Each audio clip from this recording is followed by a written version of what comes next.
Yo, yo, yo, yo, yo, yo, yo.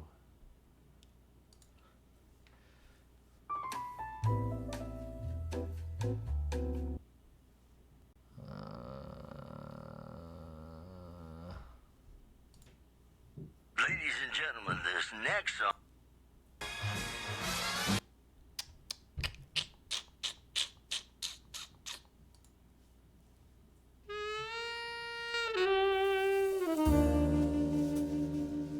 There we go.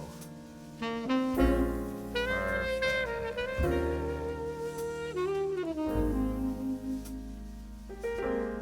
Oh, you can see the camera in this angle. Shit.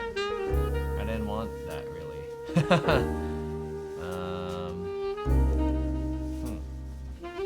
mean, I guess that's not too bad. Alright.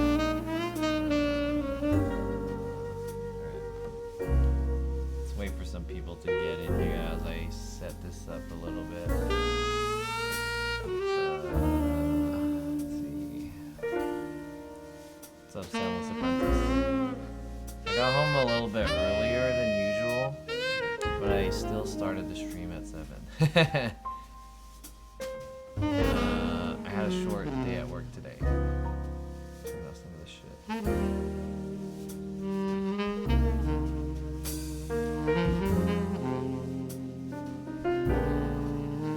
Oh yeah.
What's up, everyone? Warcraft Andy, what's up, Lady in the Trap? Your mic volume is lower than the music.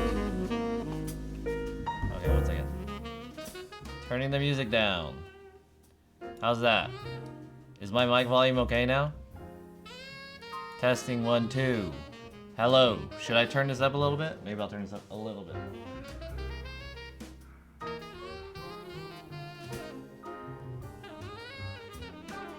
Is it more, you probably didn't really think about how you worded that, but is the audio coming from the mic too low or the music is too high?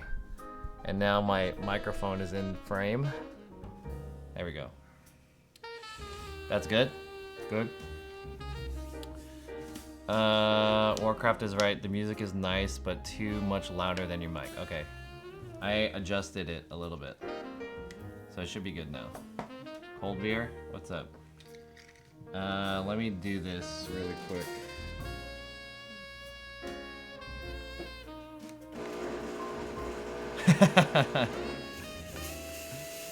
Oh!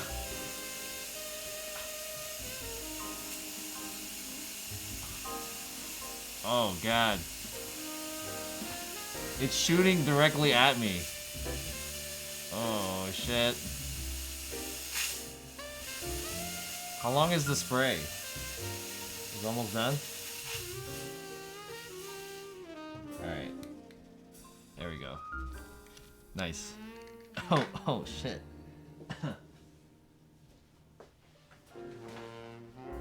let's waft it around a little bit.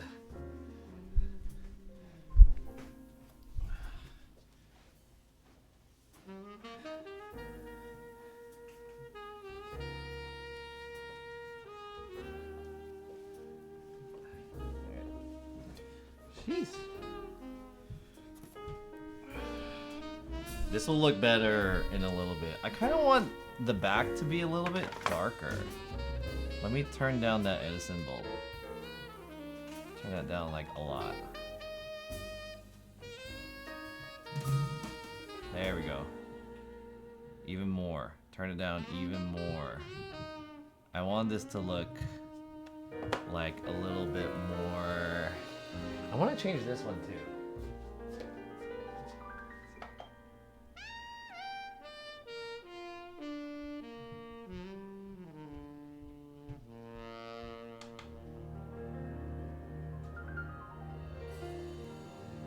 How do I?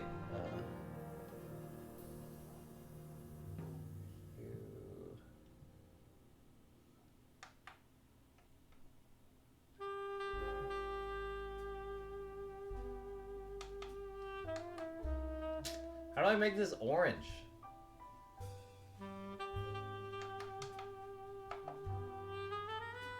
Well, that doesn't look right.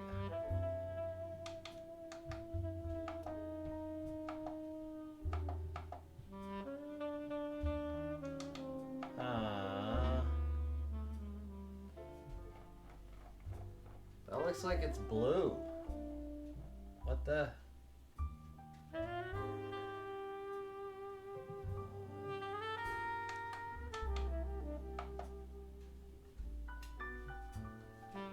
Dude, these lights suck. I don't like these lights. These lights are really shitty. I'm not a fan of these GVM lights. They are not good. I'm gonna get rid of these and sell these and get something else.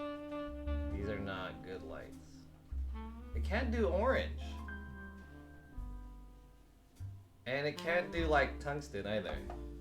I mean, it does like 3200 quote unquote. This is 3200 Kelvin. It doesn't even look like it's 3200 Kelvin. That looks like daylight. That light sucks. I'm getting rid of these lights. I bought these lights because I thought they would be pretty good. These are like GVM. What are they called?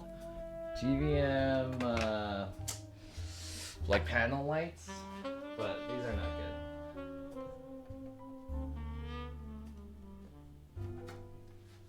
I only want these to be like my backlight, my hair light. So that's what I wanted with that. But I want it to be orange because I want it to match that light. But this is white. That's so shitty. Try Godox lights. I'm gonna get an aperture light. But the good thing about these lights is that they weren't expensive. Oh, and I think my sync is off. Hold on, let me restart the sync really quick. I have to go to this one. It's E1.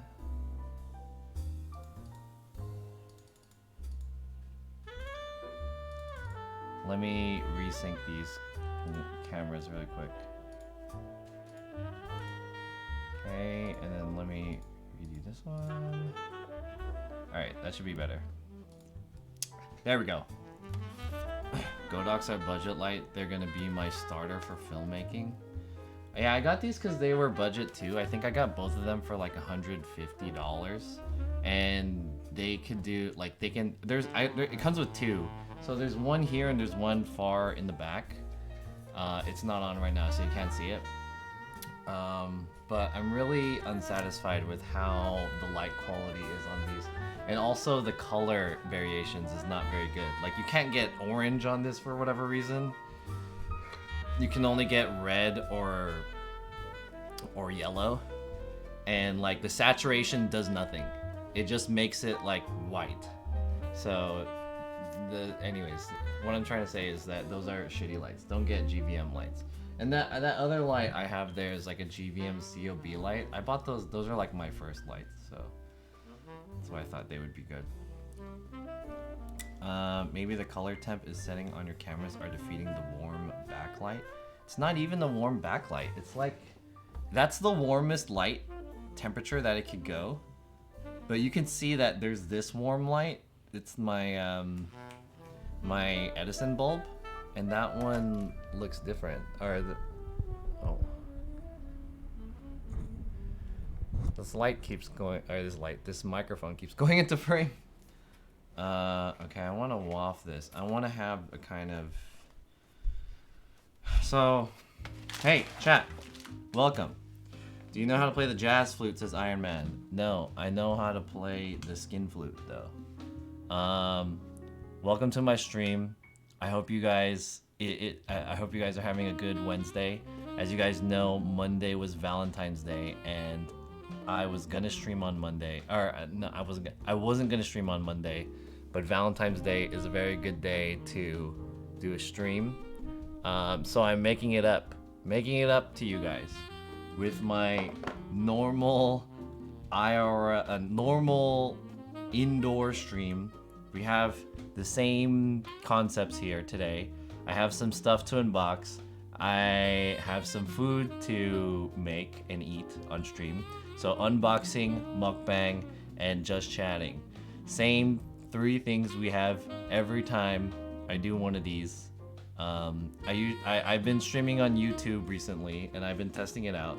YouTube has been pretty interesting. I like it, but I figured I'm gonna put a little bit more effort in today's stream, and I am going to actually cook for you, even though you're not gonna eat it. So in the spirit of Valentine's Day, I have, you know, what I usually do is I cook Italian food. I feel like the most romantic type of food that you can have is Italian food. However, not just any type of Italian food. I have leftover Filipino spaghetti from last year's Thanksgiving stream. I have I had a buy one. I think it was buy one get one free. It was like a buy one get one free package, and I only used one from the Thanksgiving stream. So I still have the other one. It's unopened, still good. So I just bought the other ones. I'm just gonna make the rest of that package, and it's gonna be Filipino spaghetti. Yeah, it's from last year.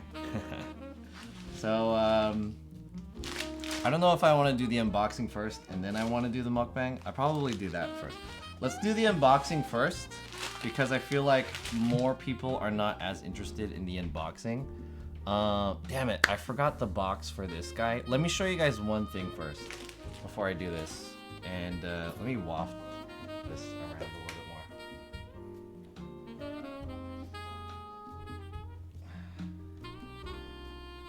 Is there any way that I can make this look a little bit more romantic?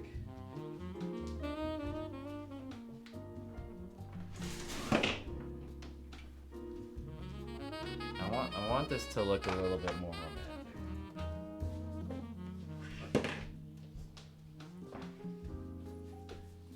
What's that? There's only one line in the back. It's too small. I only got the one line. And this one doesn't cut. This color is not correct, dude. I hate this. This thing is not. It's supposed to be warm. And this is too red. Where's the orange?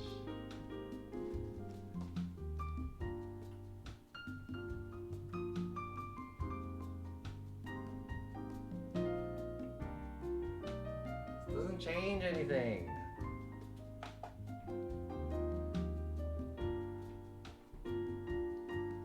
You know what? I'm just gonna turn this one off.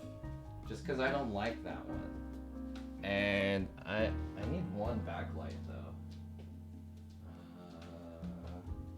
Maybe this one?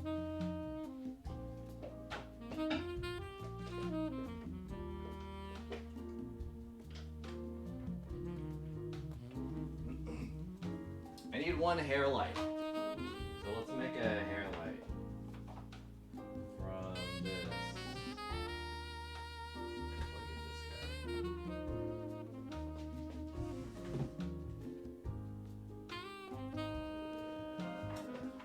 Where do I plug this one in?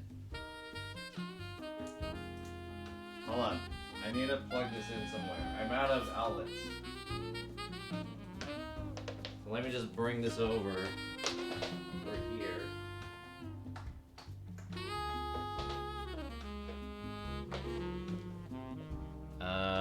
Maybe that'll do it.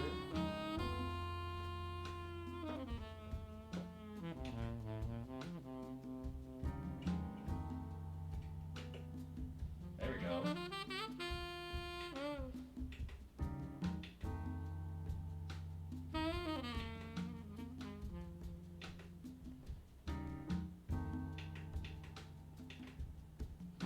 How do I change this color?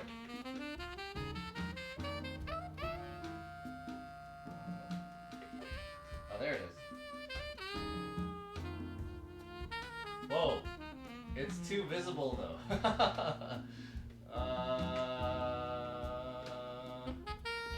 Maybe like that? I don't know if that'll work.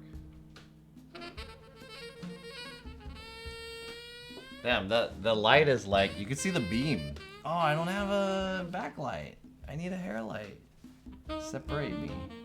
Okay, that's not gonna work. None of these are gonna work, huh? None of these are gonna work, huh?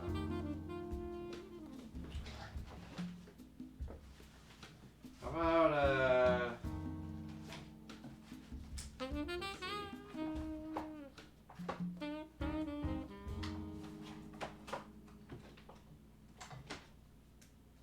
I have an idea. I have an idea. Oops. I have an idea.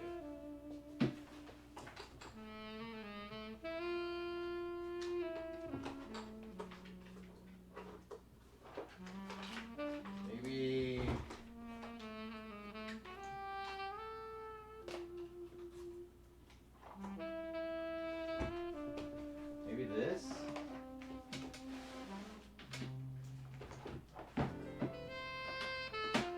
Will this work?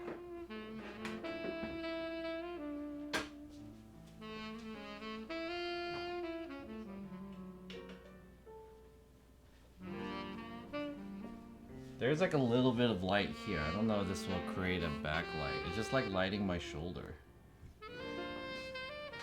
Can I make it orange? Not really. That's like a... It's like a...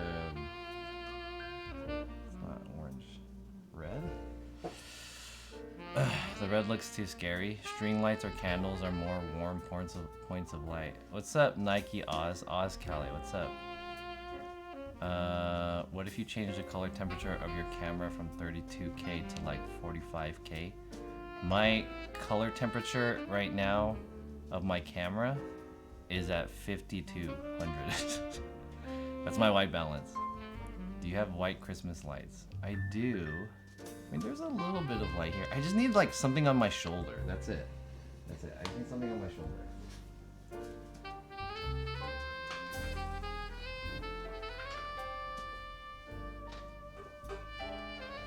Oh, all my lights turned on. Okay. Maybe this. This might work.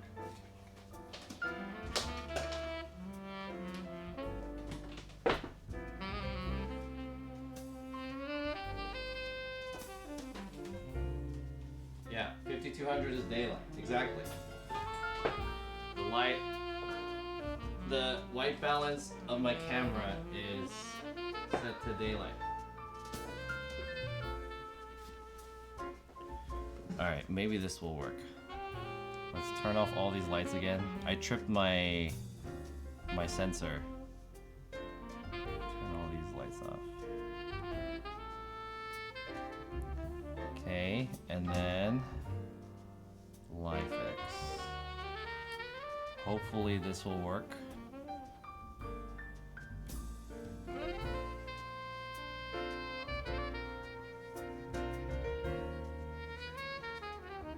Is that not the one?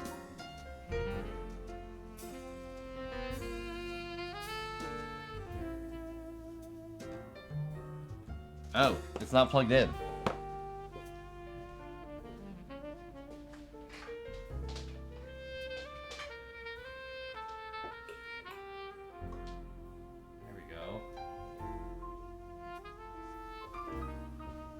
Is that pointing on my shoulder? It's purple, but let's see.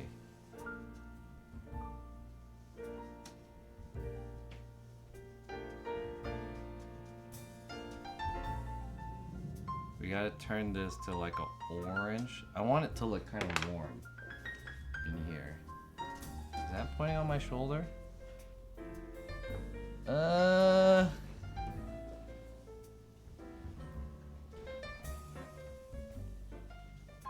I want to hide it too. I want to hide it, and I want it to point at my shoulder. Maybe that'll work. It's all because of this fucking light, dude. If this light just worked the way it's supposed to work, it would look pretty good. But it's not working the way it's supposed to work. I need it on my head. Son of a bitch. This sucks. 5200 daylight. What's up? Green M Lim J. What's up? 4 hours later. How do I get this light to work correctly?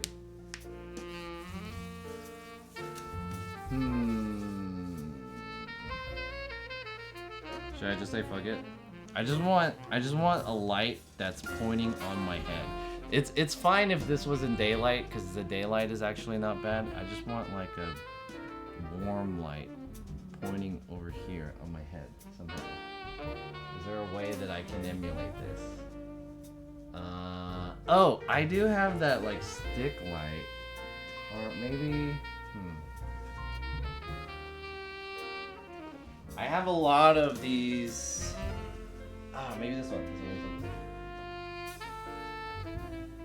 And this. Okay, this might work. This might work. This might work. Here we go. I'm gonna use a magic arm, and then what I'm gonna do is I'm gonna attach this LED light to the magic arm, and this one is way better LED panel than those shitty GVM lights. And hey, that reminds me, that one company, Elgato, came out with like they came out with a new light. It's the Mini, whatever that shit's called, the Elgato Key Mini. And I just want to say, if you're considering buying a light like that, don't do it. Don't buy that kind of light.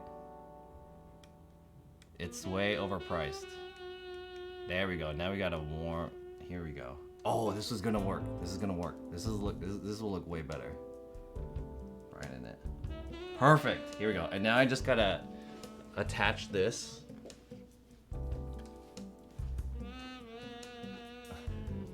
I just need to attach this like up here somewhere.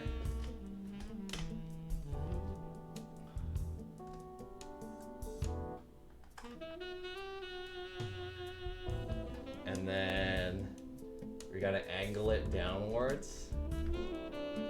Oh yeah, here we go. Here we go.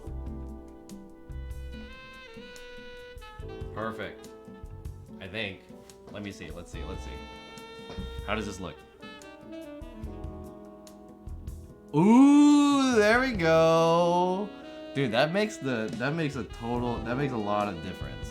If you guys are not very sensitive to light like I am, that makes a lot of difference, because now there's like a thing here now.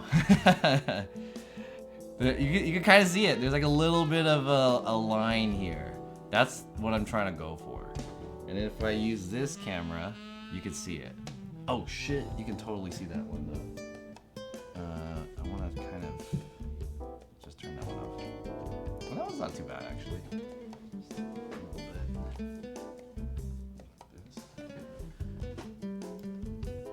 Okay. You guys see that? That like little bit of hairline or hair light, that little outline right there. There we go. Looks good. Not bad. How much is that light? I think I bought it for like 70 bucks. I like the mood it's setting. I'm trying to make like a romantic atmosphere. I don't know if I'm achieving that right now. That's why light is very important. Light is basically a video person's paint. It's very important if you're like an artist, you know what I mean? See if I can get this. I know it might be kind of boring details to you, but in the end, these are important details to me.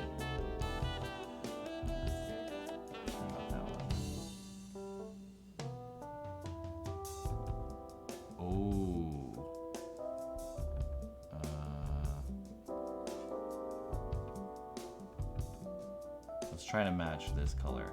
Can I do it? And then dim it a little bit. There we go. Romantic. Elgato said no sponsorship for you.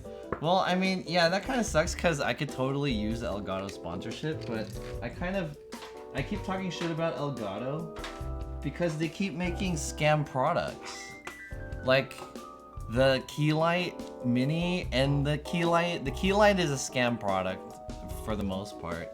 So expensive just for the fucking, it's like so small. Like I think basically my feeling about stuff like that is those companies are just scamming people who don't know about video production equipment, basically.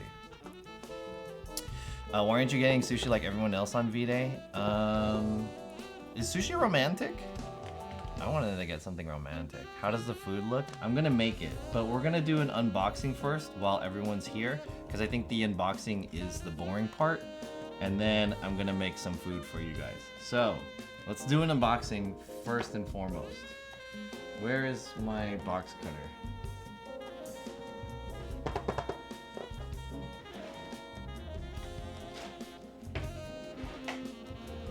Where did I put the box cutter?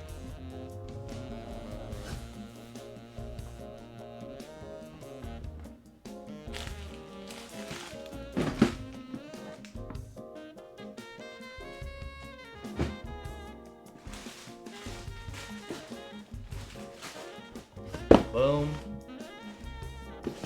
Boom. Boom. Boom. Here we go. Where did I put the box cutter? I don't know where I put the box cutter. Oh, here it is. Found it. What food are you gonna cook? So, alright, let me redo my intro.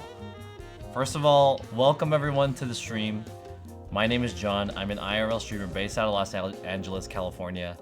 I usually stream outside on the weekends. However, on the weekdays, I like doing this kind of like indoor stream where I do 3 things. 1 is I eat, 2 is I unbox any new packages that I have, and 3, we do a kind of like just chatting AMA kind of style where I can just talk to the boys and we could just hang out. You and me, right? So we're gonna get into the first part of it, which is the unboxing. The second part is going to be a late Valentine's themed mukbang in which I thought about what is the most romantic food that I can eat on stream. And I think the most romantic food is Italian food. So I brought some Italian, I'm gonna make spaghetti, but not any type of spaghetti. I'm gonna make Filipino spaghetti because I have leftover Filipino spaghetti sauce from last year's Thanksgiving. I know it's pretty old, but it's, you know, it's in the package still. I assume it's still good. It's only a few months old. So that's what's gonna be on today's stream. And afterwards, we're just gonna chat. Hottie Biscotti, what's up? Kenny Byers, One Love 3M, Cold Beers, Captain Sabo, Scentless Apprentice, Roy Story, Mike Mass Murder, what's up? Our VIP, Andy Seahawks, Pubble Mojo, what's up? D8 Vez, and everyone else. Green Limmy J and DJ Oz Cali, Iron Man, And everyone else who's in the stream, in the chat, welcome. If you guys are not following already, please consider giving my stream a follow. At 5,000 followers, which is pretty close. I think I need like 100 more. I'm gonna do a 24-hour camping stream. And also please follow me on YouTube. Oh, at the in the last part of the stream, I usually try to debut my new YouTube video. That's what I'm gonna try to do on these streams. I'm gonna try to debut my weekly YouTube video. First of all, I'm gonna try to do a weekly YouTube video upload, and then I'm gonna debut it to you guys on these weekday streams. So later on in the stream, I will debut to you my new YouTube video. However, I didn't finish it, so it's basically just going to be a teaser. I'm only in the first quarter or third of the video, so we'll take a look at that. Yo, Dimitri, what's up? The last camping stream was pretty fun. Thank you. It's gonna be, I hope it's not gonna be too cold because it's still February. Okay, before I unbox all of these things, I wanna unbox this one, which is on top of this guy. I left the box in my trunk, but when we went to the last festival with Winnie, I picked up one of these guys. This is the Deity D4 Duo, and this is a dual-sided like mini shotgun microphone. And with this microphone, yeah, let me take the wind muffs off. It looks like this. So it's a double-sided dildo microphone, and it takes audio from both sides. And I picked it up for vlogging. I bought this recently specifically for the vlog with Winnie that I haven't edited or uploaded yet. So if you guys watched my stream, which was like 2 weekends ago, I went with Winnie to the, what is that event called? The Vietnamese Tet Festival. And I picked this up right before. I couldn't do an unboxing stream because I used it on that day. But yeah, this is the Deity D4 Duo. Are you gonna lick it? No. Valentine's Day sex toy. ASMR mic. World famous YouTube unboxing streamer John SF moved to Twitch. What's up, replacement? I figured I'm gonna do something a little bit more involved, so I decided to stream on Twitch today as opposed to YouTube. I think if I do something a little bit lower key, I'll do it on YouTube. I don't know, I haven't decided. But I thought that today's stream is going to be a little bit more involved. Needed those dead cats last night in HB. Oh, cement. Was it windy? When is the next IKEA stream? I don't really need anything from IKEA. And IKEA is not too far from my apartment. Or my work.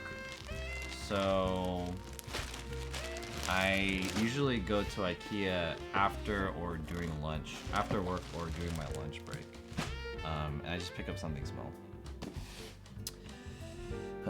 Okay, let's unbox. Let's do the first one. So this is, let me think of, okay, yeah. First unboxing, and then we're gonna get to some food. So I picked up something from Amazon. What could it be? Hey, yo!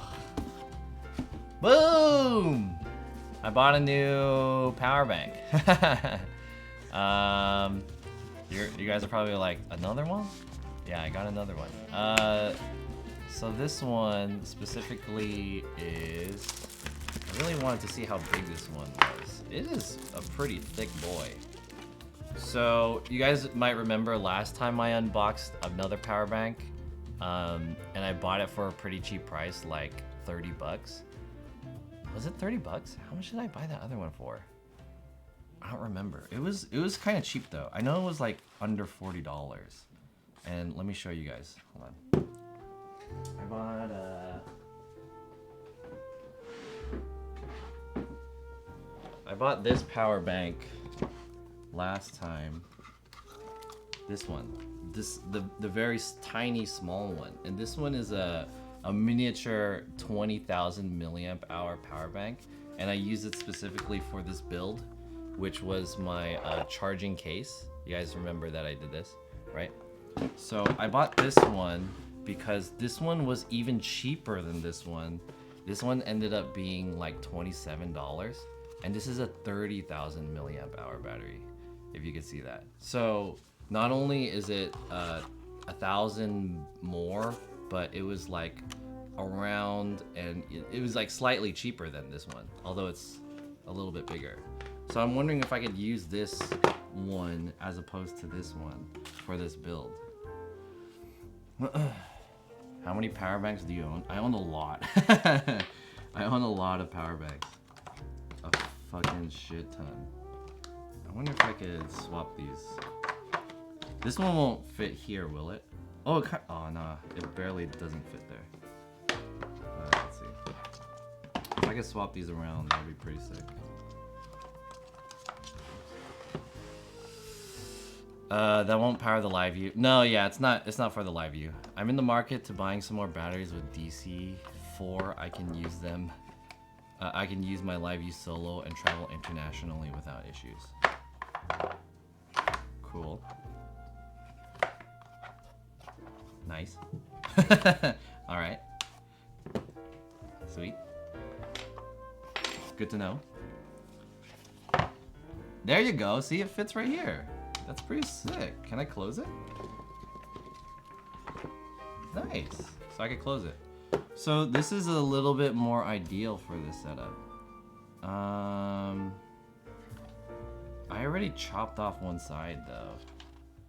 So I gotta cut off another side somehow. I don't know how I'm gonna fit this in here. Power button's on this side.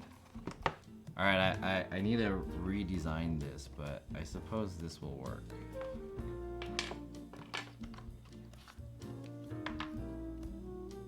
Maybe I gotta just take this divider out and then just kind of put this one over here.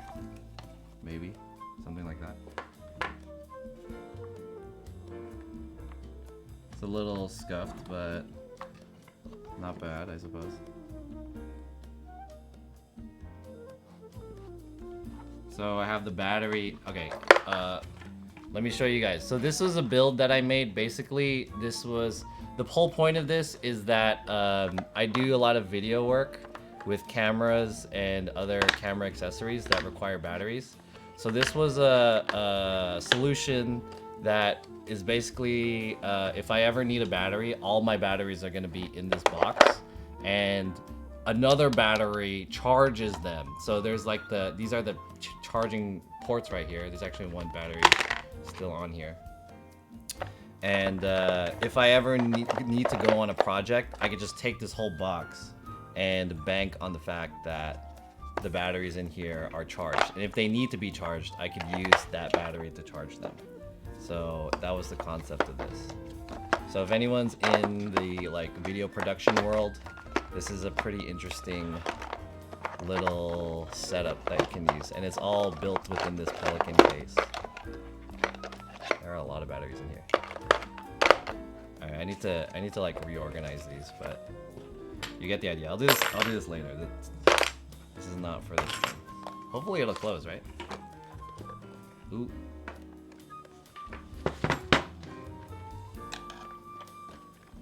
Yeah, sweet. And it closes. Perfect. This box is basically a bomb. There's like so many batteries in here.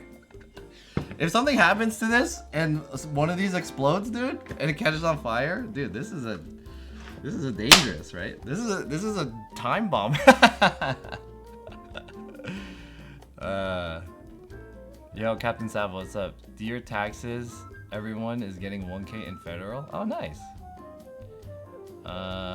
Hey John, gonna start a portable battery addition class. Know anyone want to join? Battery addition class? I don't know, man. Maybe you should advertise on Facebook or something. What are you gonna be the professor? Nice class. You're gonna teach it at community college? Phoenix, University of Phoenix Online, huh?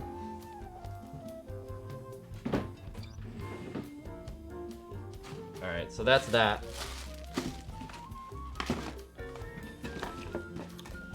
There's one.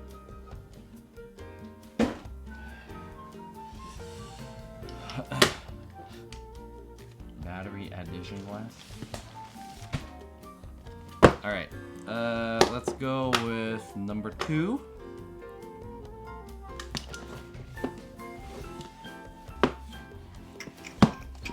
What's the best way to open these guys? Where's the entry point? Is there an entry point? Or do I just slash it? Do I just slash this shit? I don't have a battery addiction. First of all, you fucked up your joke. Secondly, I don't have a battery addiction. I have a light addiction. Addiction to buying light and camera gear. It's not bad.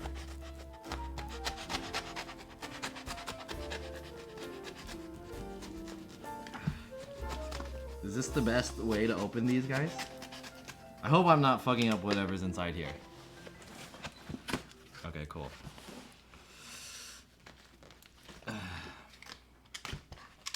Yo, Quimby, what's up? Alright, here we go. Second unboxing. Yo! I got a new bag! Hey, yo!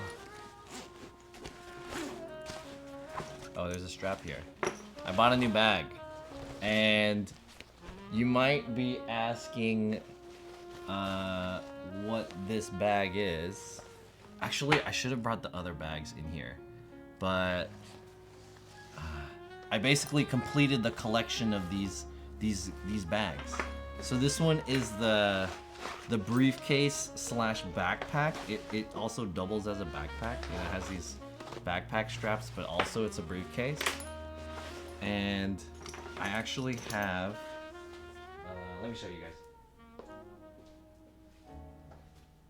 No! Shit.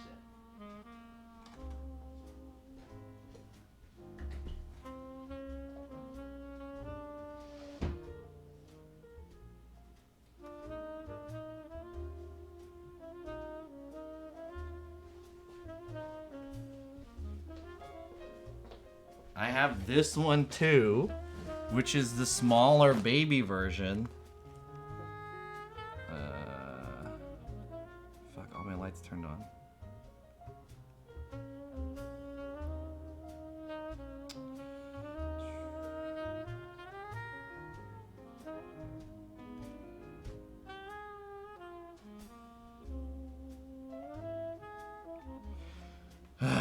Hold on. I tripped my light again. All right, let's get it back. So I have this one. This one was the original one. This is just a side bag that I have. Same print, and it looks very similar too, but it doesn't have the shoulder straps. But it has these, right? Now I have this one. This one's a little bit bigger. This is the Papa Bear. This one's the Mama Bear. And in my car, I have the Baby Bear too. But it's in my car. So I have 3 of these basically very similar bags. There's a small one. So I wish I could show you the other one, but I completed the collection. I have them all now. Gotta catch 'em all. These are very rare. This is a rare colorway. This is the Topo Designs briefcase backpack. They don't make this color anymore. Well, occasionally they will, but it's very rare to find. What is that? A bag addiction? Yeah, I have a bag addiction.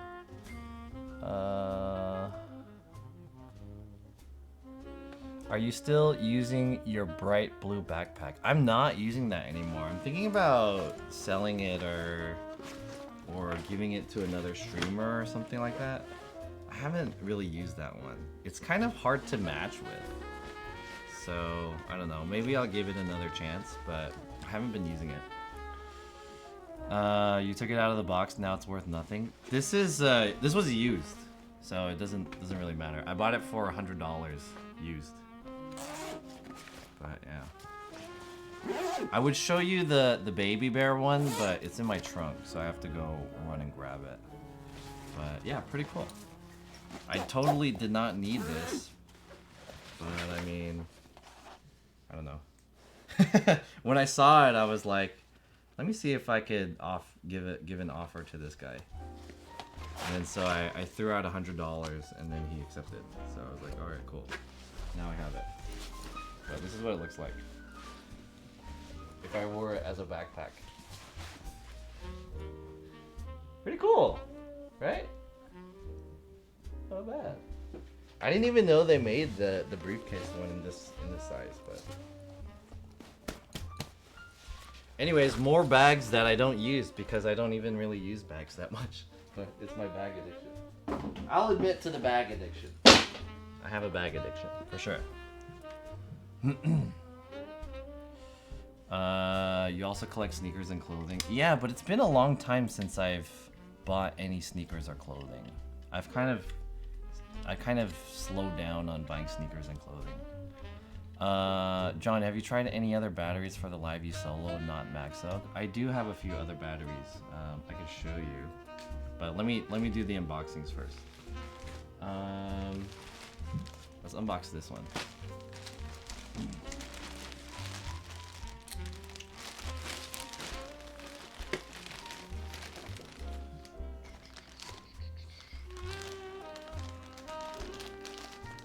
I had to cross out my address and stuff on the address thing. Did you watch the Super Bowl game? No, I didn't. I couldn't really see it. What's your favorite sneaker that you own? My favorite sneaker has to be... Honestly, I have a lot of expensive and nice sneakers, but my favorite sneakers that I own are like the basic all black Vans, and they're like $40. I bought like 4 of them. All black Vans Authentics. We took an L on the sneakers app for the MJ Marino ones today. I didn't try, I didn't really like them, but I know that they just came out. All right, check this out. Here we go.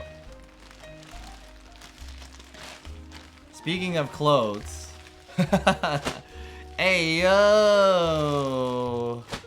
I bought, these were on sale, and I've been looking for these for so long to be on sale.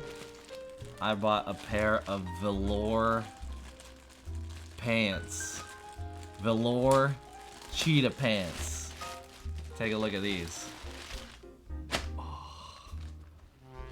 Oh yeah. By my favorite brand. One of my favorite brands. Pleasures. Look at that. Oh, how did this turn up? There we go. One of my favorite brands. Are you still using the $100 pants? Yeah, I wear them every once in a while. These are velour, very soft to the touch. They're kind of like, pajama pants in a sense, but you can wear them out, I suppose. They're a little bit thicker. They have Pleasures branding here, right there, and they're size medium. At least they're supposed to be, right? Yeah, medium, because these are a little bit big. And yeah, brown. They also have a black and purple one, but I didn't like the black and purple one. I just wanted the brown one. So these are sweet. I bought these for 80 bucks, 77. Is it real cheetah skin? No, it's just like, I don't know, carpet or whatever. If you stand next to a cougar, no one will see you. Cougar? Cougar? Alright. Cougar. You're the tiger. 69 viewers. Nice. Let's keep it at that. Let's keep it 69. Should I try these on? Alright, we'll try them on in a sec. Alright. And then last thing that I am unboxing This is the last one. Whoops. It's been a while since I unboxed something like this. Because it's been a while since I bought something like this. But maybe you guys might be able to tell kind of by the size and shape of what this could potentially be. Oh! There's a receipt here. Let's take that out. Just in case it shows my address. Yo! Damn, look at this box! Holy crap! Yeah, I bought more shoes. I know. It's been a while since I bought a pair of shoes because there hasn't been any shoes that I've really been into recently. But the last pair of shoes that came out just about last week, a few days ago, they just dropped. So I really like them and I thought they were super cool. Look at this box. It has a really cool print on it. These are the... Can it show? These are the Nike Blazer Low acronym. Let's take a look. Whoops. Whoa, it has like a little instruction, like, I don't know what this is, like postcard kind of thing. We'll take a look at that later. Collaboration between Nike and Acronym. This is my Valentine's gift to myself. Happy Valentine's Day, John. Here you go. Oh, thank you so much. I appreciate it. You know, you're always the best date. Valentine's Day. Wow, Valentine's Day gift. Here it is. Woo!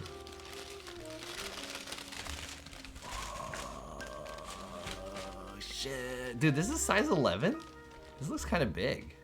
Maybe I should have got a 10 and a half. These are the Acronym Blazer Low. Is that box with $100 bills? No $100 bills. And it looks, these are very unique pair of shoes. So let's see if we can zoom in a little bit on this. There it is. So what these are is they are Blazer Lows, black and I don't know what kind of lime color or whatever, and they have vulcanized canvas on the top, and it looks to be like a layer of nylon or something like that. And so it's just a color. And these are cutaways that match this kind of acronym. It's I think it's what they call it is a shuriken design. I don't know if you can see that, but it's like a three blades ninja star kind of thing. It's hard to explain. Anyways, it's kind of subtle. It looks like it's ripped up. It has that cut out throughout the rest of the shoe, which makes them look kind of unique. And the most unique thing is this heel contraption, whatever you want to call this heel thing. And this is a removable heel thing. And you can change it out with other ones and they give you a different color. So these are like a neon green. And so what you could do is you could just like unscrew off the little heel and put on different colors. And there's a second colorway, which is like a maroon colorway, and it comes with a black. And I wanted to see what this looks like with the black, but that would mean I'd have to buy both shoes, which I don't have enough money for. These retailed for $140. It looks like a futuristic shoe a hobo would wear.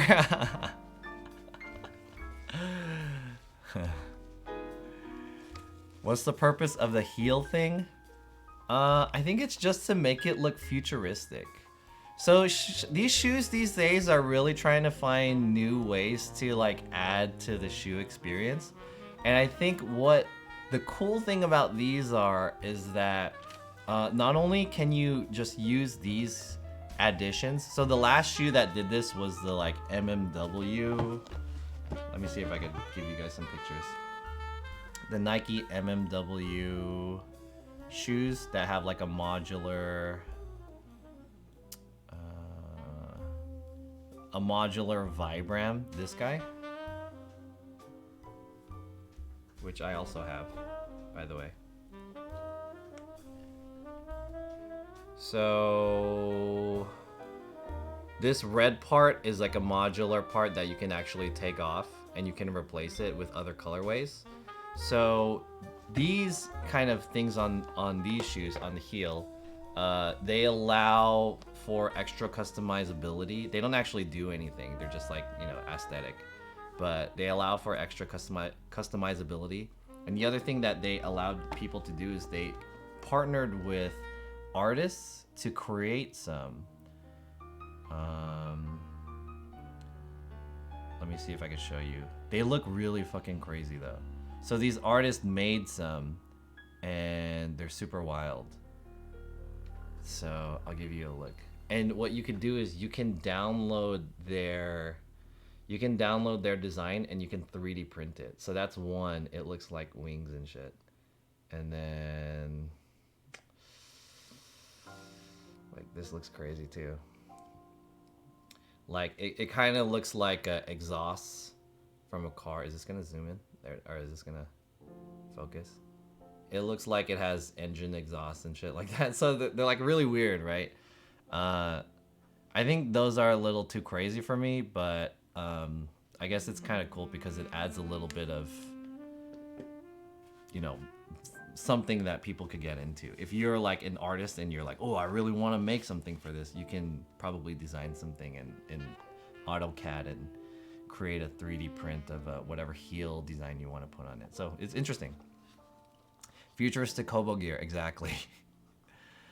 Show them the Cold Wall Nike Air Vomero. Oh, I have those actually. They're in my room. I don't want to go grab it, but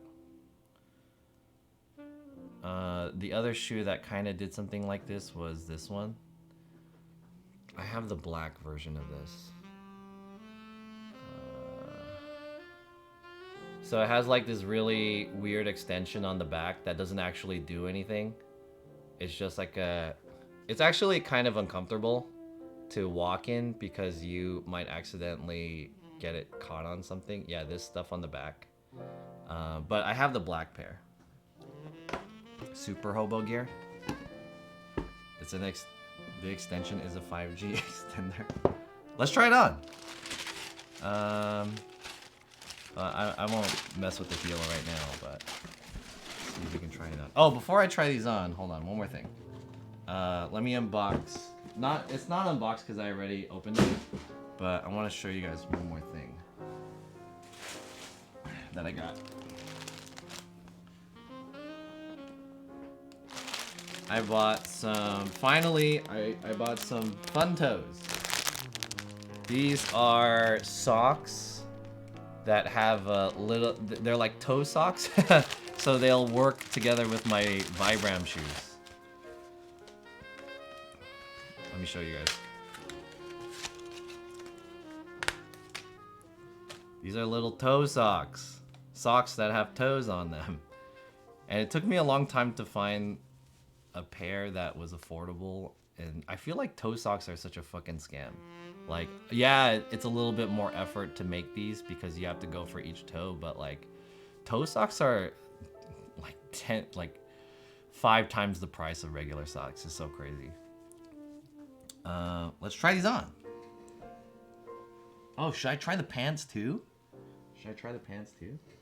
Is there a way that I can try these pants without showing you I'm taking my pants off?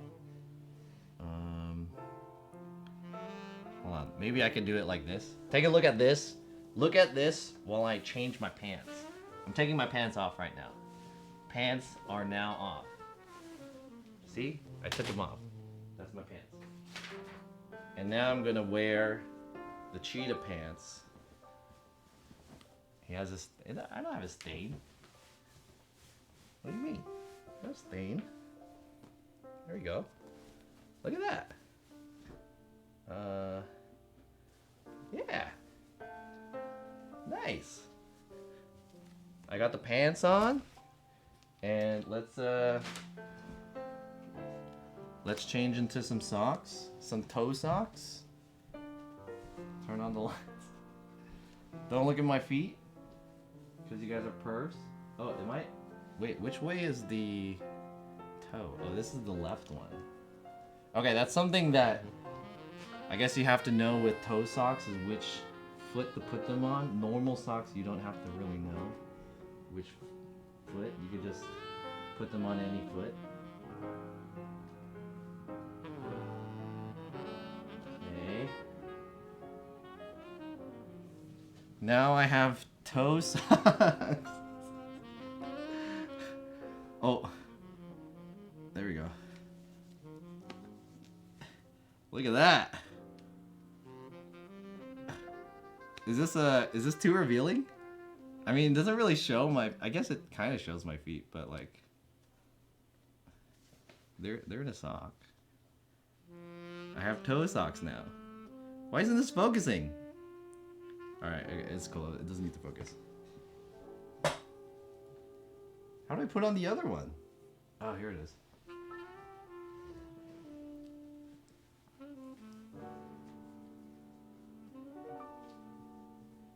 Slow down. You know I deliver for Valentine's Day. I'm delivering. Hey, happy Valentine's Day, everybody. Or well, late Valentine's Day. They're not like bear socks. How do I put the toes on? This is hard. Oops.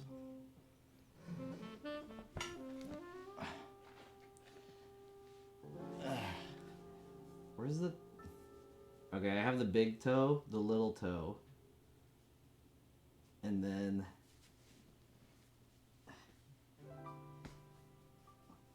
Alright, it's... What? It's not on correctly.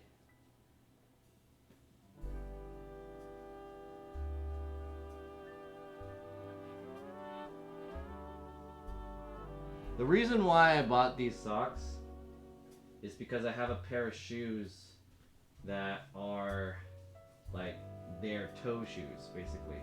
So I haven't been able to wear them because I never had socks that would work with those shoes. So I had to buy specific socks so I could wear said shoes. And let's try it on in a sec. Alright, so here we go. Both of them. We got them both set up on both of my feet. I don't know why the focus isn't working, but there you go. And then let's try on these new shoes. Oh, there, you can see it there. That one's in focus. You know what shoe is overpriced right now? Nike Dunk SB Low Freddy Krueger. 25,000? Holy crap. You know, I was at a convention and I was like, hey, those are ugly. Like, I saw them at a convention and a lady was talking to me and I was like, those are ugly. And she was like, what do you mean? She was like offended that I said they're ugly. And she's like, dude, do you know how much those cost? And I was like, does it really matter how much they cost? They're ugly. I feel like you only like them because they cost a lot of money. But yeah, those Freddy Krueger dunks are fucking ugly. Like, she's like, I like them. Like, I don't know. What are you gonna wear that shit with? Okay. Take a look. Look at my new shoes and my pants. Nice. These are kind of big. They feel a little big. That can be said for a lot of things, true. Wear what you like. Yeah, I agree. If you like them, then you like them, you know? But I feel like they're ugly and they're expensive. The only reason why people like them, if they weren't as expensive, I feel like not as many people would like them. They're only just like, oh, they're expensive. I like them. You know? Okay. I like these though. These don't really match with my pants. But I wish I could show you. Is there a better way?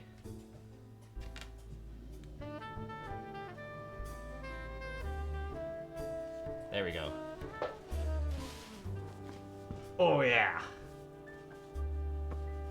Don't mind this area, okay? Don't mind this area. I'm trying to like hide it a little bit. Maybe that one was kind of weird. All right, here we go. Captain Morgan. Here we go. These are my new shoes.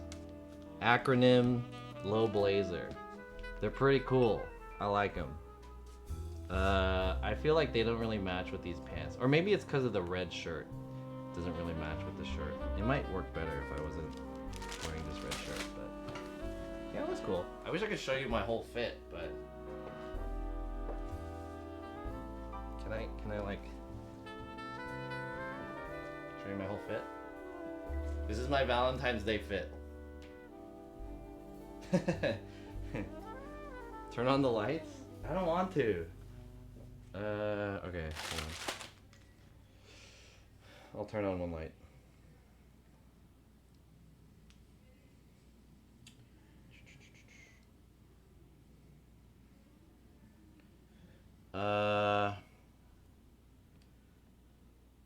What the? Did my music stop? My music stopped too.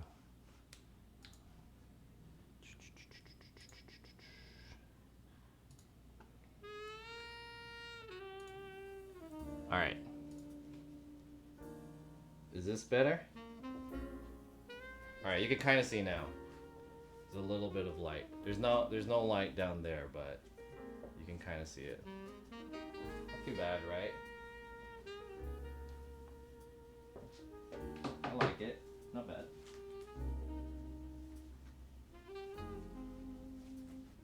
These pants are a little baggy.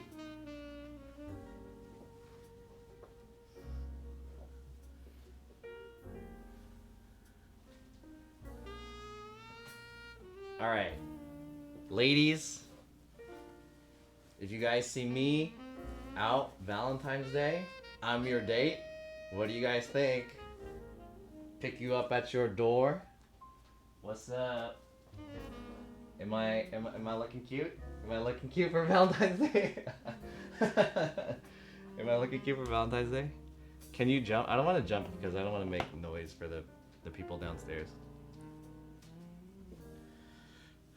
Riffs, John, your setup is crazy good compared to where it was a minute ago. Those rustic lights set the vibe. You like it better now? A minute ago? Too much light in here. Is it? Do you like it now? I kind of liked it when it was pretty dark. But now this is revealing a lot. Oh, right. The reason why I put these socks on was because I wanted to try these shoes.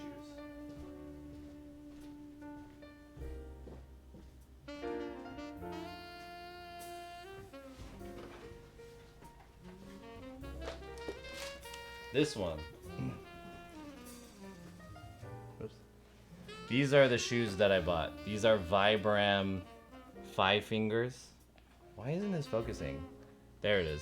So they have a toe for each, which is why I needed a specific sock in order to wear these. I have yet to wear these because I didn't have socks that would fit. But now I do. Yo, Kimusubi, what's up? I should hit you up. I was in LA the past couple days for the Super Bowl. Damn, really? You went to the Super Bowl? Damn. Not bad. What's up, Masubi? I hope you're doing well.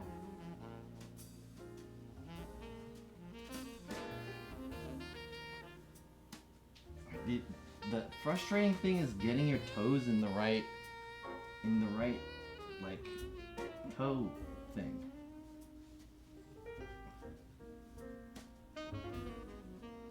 All right, I got it. So we got it. Here it is. Yeah. Oh. Yeah. Look at that. Yeah. Ah, this is tiring. Yo, Drone Flake, what's up? Princess Droneflake in the chat, who's also a streamer. Alright, I'm trying out my new shoes. What do you guys like? This one?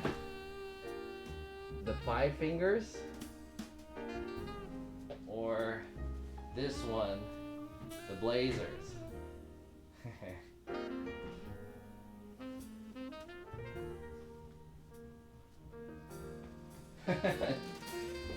Blazer for life. Can you wear 5 fingers in my next outdoor day stream? Yeah, I'll probably wear these in some type of outdoor stream at some point. I'll wear these eventually. I have never been able to wear them just because I didn't have socks, but finally bought some socks for them.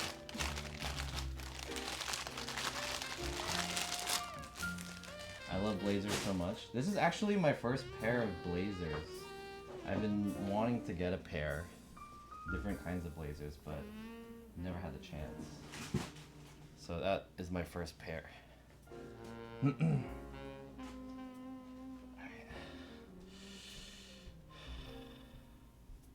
Do some light off-roading in them. Yeah, I want to see what they're about. Supposedly, the concept of those shoes are to make it so that you have a more natural feeling of the world, of the earth, or whatever. So you walk more naturally, and you feel the ground, stuff like that. So it's supposed to give you a more connected feeling. I believe it's called grounding. But yeah. How the bones are designed to be used, right? Let me bring this back up. Okay, so that's that. All the stuff that I unboxed, I believe. Let's get some more smoke in here. First of all, thank you guys for joining me today. This is twitch.tv/JohnSF. I just completed the unboxing portion of the stream, so if you were here for the food part, that is coming up next. If you just arrived and you were expecting the unboxing portion, I'm sorry to say you missed it, but for those of you who did miss it, this is for you.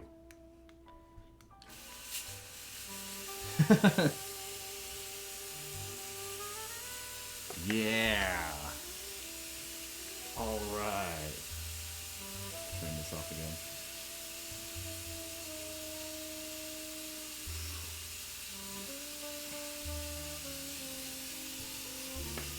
Sheesh.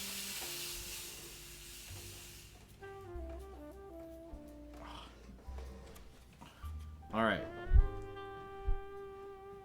You may be asking why I did that. That's so the light could look more dramatic. That's the reason why. Wait, it didn't really... Let's hit it again.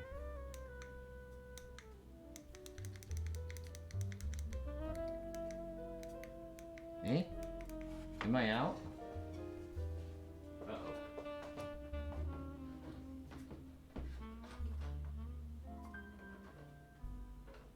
No, there's still some in here.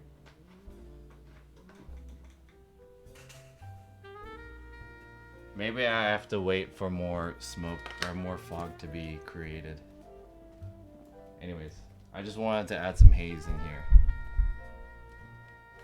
so it looks more dramatic.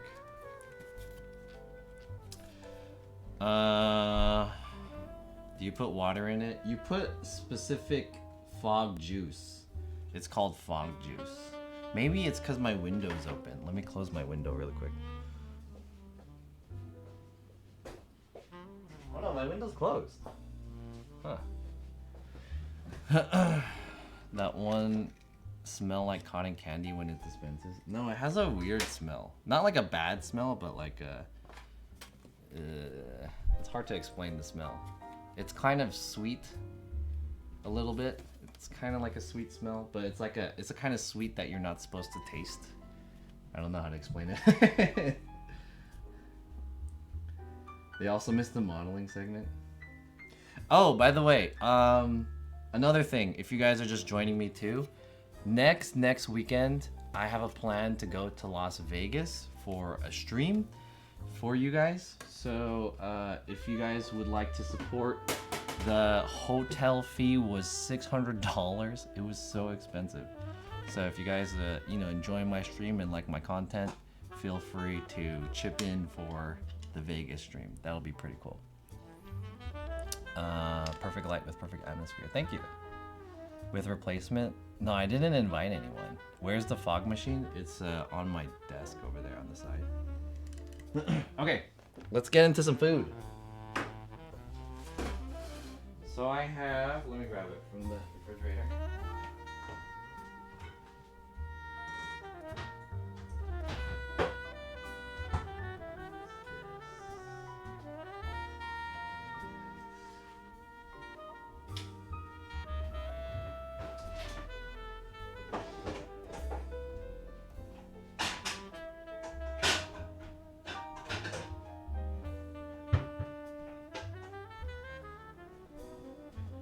Here we go. Wait, I don't know if I have, do I have any butane?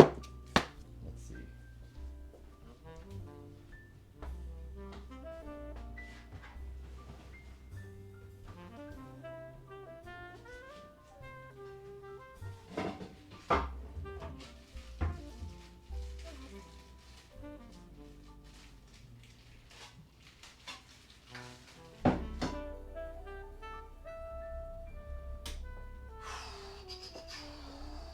Sweet.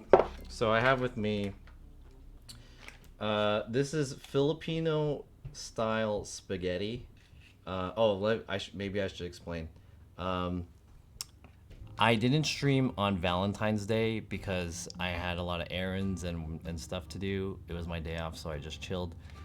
And also I was kind of waiting for all these packages to come in so I can consolidate Valentine's Day together with those unboxings.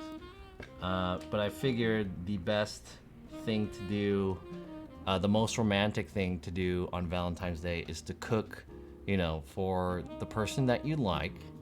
I'm not saying that I like you guys, but you guys are basically my girlfriend, online girlfriend, my e-girlfriends. The most romantic thing I could think of to cook is Italian food, but I still had this from last year's Thanksgiving. It's just been in my fridge. This is Filipino style spaghetti sauce, and the expiration date is actually in February 2022. So I figured I might as well use this up, and I will cook for you guys. Even though I'm the only one going to be eating this. So that's that. I probably need to rinse these pots out before I do so. Before I cook on these. Let me rinse these out really quick. Why not make homemade sauce? Bruh, you're not eating this, right? So I'm the only one eating this. I'm just gonna fucking make myself.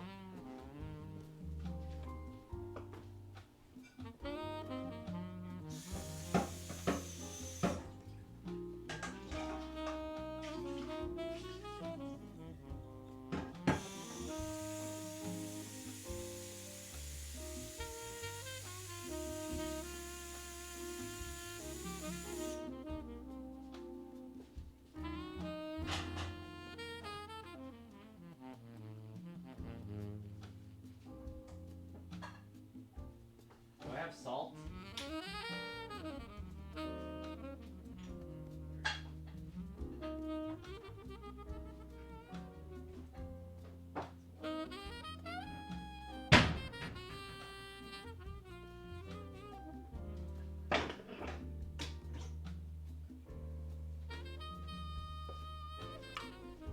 Yeah, I figured I'm the one eating this shit, so I'm already putting in more effort than I would. Age to perfection. Is all that from the stream a while back? Not all of it. Only this sauce and this ketchup. This is Filipino banana ketchup. UFC spicy banana ketchup, or banana sauce as they say. I guess they don't want to call it ketchup, but it's Filipino banana ketchup. All of this I bought for the Thanksgiving stream last year, and it's gonna expire soon, so we might as well do it. I got some spaghetti pasta. I have some skinless Filipino sausage, which is called longanisa. It's basically like a Filipino chorizo. I have some hot dogs. This is very common for Filipino spaghetti. I just tried to find the cheapest one. 1 onion, and I could not just buy 1 clove of garlic. They had to make me get the whole thing. And some cheese. Filipino cheese. This is a Magnolia cheese. This was pretty expensive too. It was like $4. That small thing.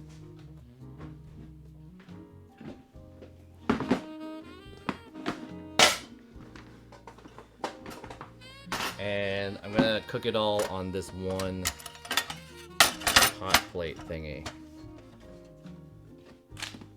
So first things first, we need to cut up the garlic as well as, let me get some of this stuff out of the way. We need to cut up the garlic and the onion, and then oh, I just got a lot of water everywhere. Fuck.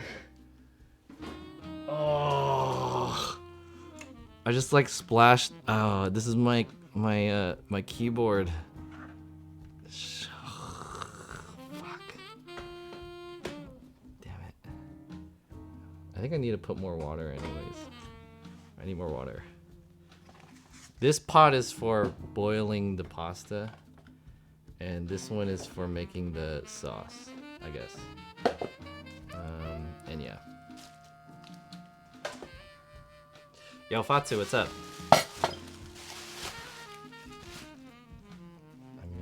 I messed it up. Here we go. Cutting board. I think I need to rinse these guys. Let me get more water too. I'm gonna rinse it and I'm gonna put more water. Yo, that's so sick. What's up? John Wine and Dining Us. I don't have wine, but I do have champagne. And that is left over from the New Year's. That's for the New Year's Eve event that I did. New Year's Eve stream. I haven't really drank it since then. So I suppose we could do that. Let me rinse these. I'll be back. And then I'll get more water too. Stay here.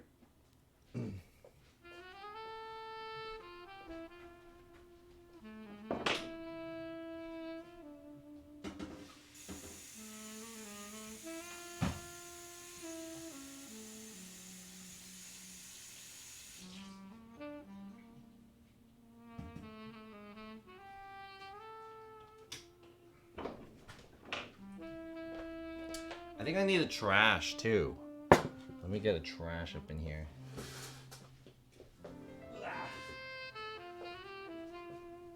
Okay. Whew. All right. While I'm doing this, chat, let's have a conversation about something. Let's talk about your guys' Valentine's Day, huh? Did you guys have anything cool on Valentine's Day? I know I didn't stream on Valentine's Day, not because I was celebrating Valentine's or anything like that, but more so because I was trying to edit a video. Oops. More so because I was trying to edit the video, which I'll show you guys later, and doing errands and stuff. Usually Mondays are my day off, so Mondays are not a good day for me. I took my fleshlight on a date. I sharded. Why are you rinsing onion and garlic? Cause it could be dirty. Maybe. Did you shart on Valentine's Day? I took replacement's fleshlight on date. His date is really the Tenga he has hidden in the back. LOL. My date? I don't have a Tenga, but it seems like a few people have done that type of thing though. I feel like that type of content was not uncommon for a few streamers. I don't know if you'd call that content or it's reality. Content or reality, no matter what, it seems like a lot of people celebrated with the thing they love the most. The thing that they have sex with, right?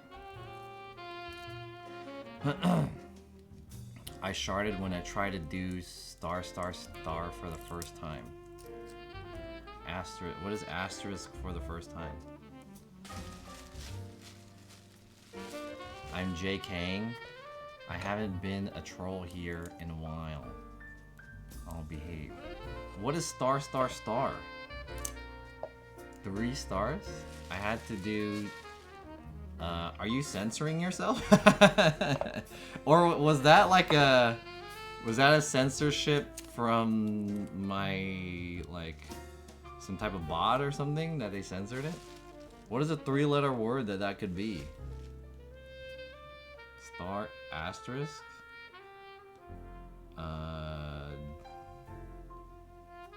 The first time I tried... I don't know. What is three letters? Trey, P-I-I-T-B. What? I censored myself? Oh. When she tried to do sex for the first time? Oh! Sex? You sharded during your first time sex? Damn, what a first time.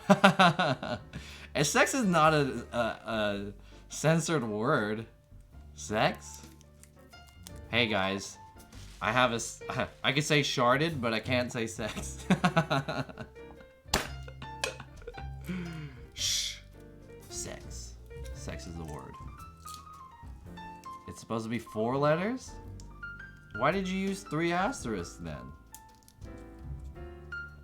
It came out as 3 asterisks. 3 asterisks means it's a 3-letter word. You need 4 asterisks.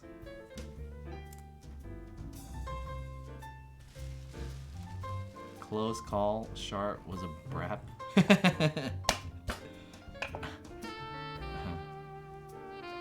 Spam is better than hot dogs on pasta. Oh, I've never tried spam on pasta. That sounds weird. Sets with a beach. You're a smart man, John. Thank you.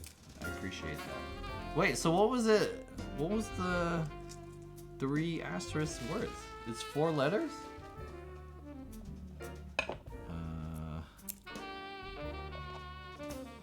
Trying to think.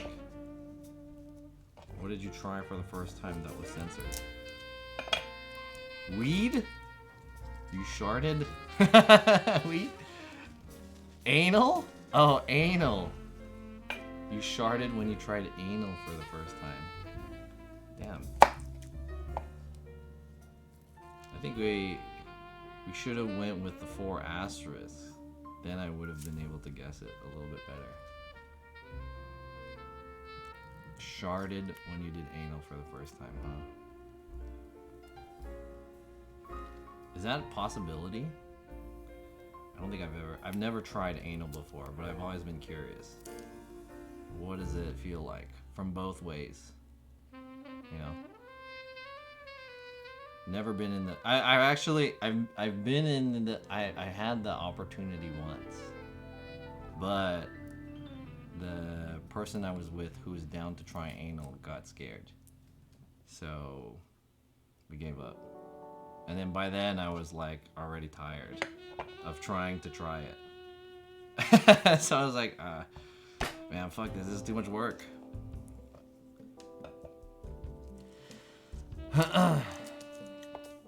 Doesn't seem great. You need to prep. I was gonna talk about anal, but fuck it. Anal's fun, says replacement. Anal is fun. What makes it fun? I assume from the guy's perspective, it's not like a whole lot different, right? Because it's like, I mean, you're still putting your wiener in something. Are you really gonna be like distinctive about what you put your wiener in? Like, oh man, I could definitely feel the crevices of the anal crevices. It's a different sensation. Huh. Different sensation, huh? It's a different sensation.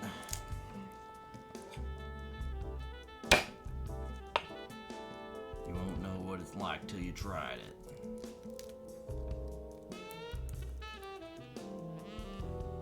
I don't know, man. I would be down one day, see what it's like. Okay, how about let me flip the question. Has any of you guys have experienced anal performed on yourself? I imagine that is a different experience in and of itself. How's that? Any guys in here trying that shit? Figuring it out? No butthole? You're gonna use all the garlic? I might as well, dude. I didn't want to buy this whole thing of garlic. It was $4, but like, they didn't sell single garlic. So I was just like, fuck. I had to buy this whole thing. What happens a lot of times with both garlic and egg is that I have to buy the whole carton of it, and then I end up not using all of it because I hardly ever cook. So it's like I just have a ton of leftover fucking garlic and shit and eggs. Prostate massagers are no fucking joke. Shit's insane. Prostate massager? What is a prostate massager? Is that just like another way of saying a dildo? Prostate massager? Shit is no joke. I put a prostate massager in. No joke. Bake the leftover garlic in oil and you can spread it on bread. Yeah! What is that called? Garlic confit? Confit? I don't think I need all this garlic, but let's see, let's just kind of chop it up and shit.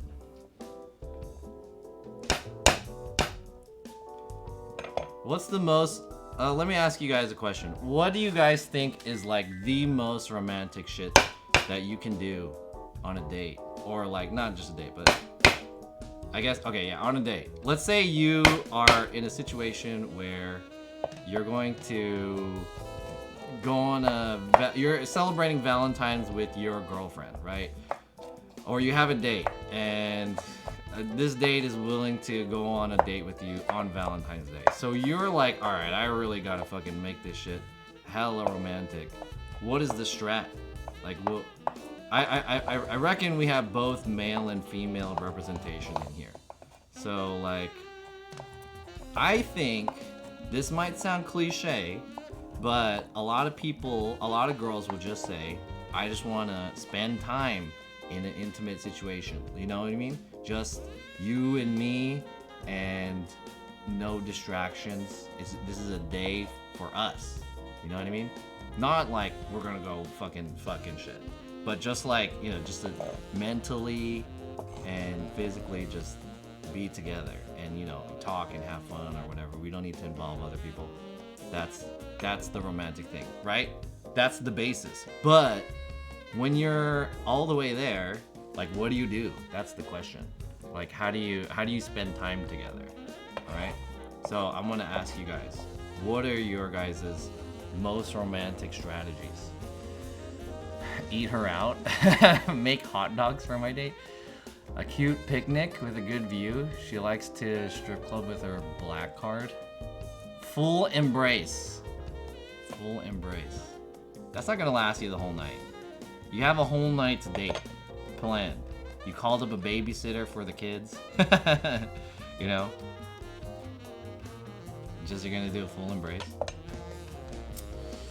quality time. But like, what do you do for the such said quality time? Like, what is this quality time that we're talking about? How do I cut this again? I think I have to do this. I always forget how to cut onions. It's like there's like a method to it. You have to do this kind of thing, and then you like I forgot. You have to like do one of these kind of things. Oh wait, no, you have to do this, and then let's chop it up twice. I already kind of fucked it up. And then you do one of these. Man, I totally forgot how to cut onions. I don't remember. This is a terrible onion. It's been too long since I cut these. I mean that's not too bad, I suppose. That was okay. Should I zoom in on this so you guys can see? Buy her Prada. Valentine's Day gift. Hey, I got you some Prada. This is for you. Some Chanel.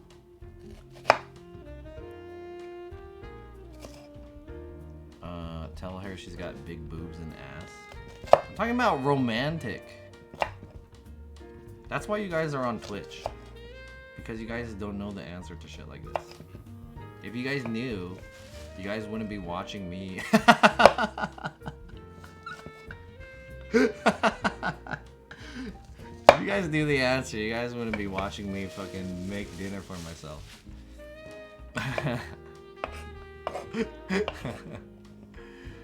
This is how you cute onions. Cute off the root portion.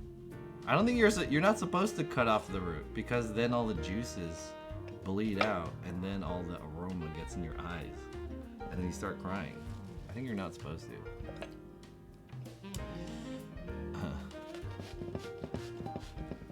Whatever, man.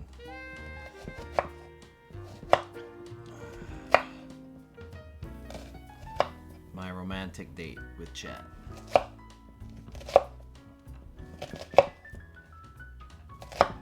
Nice. Chop it up. Alright. Now that we have a whole onion chopped up and we have a good amount of garlic, we are going to put these on the pot. Put that shit on the fucking pot. Yeah. Yeah, man. I have too much stuff on here. Real chefs deal with the teary eyes, and real men shop at Ross.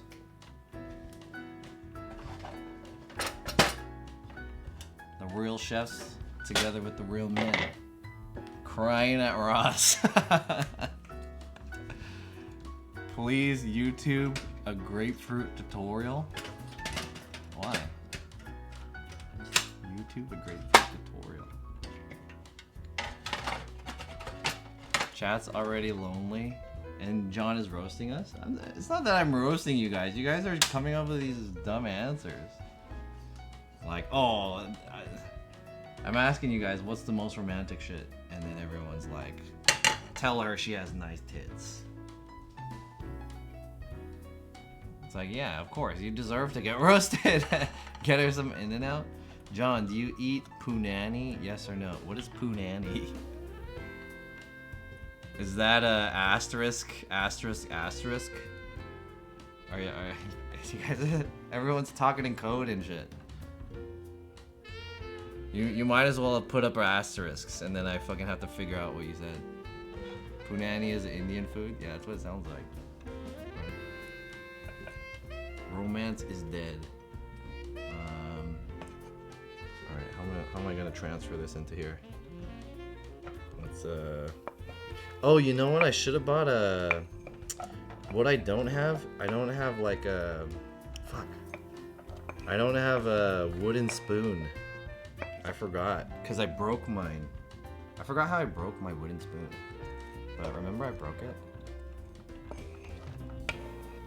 And I'm slowly sliding off amateur style.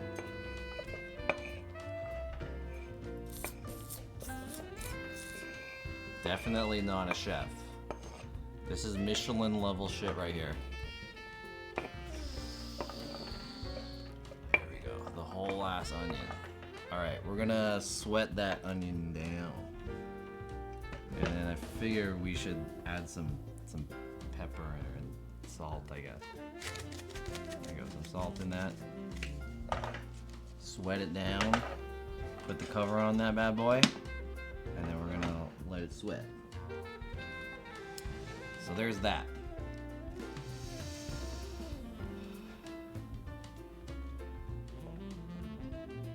We talk in code because we are slightly retarded. Chat equals Wordle. Yeah, I have to figure out what you guys say sometimes. How, like, what does that mean? I used to just not read stuff like that. If it contained words that I didn't understand, I just didn't read it. Like, what does that mean? Okay, the other thing is we need to... This one's not easy. Alright, this one's not difficult. We need to chop up some hot dogs.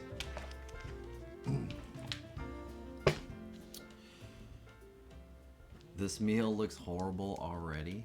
Well, fortunate for you, you don't have to eat it. Right? I mean, not that you don't have to eat it, but you can't eat it. Anyways.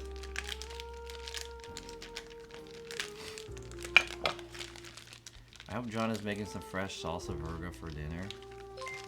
Oh! Oh, damn, it's so loud. I should turn that down. That's crazy fucking loud. Hey, Vic, thanks for the sub. Appreciate it. Oh my god, that shit's so loud. Turn down.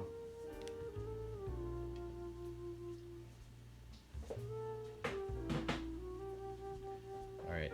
Hey Vic, thanks for the sub, I appreciate it. Yeah. Thank you. 17 months, hell yeah. Wow, 17 months already?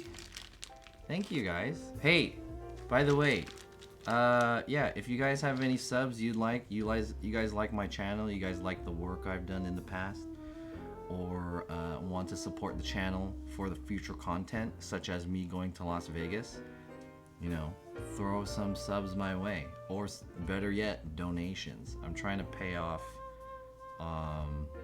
the cost of the hotel for my Vegas trip in 2 weeks. So the week after this next weekend, we're gonna go Vegas and we're gonna go stream. That hotel cost $600. It's pretty expensive. Expensive hotel.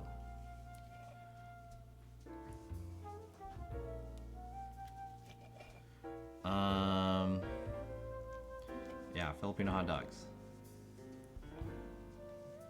You guys are my date tonight. Just like every other streamer. Every other streamer going on dates with their chat.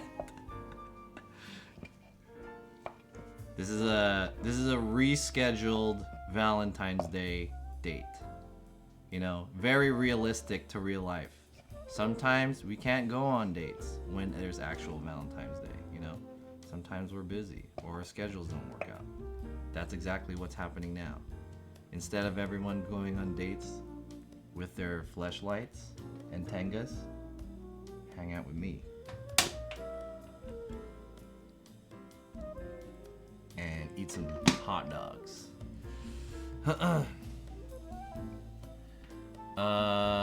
Estevan Lavon, what's up? Are you making Jollibee spaghetti? I'm making Filipino spaghetti, yes. I don't know how many hot dogs I need. Maybe I'll cut up one more. I'm just kind of freestyling this. I think I need some pepper too. Let me go grab some pepper. Alright, not too bad. Who was gonna be your V-Day, pal? I don't have a V-Day. My Tenga, yeah. I didn't have a Valentine's Day date or anything. I don't know the last time I had a Valentine's Day. It had to have been like a Valentine's Day date. It had to have been like more than 4 or 5 years ago, at least. It's been a long time. Hey, Selena Gomez, and thanks for the follow, whoever that was. I didn't see who followed me, but I appreciate it. Juan312, thanks for the follow. Where's the banana ketchup? Right here. Banana ketchup. For you. It's not focusing. There it is. Banana ketchup. Let me get some pepper. I'll be back in a second.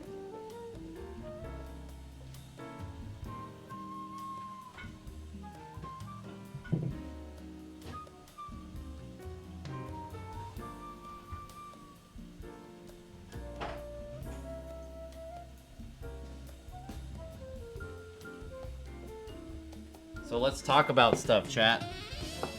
Oh, who's that? Jimmy Opa with that 16. Jimmy Opa. Oh yeah, baby. Don't orgasm. Oh yeah. Thank you. Billy from upstairs too in the chat. Thanks for the sub. 16 months. Thank you so much, Jimmy Opa. I very much appreciate it. Sweating some hot dogs. Or some hot dogs. Sweating some onions.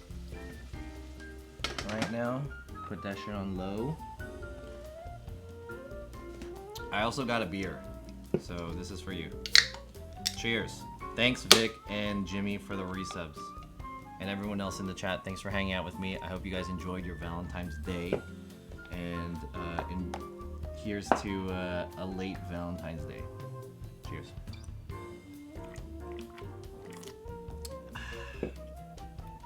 All right. The other thing that I need to do is we're gonna open this up, and then we're gonna add the meat to. We're gonna add the meat to the onions and the garlic. I reckon I'm gonna put up half of this because this is kind of a lot.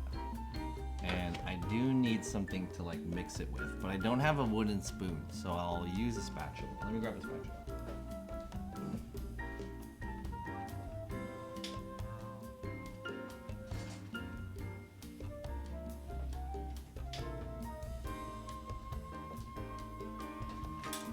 And let's add some more smoke in here. Let's go. Smoke time. Woo! Thanks for the subs. The smoke doesn't last very long, or this fog effect.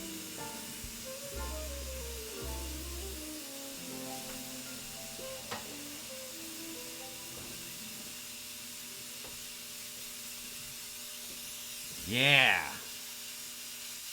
Sweet. How's that? How you guys like that? Waft it around. Smoke out the food.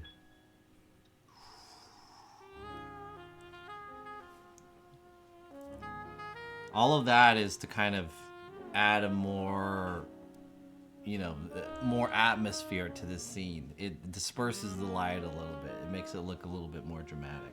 All right, I think these onions are good to go. Not bad. Look at all that. We are now going to add the Filipino spicy. It's slightly spicy. It's not that spicy. Filipino spicy sausage that are uncased. So this is called longanisa, spicy and sweet. This is basically going to be our grounded meat. Some Filipino dishes use ground beef, but I like this one. This is like a pork. And then we're just gonna dump that in like so.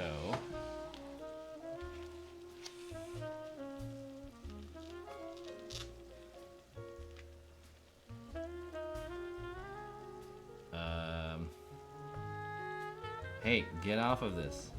There we go. Sweet. And now we're gonna mix it up.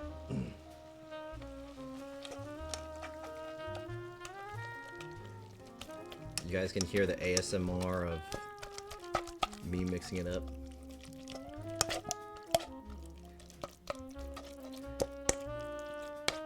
It turns off automatically. Yeah, it only, I guess it only charges up a certain amount, and then it'll discharge that amount, and then it has to create more vapor. I don't know how it works exactly, but it only discharges a certain amount of vapor.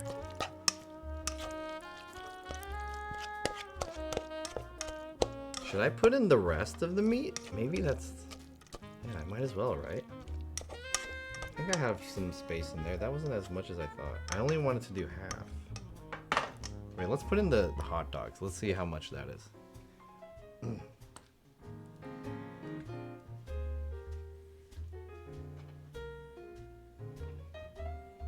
Okay. Turn up the heat.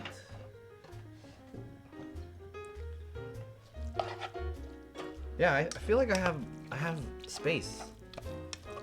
I have space. I might as well add the rest of the meat. Right? Italian hot dog? No, it's Filipino hot dog. You have more onion than meat. Do you have space in your belly? Oh, I mean, I don't have to eat it all. I could just cook it and then I'll save the rest of it for later. This is definitely more than what I could eat. But, you know, we'll save the rest for later. What's up, Snarkaroni? And Super Flykes? Super Flykes? There we go.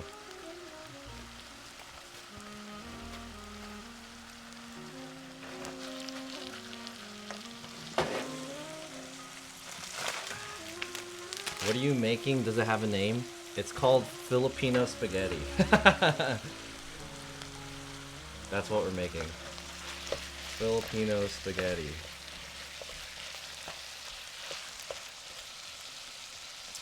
Alright, while I'm cooking this, let's chat about something. How are you guys feeling, chat? I hope you guys are enjoying your Wednesday.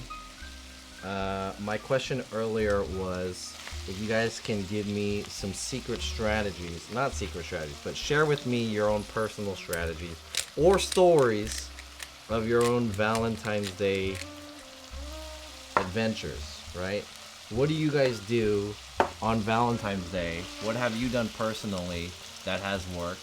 Or maybe you guys have some stories, Valentine's Day stories of things that didn't work. You know, I'm interested to hear. First caller, call me up. 1-800 talk shit. If you want to talk some shit, call me. Do you have the cheese? Do you use the cheese? Yeah, I have cheese. I have to grate it though. That means I have to find my cheese grater, which I don't know where it's at. Has debt ever made you feel suicidal? No, I've never felt suicidal in my life. But I know there's a lot of people who are at a breaking point, especially judging from my Twitter timeline of some people that I follow. But I'll just let you know that suicide is never the way. There's so many cool things that you can do in life. But I do understand that the people who are depressed, they feel like they're out of control. But you can do so many cool things. So just keep that in mind. Cut the cheese? Yeah, I will. Things that didn't work are staying home and avoiding everyone. So, okay. Raise your hand if you guys had a date on Thanksgiving. On Valentine's Day. I want to know, how many of my chat actually had a Valentine's Day situation? I'd like to know.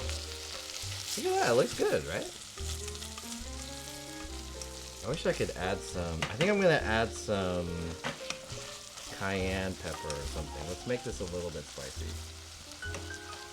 Let me go see if I can find some sauce. See here.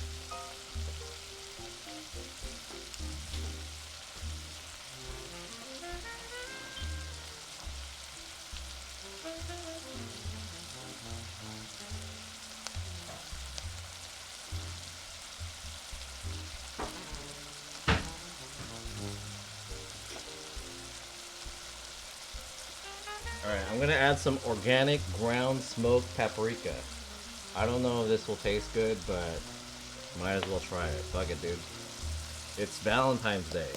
Or it's late Valentine's Day. I'm the one trying. I'm the only one eating this, so might as well try it out. This year or any year? Does this stream count? It could be. Yeah, any year. Filipino chef. Maybe fake World War III will make COVID go away. Yeah, okay. Cool. Happy Valentine's Day to you too. Throw in jalapenos. I don't have jalapenos, but jalapenos would probably be good. Shitposter says, my strategy was to tell my girlfriend I was sick so I didn't have to buy her anything. 6 strategies.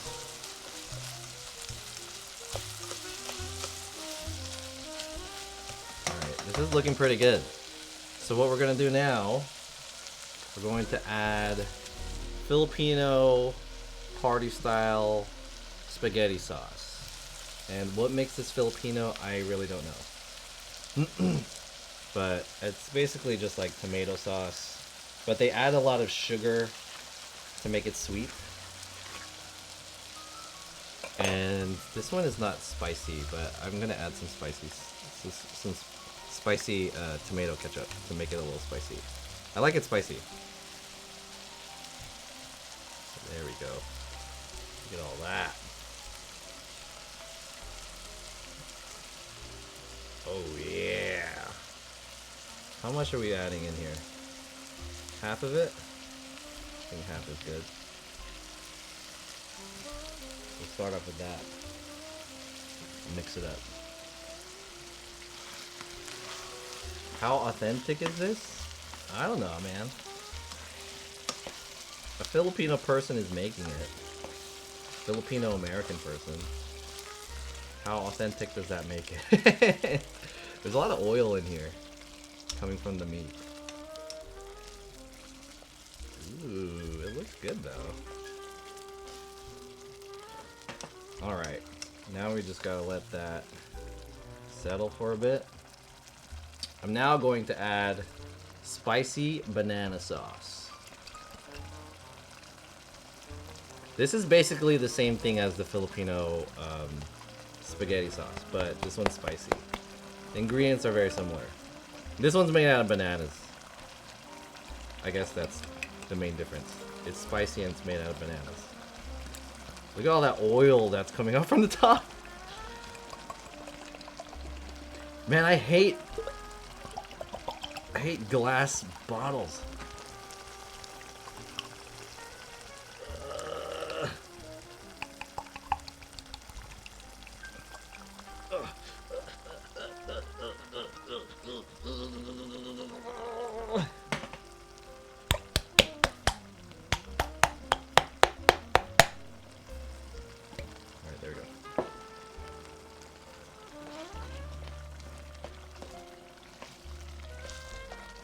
Mix it up, and then we'll let it cook for about, I don't know, 5 minutes or so. That should be good. And then we need to cook. Normally at this point, I would cook the noodles as well, cook the pasta at the same time, but I only have one stove. So we're just gonna do these one at a time. Fleshlight practice. When do you use the garlic? I used it in the beginning. So the first thing I did basically was I put the chopped onion and the minced garlic, quote unquote minced garlic. I put it in the pot with some oil and I let it sweat for a little bit. Basically cooking it. And then once it got a little soft, then that's when I added all the meat. Then I stir the meat around, stir fried the meat, let it brown a little bit, and then add the sauce. But there's a lot of oil in here. The thing about Filipino spaghetti is that it's very, like, greasy and it's not very healthy. But that's why people like it.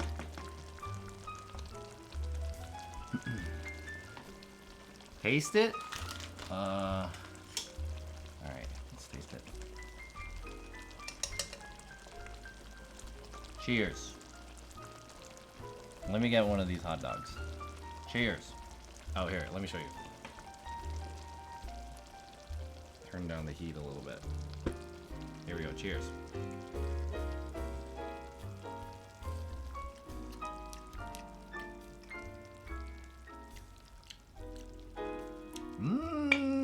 Not bad. It's too sweet. Needs more of this.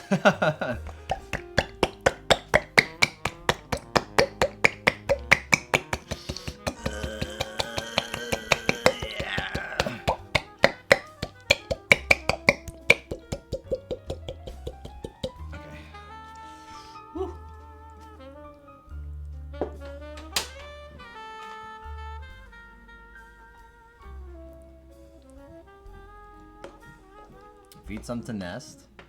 Oh yeah. He'll definitely love this. I've actually made a vegan version of this before. Well, I don't know if it was vegan. Vegetarian at least. They just replaced the hot dogs with like, you know, veggie dogs and replaced the meat with like veggie sausage. I don't know if the sauce is vegan or not, but I mean close enough, right?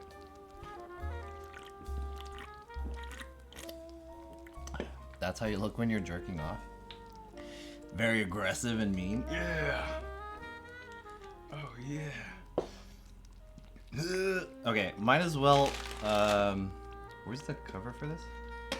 Might as well grate some cheese while this kind of settles down, and then we'll do the pasta last. So this is cheese. I don't know where my cheese grater is. I have to find it. Give me 1 second. I'm gonna find the cheese. What's up, Magic Moose Moo? What are you doing? What are you eating? I'm making Filipino spaghetti. This is for my romantic homemade dinner for you guys. And also an excuse to use the sauce that I haven't used yet.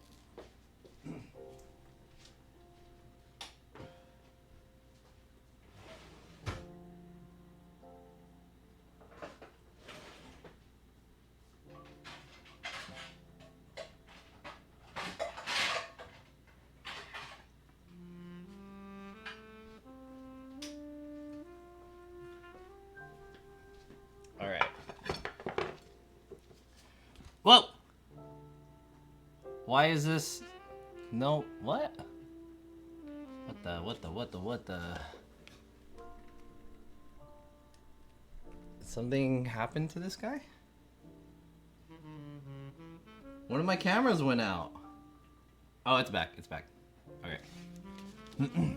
So this is Magnolia cheese.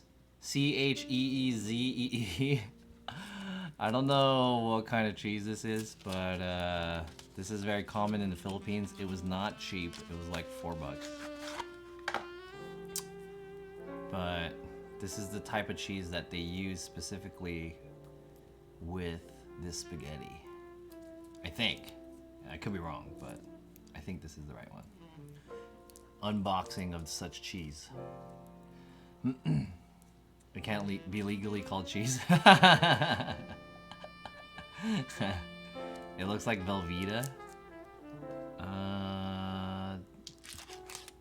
This is kind of a white cheese. Cheese whiz. Cream cheese? It's not cream cheese. I don't know what kind of cheese this is, to be honest. It's like Filipino cheese. I'm not an expert on cheese, but this is the cheese. All right. Now we're gonna grate. How do you do grating again? There's like a way to do it. You have to pull it towards you. There you go. Oh. This cheese kind of crumbles a little bit if you don't do it right. If you're a little too rough, it'll crumble. It's kind of milky. This is a milky cheese. I've had this. It tastes good. Yeah, this is a delicious cheese. That's a lot of cheese already.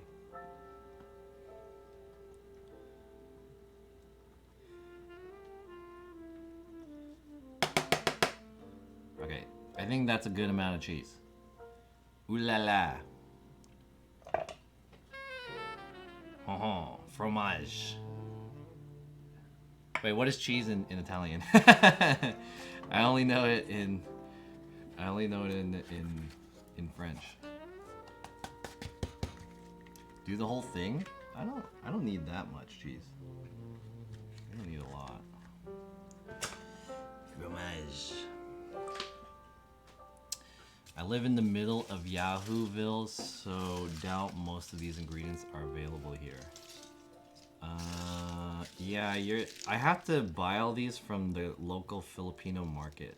Fortunately, there are two close to Koreatown, so I don't have to travel too far.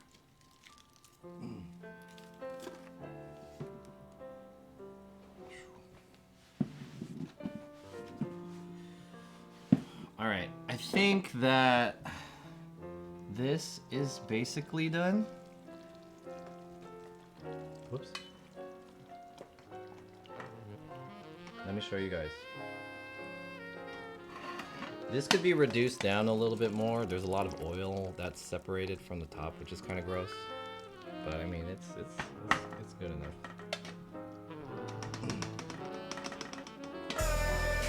Oh, what? Tony!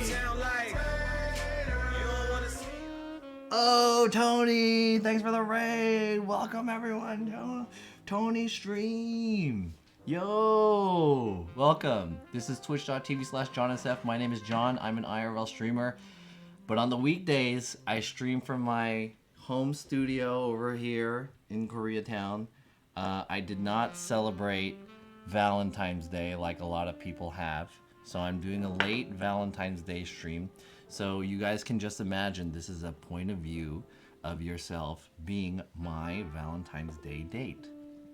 So I'm gonna cook for you, which is more so me instead of you, Valentine's Day dinner, which is going to be the most romantic food that I could think of, Italian food, but with a Filipino twist.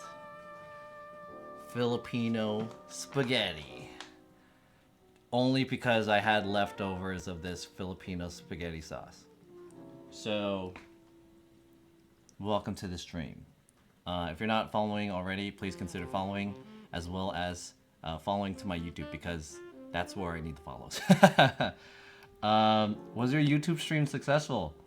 I've only done it twice. I want to do it more, actually. I was considering doing it again today, but I thought that this type of content is kind of like a little bit more special, a little bit more involved, so I wanted to do it together with my Twitch audience.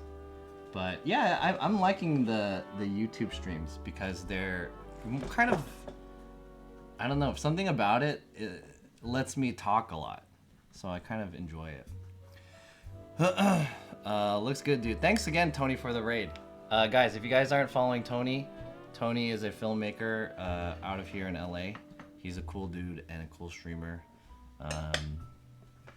Give him a follow. It says party style, but it's just you today. I don't know why it's called party style. Maybe it's because the Filipinos make it for parties. But all right.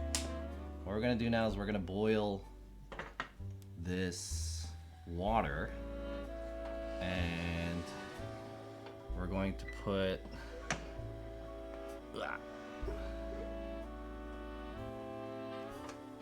we're gonna boil the water, and we're gonna cook the pasta, which is Anthony's pasta spaghetti espaguetis.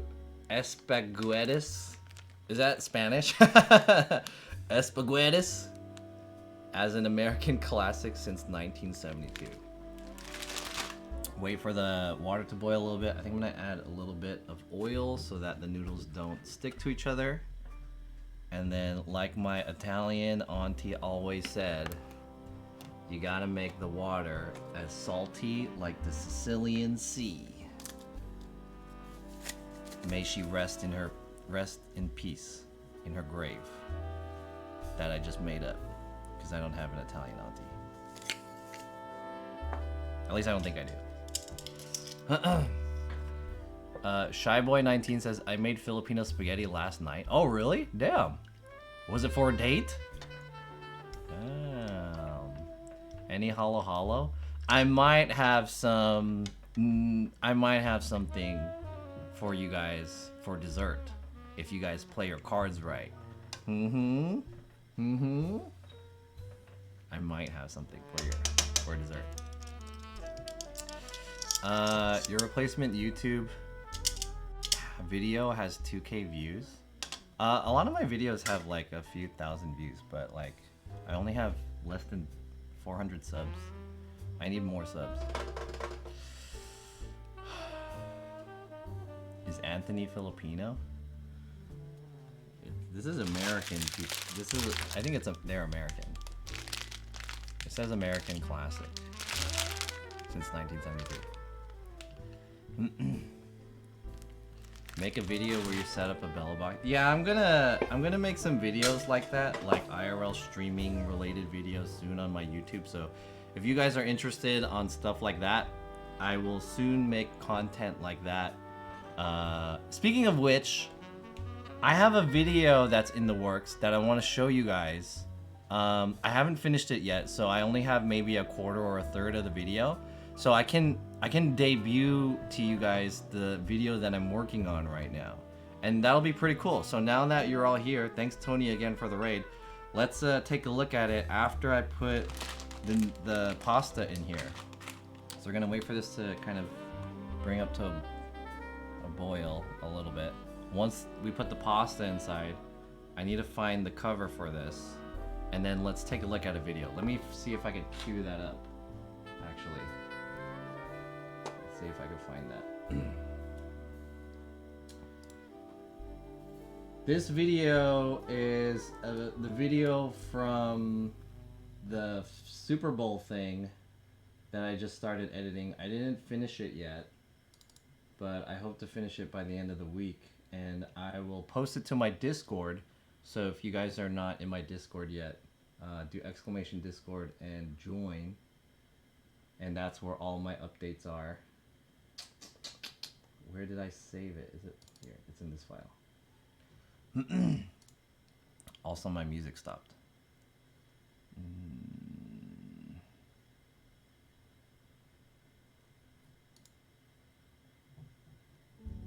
There we go. YouTube.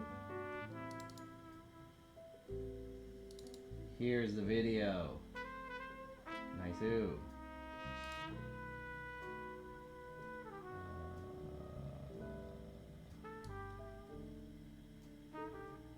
Alright, I have the video ready to go. Once we put the pasta in the bowl, then I'll show you guys the video that I'm working on. Tom from Earth. Hi, I'm Tom. What's up, Tom? Are you from Daly City? Close to Daly City. I'm from South San Francisco. It's the adjacent town to Daly City. Oh, you can see this. Let me get that out of the frame. Thanks for the follow, Cass, and a bunch of numbers. Thanks for the follow. New Jersey? Oh shit, I love Jersey. Jersey club music. Hoboken. Newark. Shout out New Jersey. I've never been, but I have a lot of friends from New Jersey. Let's see if we can get this. If you guys are just joining, again, I'm making Filipino-style spaghetti for my Valentine's Day spectacular with you guys. Do you know anyone in Hayward? I probably have some family in Hayward, probably some friends. I definitely know people in Stockton. I'm not sure about Hayward, though. Probably, most likely, yeah.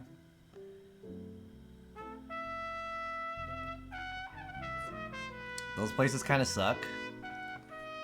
I mean, My friends are from there. I've never been, so I don't know if they're good or not, but I just know them because my friends are from there. I used to live in SF Richmond District. Oh, nice. Damn. Good. If you guys don't know, I'm originally from San Francisco, California. I'm now living in Los Angeles, California. I'm hoping that you guys have enjoyed your guys' Valentine's Day. I think, let me go grab the little lid for this, and then we're gonna heat this up. And then this is almost done. This is almost done. Let me get rid of some of this stuff too, at the same time. I have like hot dogs and stuff. Hot dogs and cheese and garlic. Get this out of the way.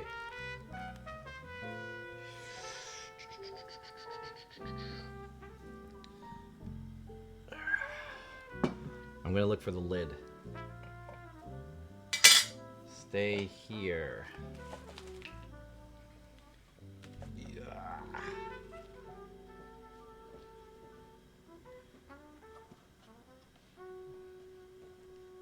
Let me try to get all of this out of here without dropping it. Oh, dangerous.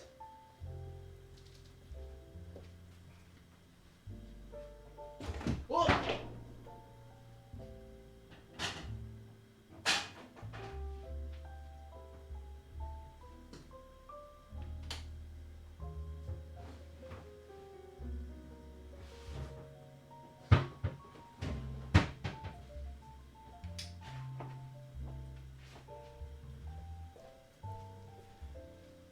I tripped on something. All right, perfect. We're almost done with this. I wonder if I could eat. So this is 2 pounds, right? 2 pounds of spaghetti. So I wonder how much I could eat. Maybe like a third of this. Quarter to a third. I'm just gonna get like a handful.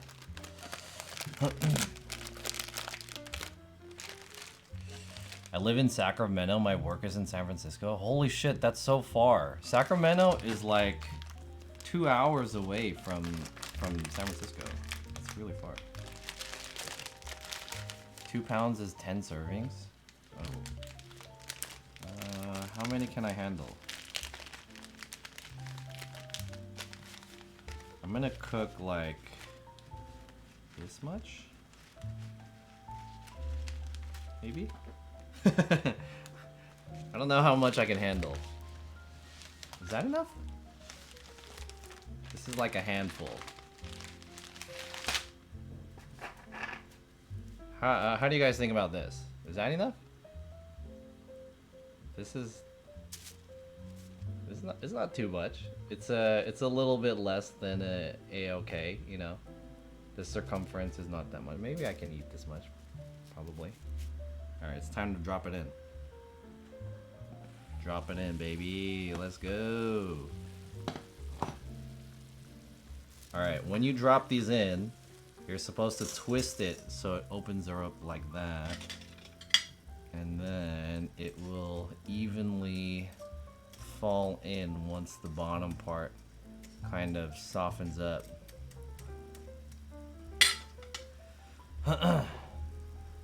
No commute, we're working from home. Uh-huh. I see. 1.5 hours. That's pretty far. All right, while this is going, let's hold on, let's make it so that I can put the lid on it. Softening up. And then let's go take a look at this video that I made, or like the portion of the video that I'm working on. How about that?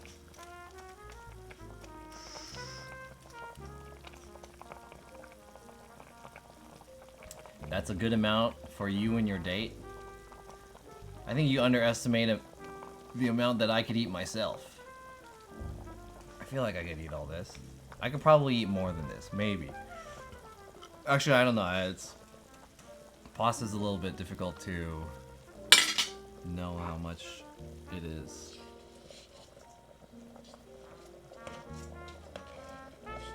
And by the way, my date is you guys. And none of you are eating, so I'm the only one eating. There we go. I'm gonna turn it down a little bit. And then we're gonna wait for this to become al dente. Here we go. Alright, so while we're waiting for that, let's go check out my video. This is a video that took me about like maybe 3 or 4 hours to work on, mostly because I was kind of stuck on what I wanted to do for this. Doing it itself is actually not that difficult, but yeah, let's open this up. It's playing right now. This is the Hold on. How do I pause this guy?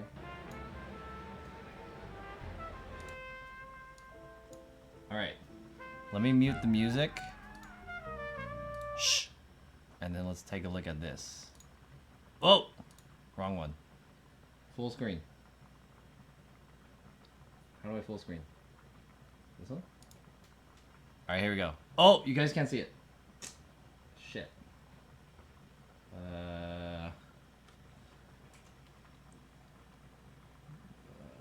What do I do? Do I just leave it like this? Alright, this is good enough. Watch this video.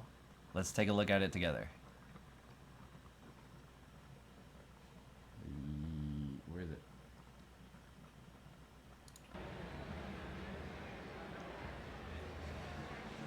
This is the real trophy that I had to cut a ton of people.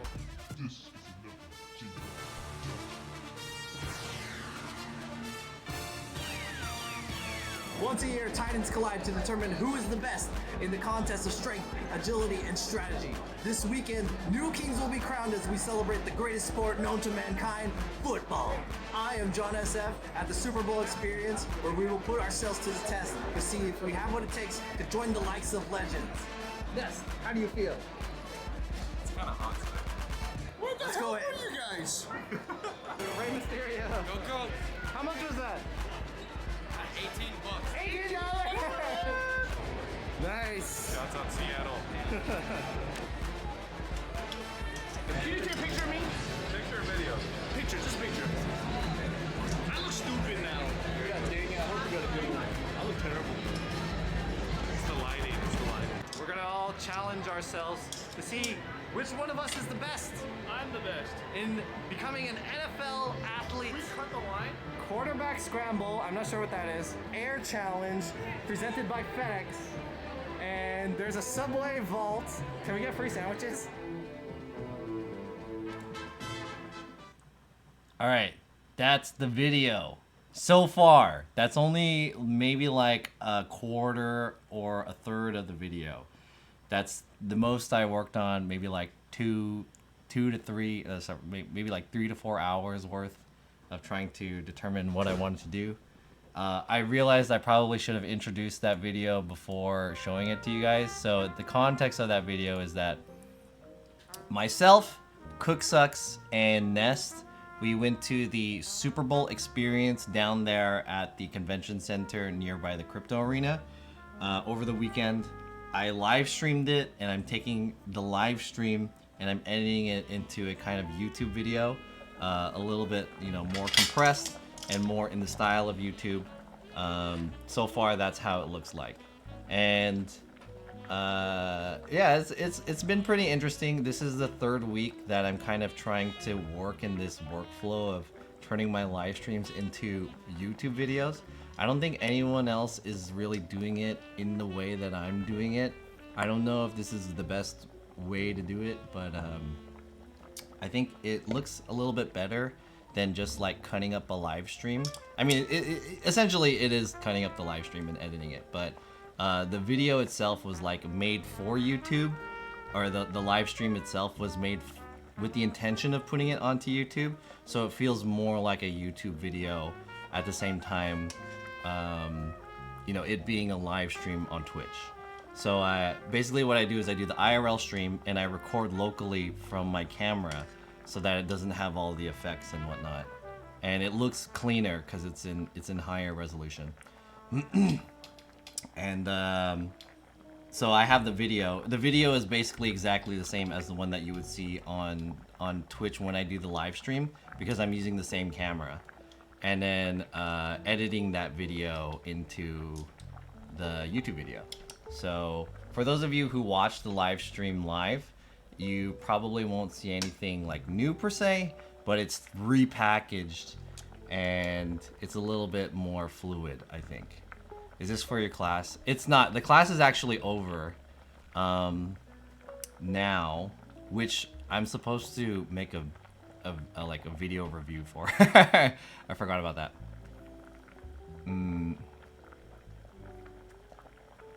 Look at you, sick ass edit.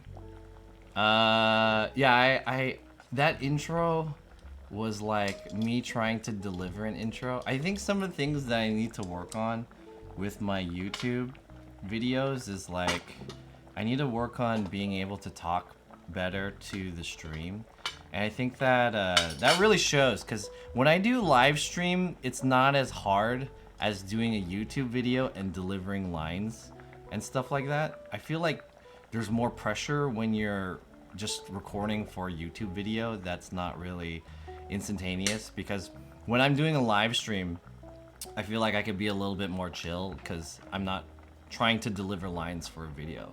I feel like I'm actually talking to people how I would normally talk. But when I'm going back and editing it, I'm realizing how shitty I am at talking to the camera. And I guess that comes out on the live stream as well, potentially. So I'm hoping that, you know, by doing this workflow that I'm improving on a few different things. One being that I'm better at storytelling.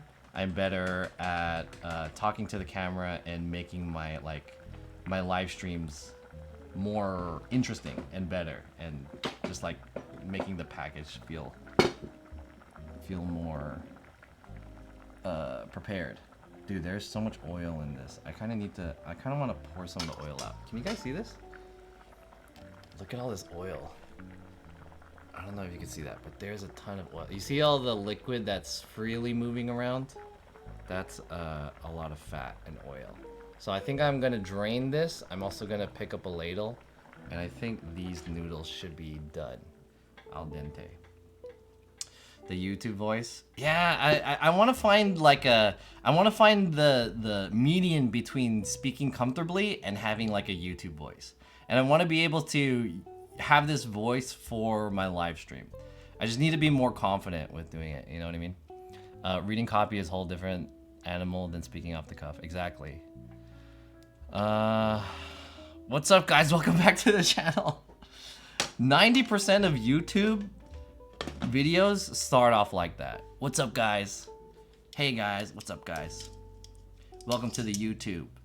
Today we are going to be cooking spaghetti, but before that, this video is sponsored by Skillshare, and let's go right into it. You know, that's the YouTube voice. All right, let me pour this shit out really quick. This is a lot of fucking oil, and then let me get a ladle. Give me a sec.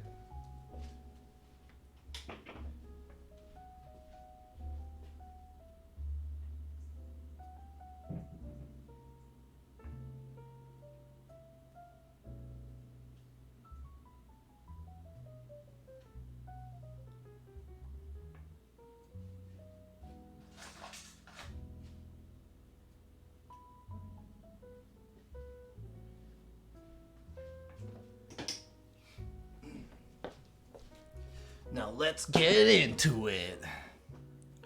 Make sure to like, comment, and subscribe, and smash the alert bell or whatever.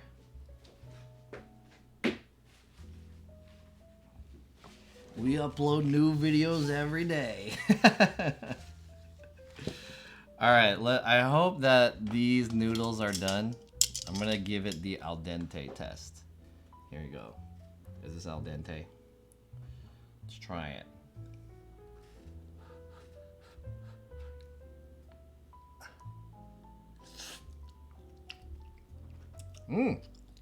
Yeah. A little bit overcooked, but not too bad. A little bit overcooked. Sweet. Let's pull it out.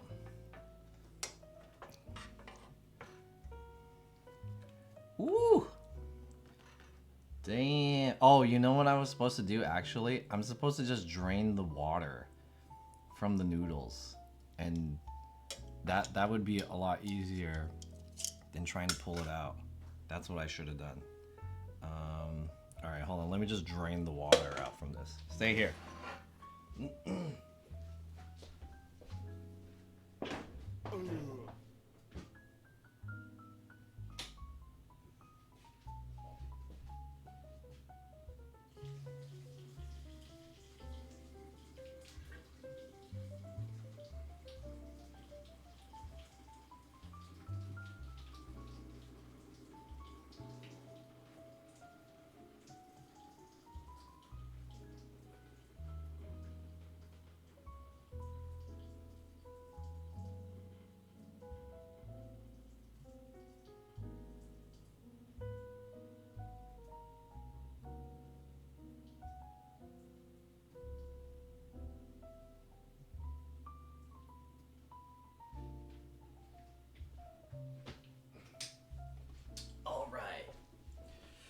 Today on my channel, we made Filipino spaghetti.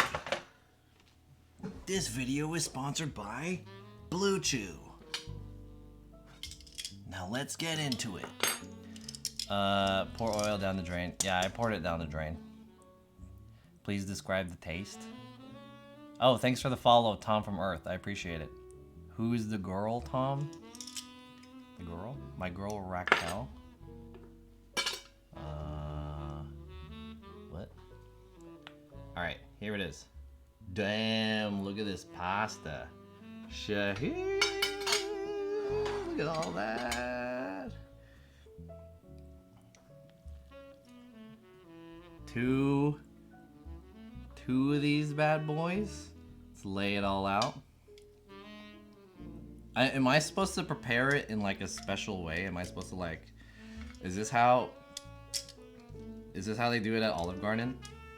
They like twist it or whatever. They make a little mountain. Okay, and make a little mountain. It looks great. Someone said before it looks shitty. And then let's pour up some of this. Oh yeah, baby, look at this.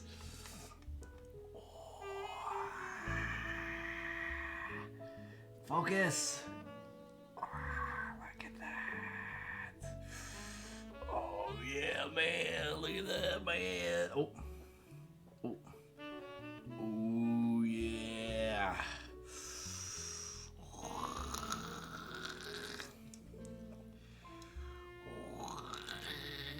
Oh shit, that looks so good. Oh, you know what? I didn't like try any of it. Like I didn't taste test any of it. But it looks good. It looks good. It looks good. Let's move this out of the way.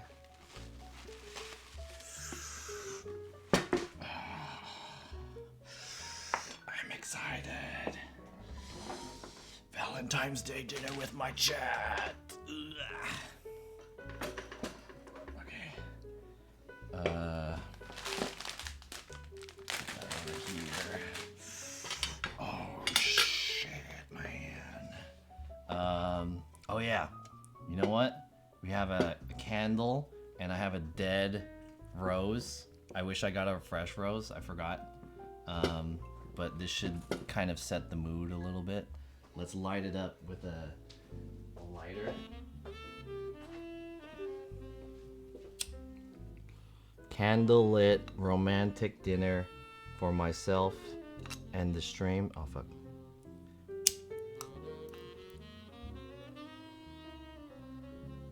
Ah.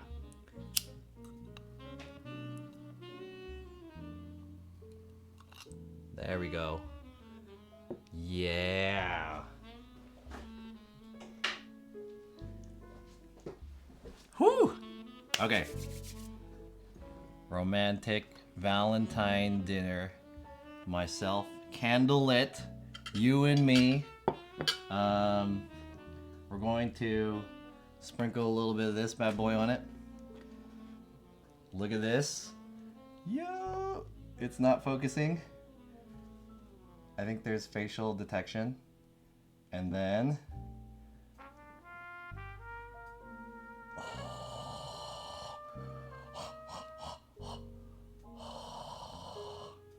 look at that.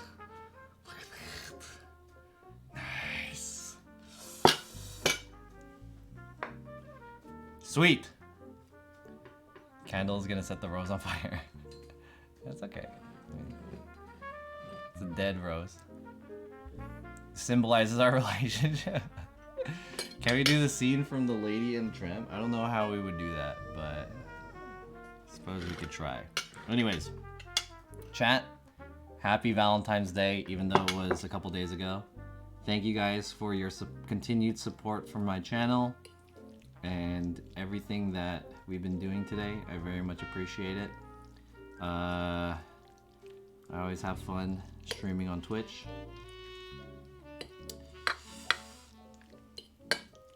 Again, this is Filipino style spaghetti. This is not like Italian spaghetti, but I figured Italian food is the most romantic food you can try, right? I don't know any other romantic food. Maybe French food, but French food is kind of like, I don't know, whatever.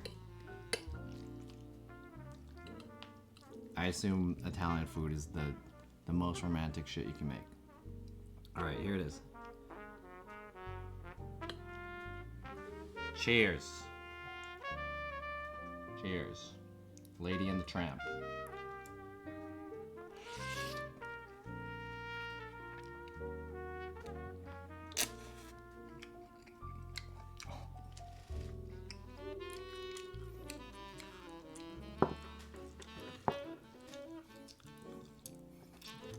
I'm gonna put out tonight. It's good. It's sweet. It's a little spicy. It's got a little kick. Very meaty. I think I need a little bit more cheese. Some cheese would be on here. I wouldn't say that this is like very close to what real Filipino spaghetti is like.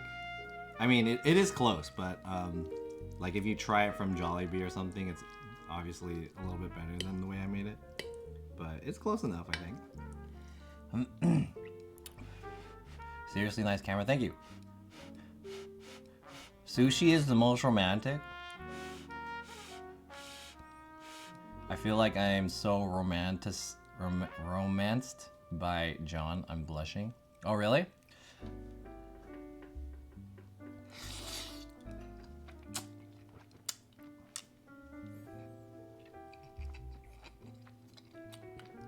Mmm.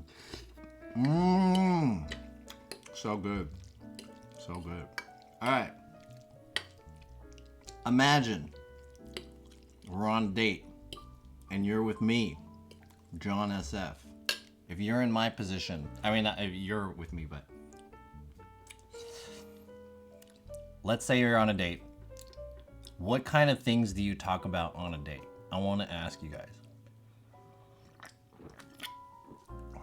What are the date questions? So what are you into? What's your favorite movie? I think those are always kind of weird. Like, what do you talk about on a date? Especially if you don't really know the person that well. So you don't know what they're into. What are like your icebreaker stuff?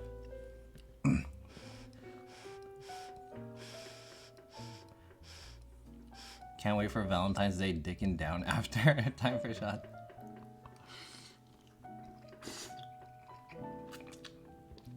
I think the last time I went on like a legit date, I went on a date with this girl who was like super pretty, but she didn't want to dress up or anything like that. She was just wearing like sweats, but she was hot, right? Anyways, I took her to this expensive place in Chinatown.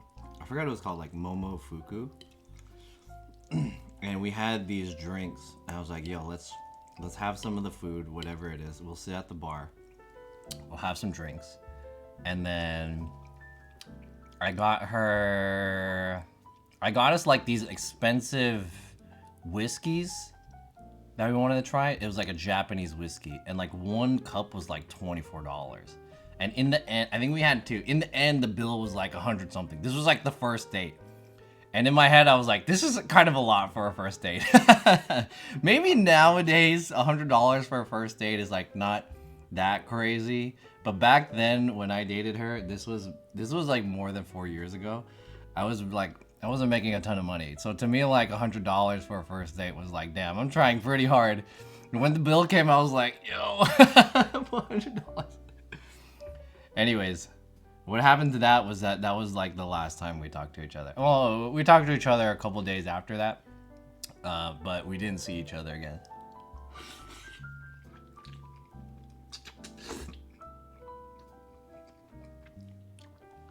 Okay, it wasn't like a first date, like real first date, like, hey, let's go on a date kind of thing. It was like an ad hoc first date. So it wasn't like, you know, it was like, hey, do you want to meet up tonight? And she was like, I'm not ready, but sure. And I don't want to get ready. So it's like, it was an ad hoc first date. It wasn't like, all right, I'm going to pick you up at 7 p.m. Thursday night. See you then, you know, I got reservations. It was an ad hoc situation.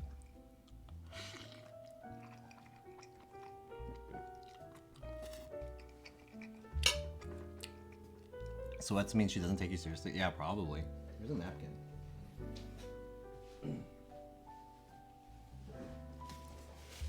Oh, and then afterwards for dessert, we went to, she was living in Little Tokyo, but I wanted to get dessert with her, so we went to this place called Little Damage, and it's nearby the clubbing district on like Spring Street in downtown LA. It's like a dessert ice cream place, right? And it's open late. That's why we went there.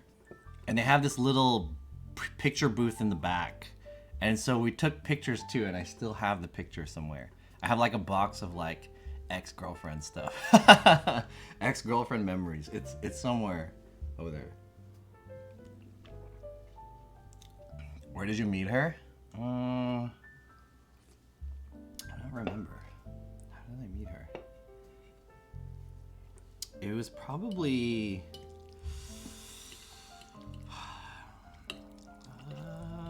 maybe it was like a social gathering, friends of friends situation, something like that. Maybe a work related. I forgot exactly. Taco Bell equals first date spot.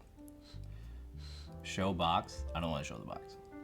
There's a lot of excuse me. That's too much stuff to reveal.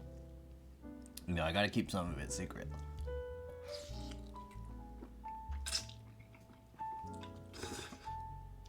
Anyways, what are your guys' good questions to get to know a first date? What do you do?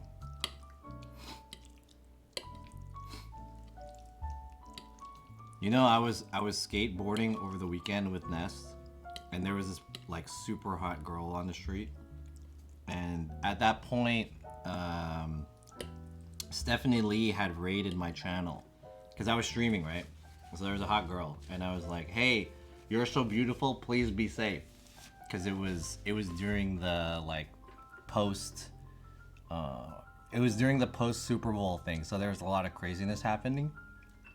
So I wanted to tell her that she was hot, but I didn't want to tell her she was hot. So I just told her she was beautiful, and then I said, "Be safe," because I didn't want it to seem like I was, I don't know, being like a horn dog, right? And then my chat said that I was catcalling. Is that catcalling?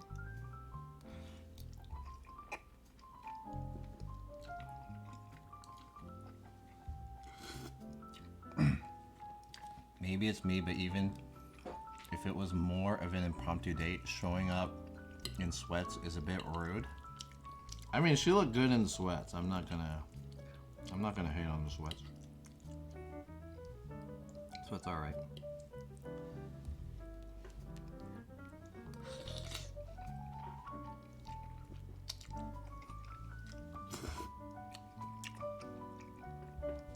I had to stroke my longanisa.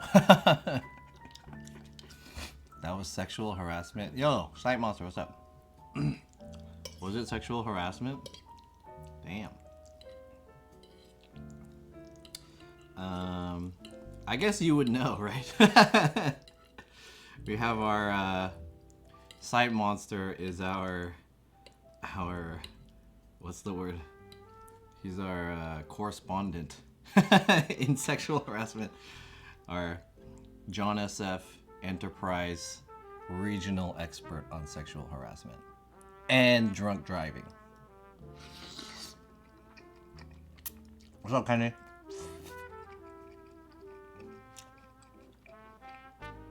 Don't be weird when she rated you. You see her in her stream and just say, "You look nice today." It's not rocket science. What?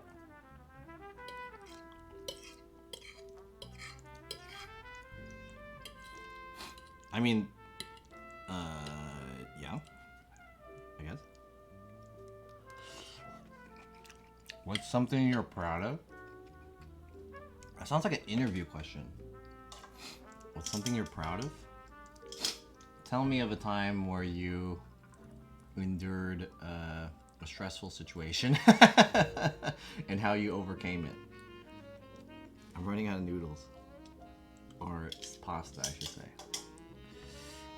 You look nice today is different than you're hot. I didn't tell her she's hot, although I wanted to say that she's hot, because she was hot. Okay, you look nice today sounds good. But it was just a random girl on the street. So I guess the today makes a lot of difference, right? If you were to say to someone, "You look nice today." Hey, you look nice today. Instead of saying "you look nice," because I guess maybe "you look nice" is a little too aggressive. Is that aggressive? Hey, you look nice today. All right, I'll give it up.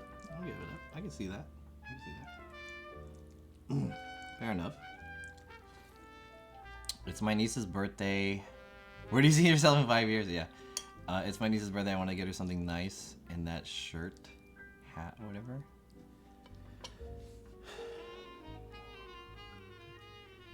Break the ice by not being weird or creepy. Well, okay, how do you do that? Let me know. Share with me chat strategies. Share with me chat strategies. What's your first date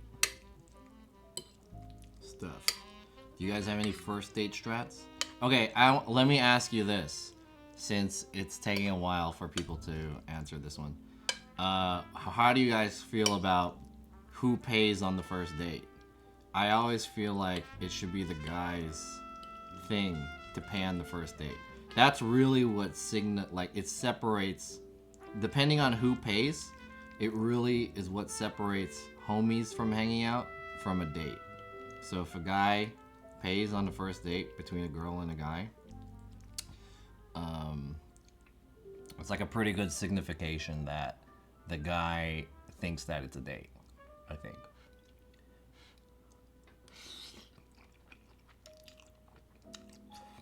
If you had one day left to live, what would you do?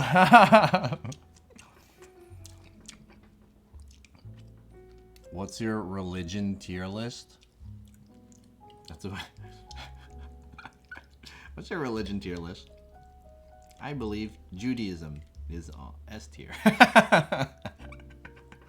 Yeah, you're looking like a snack. Women pay in 2021, we're equal. Tony K taught us all the pickup lines. All right, let's hear it. Let's hear Tony's pickup lines. Guy pays, but we definitely not going to an expensive place. This is Stealth Pulse. Simon Monster says, first date, I don't ask how much money you make, what you do for work. Do you have kids and shit like that? I mean, I don't even want to know those things, especially on a first date. I think the where do you work is not a bad question though, because a lot of a person's life comes from their work. How much money you make is a little too, like, why would you ask that? I don't even ask that till it's just like random people, you know? I don't even ask that to my friends. I don't know what my friends make. That's a little too personal to ask them how much money they make.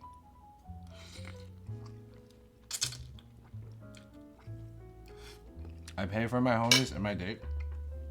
I pay for my homies sometimes. It depends on our relationship.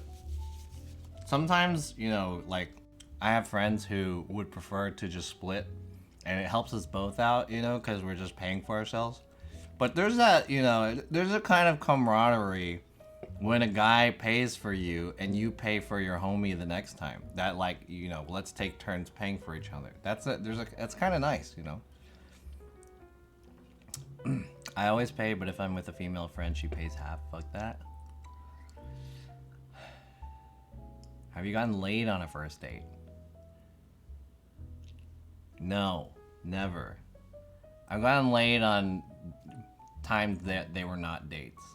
But I feel like that's a good question, actually. What do you guys think about that? Having sex on the first date?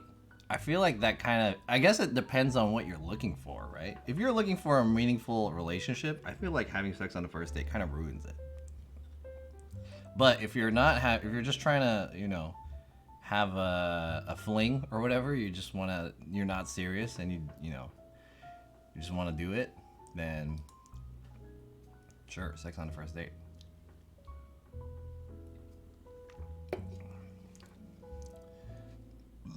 I pay for homies often. Yeah, Kenny has paid for my drinks a lot. He likes paying for drinks. Where would you hide a body? A lot of people get laid on first dates and then when they get too drunk. I feel like the first date sex is like, all right, this is not gonna last. You know, let's speed run this. You know. The first date sex is a speed run, you know?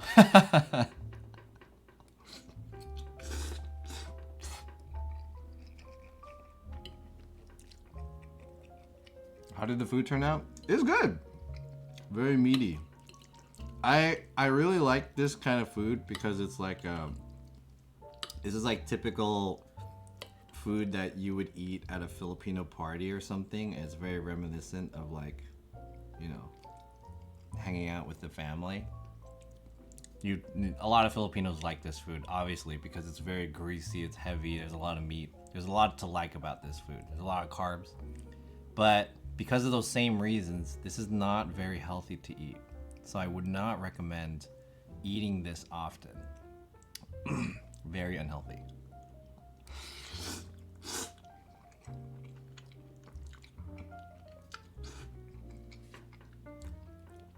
I had leftover sauce, so I wanted to finish it. I already feel fat just eating the amount that I'm eating.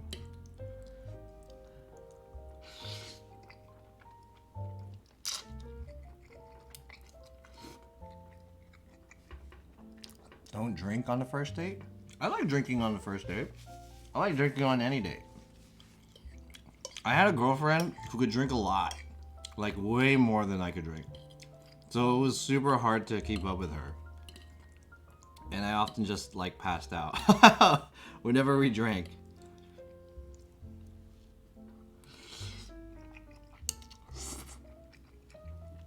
What happened to your diet? We're gonna start it tomorrow.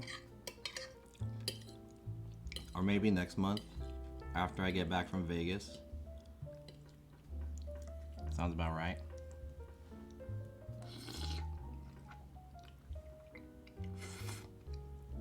Coincidentally, it's not coincidentally. Direct cause and effect. Whiskey dick is terrible. I mean, it's alright. You get it, dude. Fuck it. I got a whiskey dick. Hey, girl that I had a date with, I cannot have an erection right now. But that's cool, right? And she's like, yeah. Whatever. What are you doing in Las Vegas? I'm gonna go attend the Level Up Expo. It's like a very large gaming and anime convention. And I guess there's K-pop there too. That's what we're gonna do. There's a lot of pressure on the guys when dating. We're the ones setting the pace and dictating where things go. That's why I like the girls who are like not like they have their own agenda too, so it's kind of easy to work with them, you know what I mean? Like the girls that are not super passive. I've dated some girls who are like ultra passive and they just did not, it was like so hard to figure out what to do with them. They didn't know what to do themselves. They're just like, you're the captain of the ship, I'm just here to ride, right? It was like, dude, what are we gonna do? What are we gonna eat? So it was kind of boring hanging out with them. But there are some girls, like, they have their own thing, so it's like cool to hang out with them, you know what I mean? This is a long message. I'm partially Taiwanese. I'm gonna skim through this.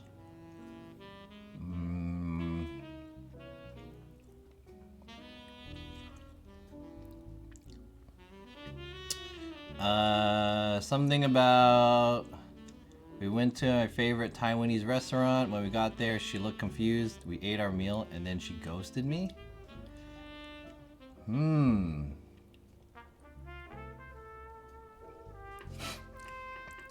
you make this question shorter? This is too long. There's too many.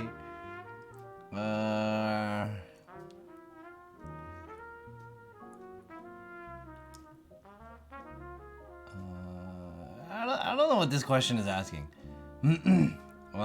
Is there any way to last longer except for thinking of an ugly fat bitch before climax? Good question. Maybe just like stop. I don't know. It's hard. Sometimes you get to a point where like you want to last longer. There's like a tipping point, right? Either you're gonna finish or you're just gonna get soft. That's like the hard fork in the road, and you're like if you fuck this up, this is a hard thing. If you fuck this up, one way you're gonna finish too early, or the other thing is your wiener is gonna get soft. You could fuck it up in many ways, right? So it's tricky. Warcraft shot that guy? Yeah. That guy got shot. Yo, Quants, what's up? Yo, Chino, what's up? Long time no see. I hope you're doing well.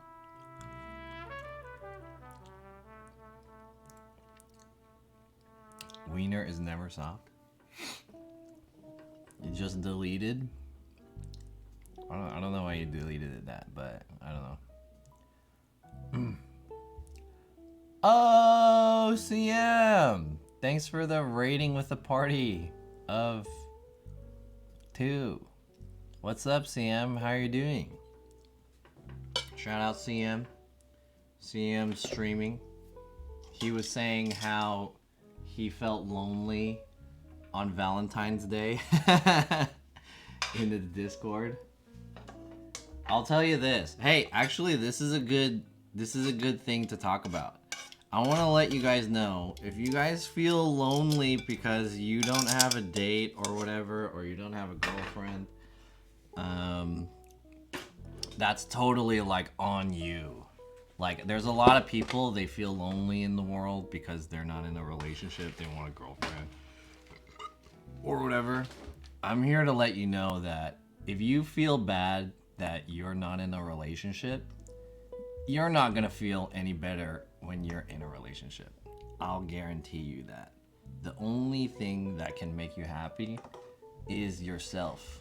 So you need personal self-actualization, you know, whatever it takes for you to feel happy, that you're, you know, in the way that not other people can make you happy, then that's the only way. Only you can make yourself happy. So don't be sad that you're single. Being single is tight. You're not gonna be single for too long, you know? So enjoy it while you still can. That's my my comment to you. Hey, Electrified, thanks for the follow. Too many fish in the sea. I'm doing well streaming GTA. If you don't got good friends, you shouldn't feel lonely. Oh, if you got good friends. I mean, there's times where I feel lonely. I'm not gonna lie. There's been many situations where I feel lonely or alone. But sometimes, more times than often, I prefer kind of feeling alone. Not feeling alone, but being alone. Not feeling alone. But it's not like... There's a difference between feeling alone and being unhappy. Or like sad that you are alone, right? I think there's a difference. So, yeah. Loneliness is selfishness. John doesn't feel lonely because he stuffs the empty hole in his soul with mountains of food. Well, I mean, your hole must be pretty big then. If we're talking about, you know, filling that hole up, Kenny, you know what I'm saying? Kenny got a big ass hole. It's gotta get stuffed all the time. I'm feeling happy now because I have you guys. I don't need to add another person in my multiple voices. No way you can be alone, especially with chat by your side. I think that helps me a lot, the fact that I'm a streamer. Okay, so you guys know that I came down here. I'm originally from San Francisco. All of my friends and my hometown friends still live there. I do have a good amount of friends here, but it's definitely like my closest and my longest friends still in my hometown. I often don't hang out with people here in Southern California, but I've almost never feel lonely because I still have my connection with my friends back home, and also I stream quite often, right? So I have time to check in with people, you know, regulars like you guys in the chat. So I really don't feel lonely. It's very rare if I were to ever feel lonely, I feel like. The last time I can say for sure that I felt lonely was when I was traveling in Japan. That was like, I felt lonely at that time. But it wasn't because of like, there wasn't people to hang out with or anything like that. I just felt like I was in the wrong place. You know, I felt like sometimes when you travel alone and you don't know what to do, that's how I felt. I felt like I didn't belong here. And what am I doing here? That's what sometimes I feel when I travel alone. But that's like a different type of loneliness. It's not like I don't have anyone here. It's just like I don't have anything to do.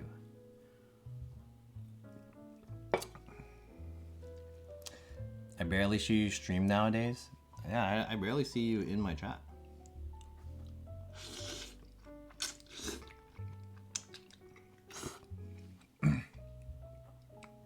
Replacement streams more often and he streams 3 times a week.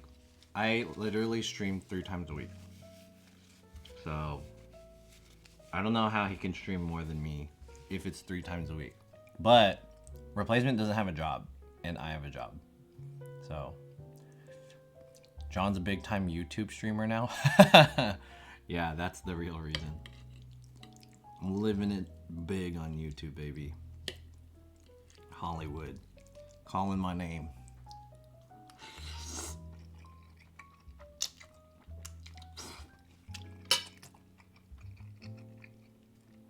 What type of meat did you put in the tomato sauce? I put hot dogs, Filipino hot dogs, and Filipino sausage called longanisa. It's like a sweet and a little spicy sausage. Ground meat, basically. CM says traveling alone sucks and boring 2 is better than 1. That's not true. I actually prefer, not prefer, but I actually like traveling alone. Traveling alone's fun. It's just like, you just have to know when you've been traveling too long, I think. So, if you travel alone with a purpose, and there's something that you have to do, at least this is my perspective. If I have something to do when I travel, and there's a reason why I'm in the place that I'm at, then I don't feel alone, because I feel like there's a reason I'm there. But there was a few times where I traveled to Japan, and I felt like what am I doing here? There's like no reason for me to be here. So I felt out of place, if that makes sense. Is that a frozen meal? No, I just made it. We have longanisa in Mexico, but it might be different. Yeah, it's probably different. Is it sweet? I've tried, this is, the longanisa, Filipino longanisa is like sweet and oily, but it's most similar to like a chorizo, but I feel like chorizo is kind of dry, you know, like aged meat or something. And it's not, it's more savory than this one. Like Filipino meat is often sweet for some reason, I don't know why.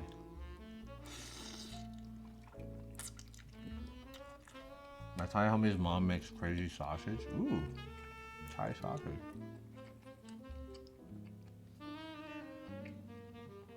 I was surprised I didn't like Japan. Yeah, there's something about Japan that's like unwelcoming, uncomfortable. Something about Japan. It's like, I like Japan, I really like it, but there's something about it, like if I'm there for too long, I just feel uncomfortable. Japan, you wouldn't fit in, you speak the language. I speak a little bit of the language, but it's just like, the way of life there is not comfortable. I don't know how to explain it. There's a lot of culture, it feels strict there, if that makes sense. I don't know. Yeah, and also I speak the language a little bit, but not enough to like, you know, enjoy probably. When I was living in Korea, it was really fun because it was more relaxed there. Like no one gives a fuck. But I feel like when you're in Japan, there's a lot of like cultural norms that you have to adapt to. And being not from Japan and not knowing all the norms and shit like that, you kind of feel out of place.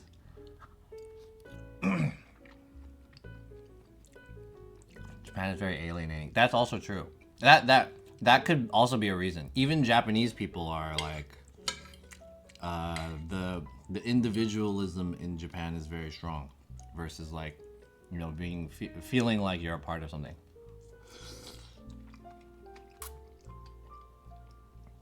Yeah, Fox is right. Damn, chat's going too fast.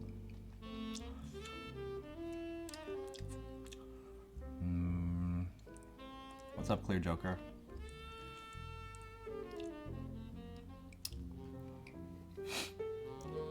I'd be a total fucking dick over there with me being all loud and obnoxious. Some people might like that though, but yeah. I mean, as long as you're respectful, it's okay, but it depends. Like, if you're there for a short time and you're there to enjoy and have fun, that's different than being there, because I think I was stuck there for like a few weeks without knowing what to do. So I felt lost there. Not lost as in I didn't know where I was, but lost as in like I wasn't in the right place, if that makes sense.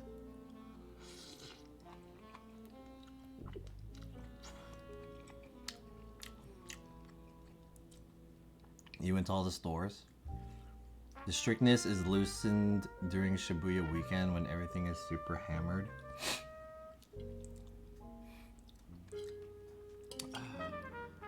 Alright, I have a little bit of sausage left.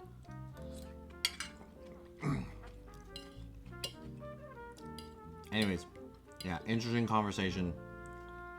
How did we get to this? Talking about Japan. I'm looking forward to going back though. I mean, I have friends in Japan. Japan's fun. I just feel like I can't be in a place where I don't really belong for too long. That's like really my issue. The beer looks interesting. This is Terra. It's a Korean beer, Australian lager from Korea called Terra. It tastes like a cheap version of Heineken.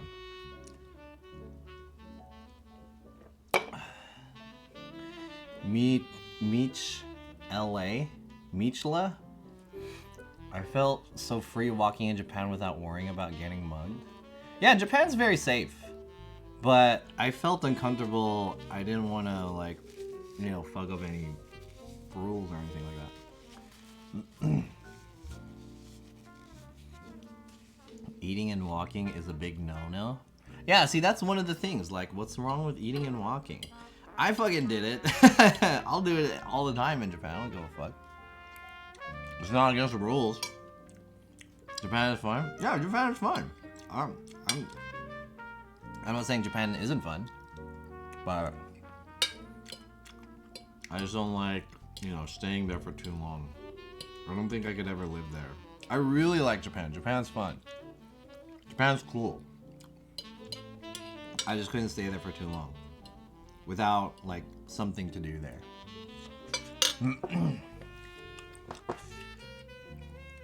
They removed all the public trash cans essentially to combat eating and walking to a minimum. Looks like we got a resident Japan expert.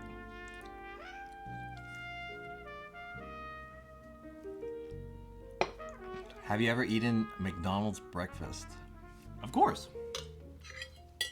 A weird question. No, I haven't. I've never tried it.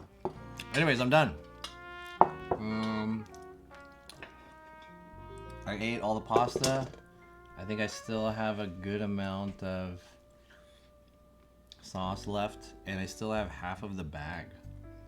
And I have more pasta still. Nice. Did something turn off?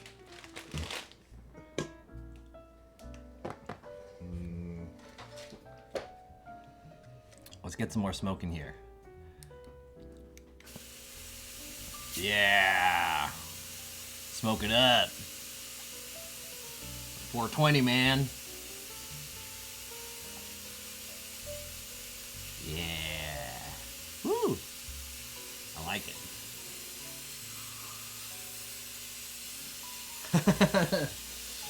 Ooh, yeah, man.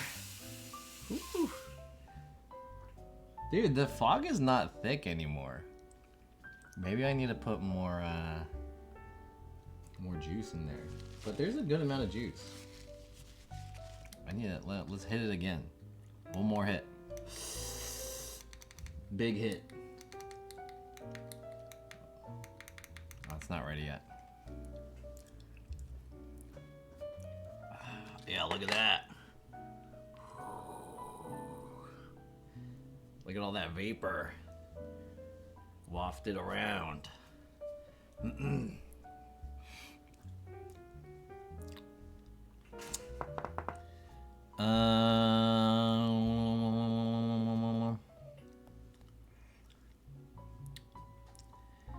Did you get a fog machine after watching Uni's talk show?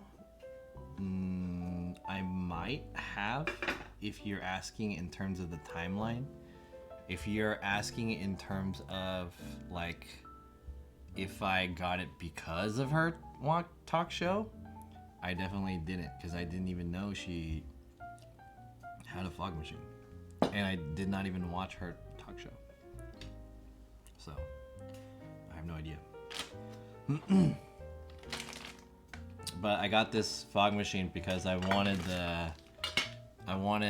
to add more atmosphere in here for my lights. You know, it makes the lights disperse a little bit. It gives like a little bit of a effect, which is kind of cool. That's why I got a fog machine. But I think it doesn't disperse enough fog. There we go, another hit. Oh yeah, 2 hits, baby. Woo! Oh yeah, man. 420 Valentine's Day. Yeah.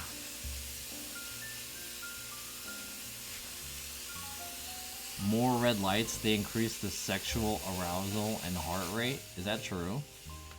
Sexual arousal and heart rate. I wanted to make this stream look like romantic. This candle is like about to die. That was the concept for the stream. I want it to look romantic. You see how the fog is kind of soaking up some of the light? So it looks like there's a thickness in the air. This is a good effect for light. You guys want to turn this into red lights? We can do so. We can do so.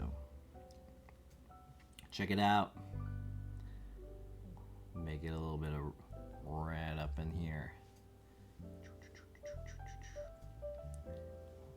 Where's the other light?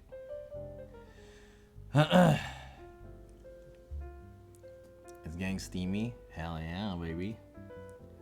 Alright, we'll turn this one into red too. How's that? Yeah, I have an Edison bulb. It's right there. That's an Edison bulb. Some fake plants will be cool. I have a real plant. I don't know if you could see it.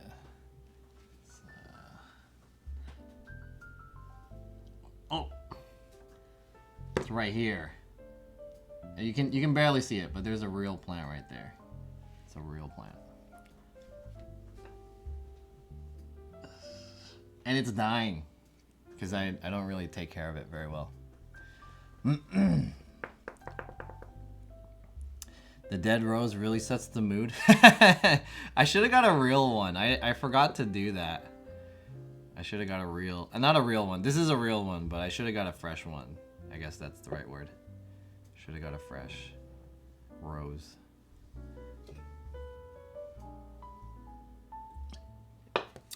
Emulate the effect a little bit better. Let me clean off this table. And then let's have a little bit of a dessert. You guys didn't expect dessert, huh? I have dessert. Let me get rid of this stuff first.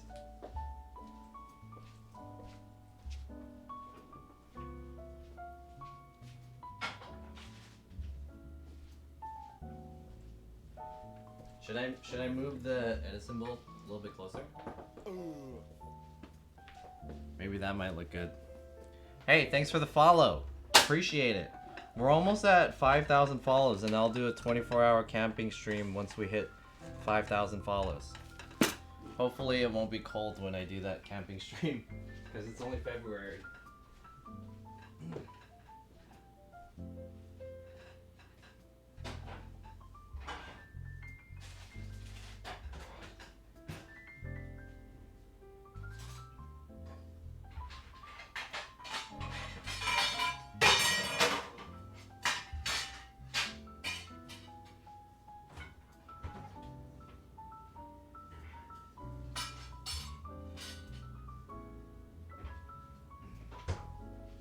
Alright boys, are you ready for some dessert? I usually get, when I go to the Filipino market, I get Filipino ice cream flavors. And one of my favorite Filipino ice cream flavors is a flavor called cheese and corn. I don't know if you guys ever tried that. It sounds weird, but I guarantee you it tastes so good. If you get a chance, try cheese and corn flavored ice cream. However, today, I feel like they ran out of cheese and corn, or they didn't have it, so I was forced to get another flavor. This was the flavor that I got. This is Macapuno Ube Swirl. And I believe Macapuno is a coconut of some kind. Maybe a young coconut. Is it? Coconut Sport? I don't know what sport is. With purple yam ripple. That's what the translation is. San Miguel. So there we go. Macapuno Ube Swirl.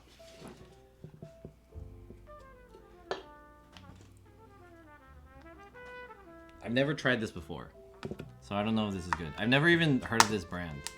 This is San Miguel brand. I know San Miguel the beer, but I never tried San Miguel ice cream.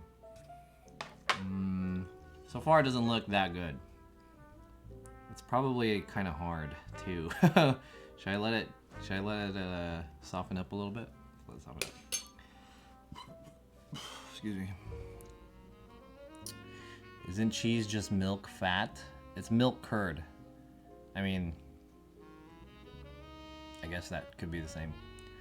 How does ube taste like? It tastes like a sweet potato, basically. A little bit different than a sweet potato. You like boba ice cream bar? Yeah. Air fry it. My ice cream. Put it in the microwave. Mike Mass Murder. What the fuck is that? This is Macapuno Ube Swirl.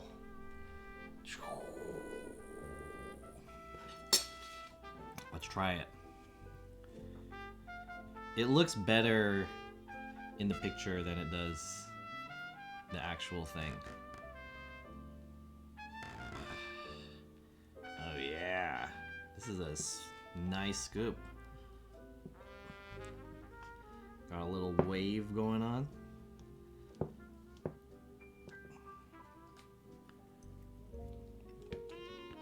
Macapuno is some kind of coconut. Coconut sport. I don't know what coconut sport is. That's what it says on the front. Coconut sport. I'm not sure what coconut sport is. It's like a e-sport. Da-da-dun, da-da-da, da-da-dun, da-da-dun, da-da-da-da. The greatest sport known to mankind. Coconut sport. Alright. That was good.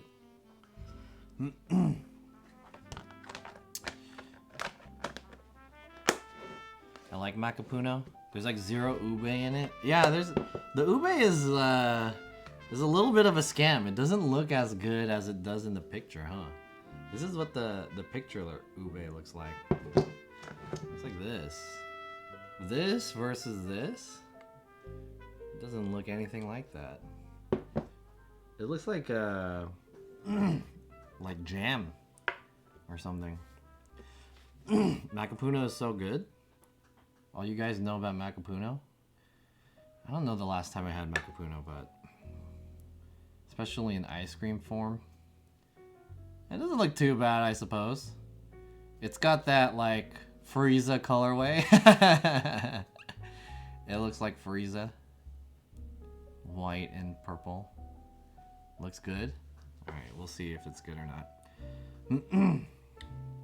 There were a lot of weird flavors at the Filipino market. I elected to go with this one. Cheers. Oops. Cheers.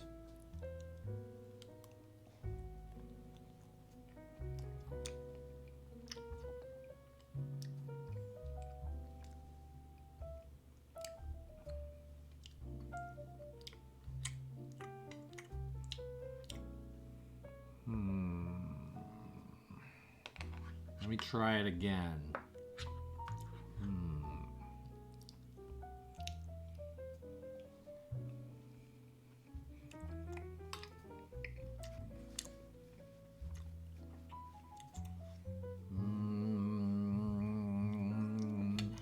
One more try.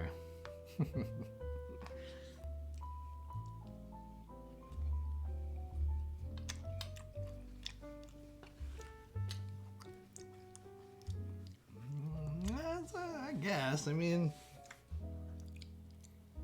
it's whatever, I think. It's whatever. It's not bad. The coconut flavor is very light. It's very like a subtle coconut flavor. It's kind of like if you had vanilla ice cream, but there was like a very subtle coconut taste to it. And then the ube is it's like you can feel the texture of the ube because it's like it's kind of like a syrup, but I can't really taste it. It doesn't have the flavor of ube. I wouldn't recommend this solely based on the fact that I feel like it's overrated. It's not bad. Like if you had to eat it, then you know you can eat it. It's definitely better than cheap ice cream that you get from an ice cream truck, but it's just whatever. Just plain. Yo, Emery, what's up, dude? This date stinks. This date stinks. I'm going home, and you're paying for the dinner. Fuck this date. Hey, chat.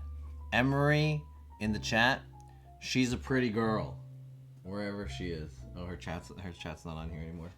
Guys, give her a follow. She's a pretty girl. If you guys like pretty girls, you can follow her. Hey, Emery, what's up? Good to see you again. I hope your Valentine's Day was good. Better than my Valentine's Day. This date stinks. Her comment got deleted. Damn, she got shot. This date stinks. I want to try these. Don't try these. Okay, this was like $10 for this whole bucket, and it looked good. I mean, it looked okay. It's definitely not what I expected. But don't get it. Don't get it. What brand ice cream is this? It's San Miguel. I'll show you again. Oops. San Miguel, best of the Philippines collection. Macapuno Ube Swirl. Don't get it. It's not good. I can't believe you said that about me. Why? I say that about a lot of people. You know? Like Nest. He's a pretty girl too. Fatsu? You got a lot of pretty girls in the chat. What's wrong with being identified? You don't identify as a pretty girl? I'm sorry. I didn't mean to classify you as a pretty girl if you did not want to be classified as a pretty girl as such. But you know, there's a lot of pretty girls in here. What do you want me to do?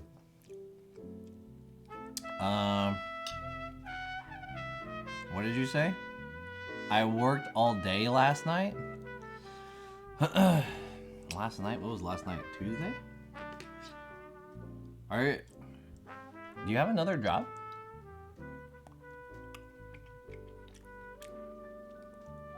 If you want good macapuno, get the jar of coconut gel and put it on your own ice cream. Oh, interesting. I wish I just got the cheese and corn. I want to get cheese and corn. Haagen-Dazs is good supermarket ice cream. Nuclear echo. What's up? Emery's Instagram is private. Oh well. It's too bad. I thought this was the boys club. Hey, girls are invited to the boys club. We're opening a venue in Orange County very soon. Do you want to come? Yeah, sure. What? That's tight. Cool. Yeah, I'm down. Fuck it. Maybe it's gonna attract all the ABGs and shit, right? The ice cream be nice right now. It's alright. I had Filipino jackfruit ice cream before. It was pretty good. What is that called? Filipino jackfruit ice cream? Isn't it called like what is that shit called? Langon? Langon? Langon? Hey Google, what is Filipino ice? Oh fuck, I already fucked it up. What is Filipino jackfruit?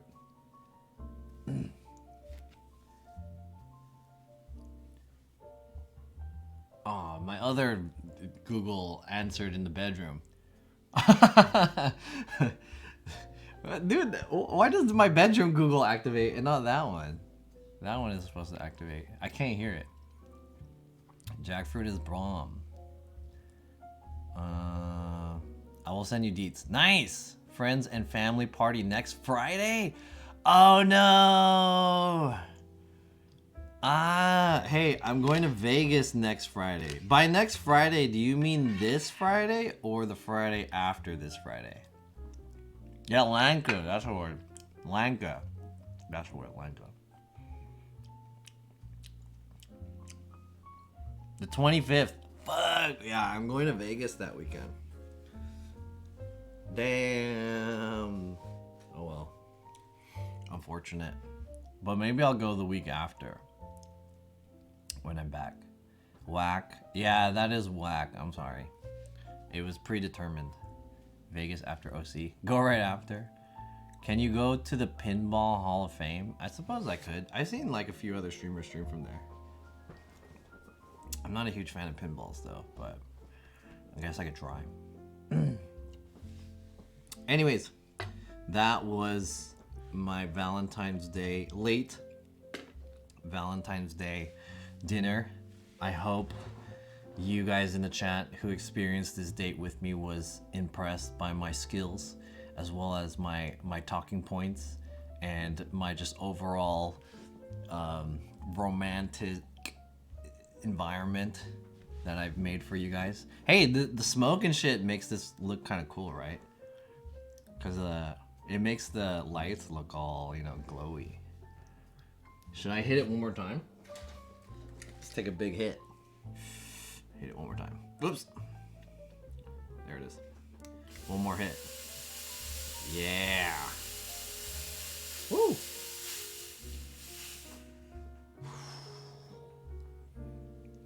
One more hit.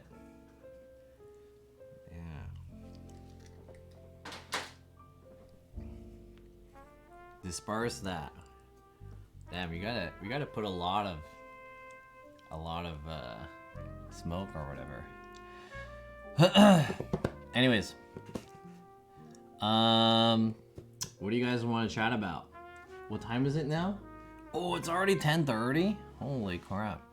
How long have I been streaming for, chat? Let's get a uptime in here.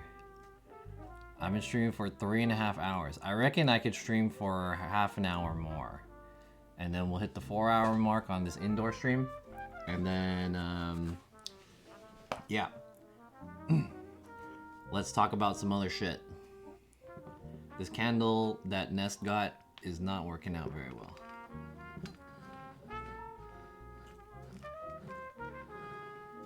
I have the dead plant right here. We got a little bit of lights in the back. How's that? A little bit of Chad in the background. Should I make a little bit of, how about this? It's time to get sexy. Let's make this a little bit sexy. TV strip. Oh yeah, boy. Turn it down a little bit.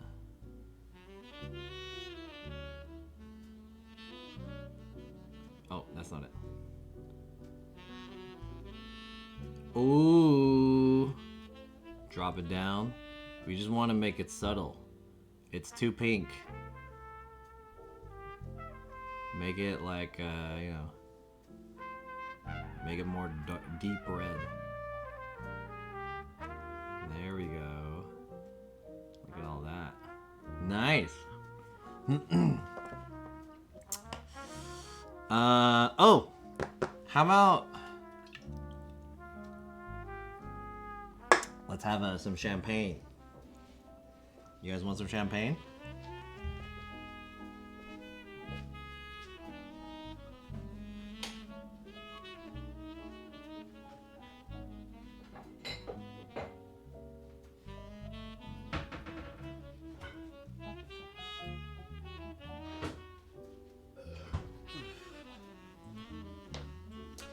Oh, ooh la la!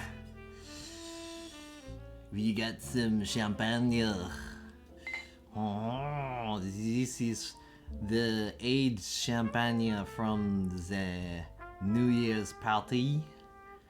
It is a white Zinfandel, Brut, Grand Reserve. Oh, Cooks. It cost $8 American. Actually, I don't know if this is good. Does champagne go flat or whatever? Because it looks pretty clear to me. All right, here we go. Some champagne. Cheers to you.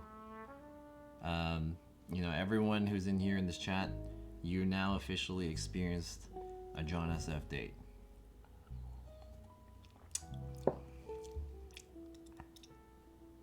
Gross. Oh, cheap champagne. I mean, very expensive champagne. Oh. Has that been open since New Year's? It has, yes. Cook makes wine. I'm putting out after $5 champagne. It'll do the job. $100 going in, $2 coming out. This was a $8 champagne that I got at like Ralph's. I tried to find there were two champagnes that were like bottom shelf champagnes. One is called Andres, and that one cost like $5-6. And this one was the step up off of Andres, which is like $7.99 or something like that. So I was like, I don't want to get the cheapest one, but I'll get this one. Let me hold on. I want to kind of lower this. Let me drop this down a little bit.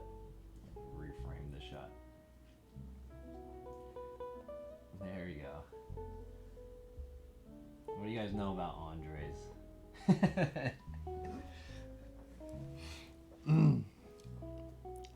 Is it expired? It could be. I don't know. It's been 2 months.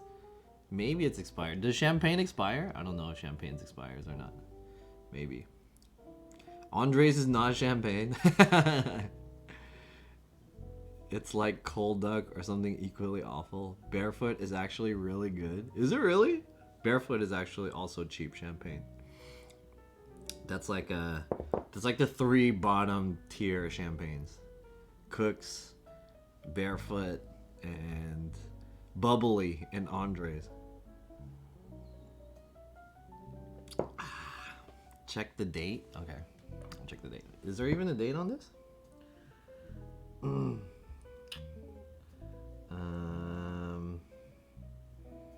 I think there isn't a date.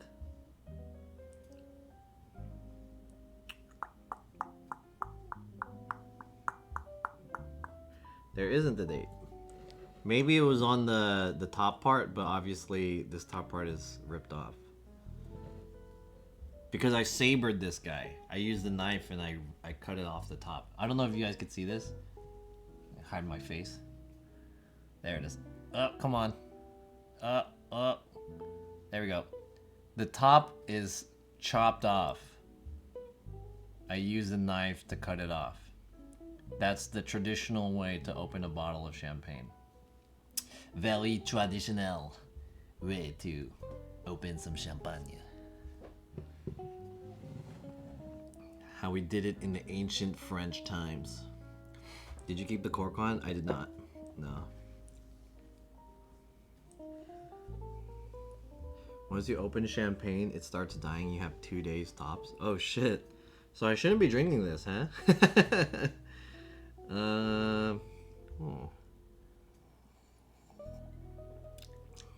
Yeah, it does taste pretty bad. Not like super bad, but I don't know if it tastes bad because it's old or if it tastes bad because it's supposed to taste bad. I can't tell the difference. If it tastes like vinegar, it's bad. Kinda. Not really.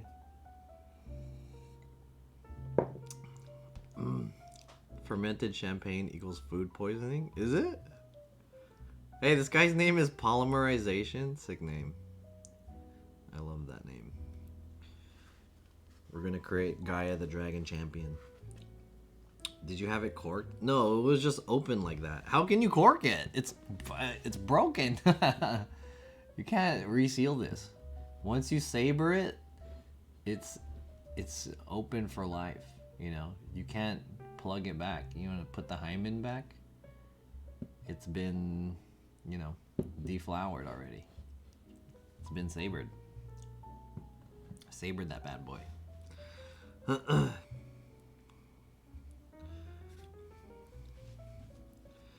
Don't use a saber next time. But it was so cool.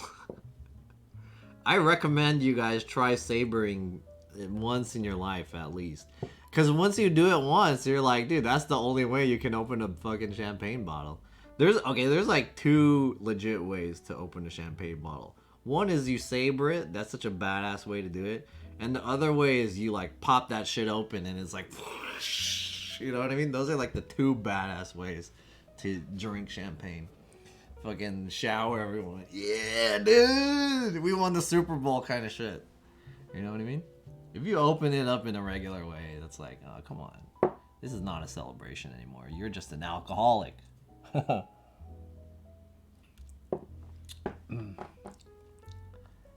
It's the sour. You still have the new socks? Yeah. All right, chat. What do you guys want to talk about? I feel like these conversations are fun. We've been having good conversations. However, there are some interesting conversations that I want to have with the chat room at some point. I don't know if I want to do it in this stream or in a future stream, but there's been a lot of stuff coming up on my timeline that's worth talking about, and you know, some interesting happenings happening in the IRL space that I've been overhearing.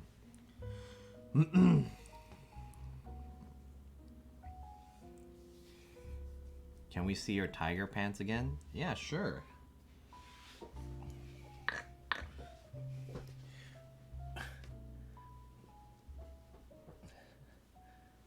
Tiger pants.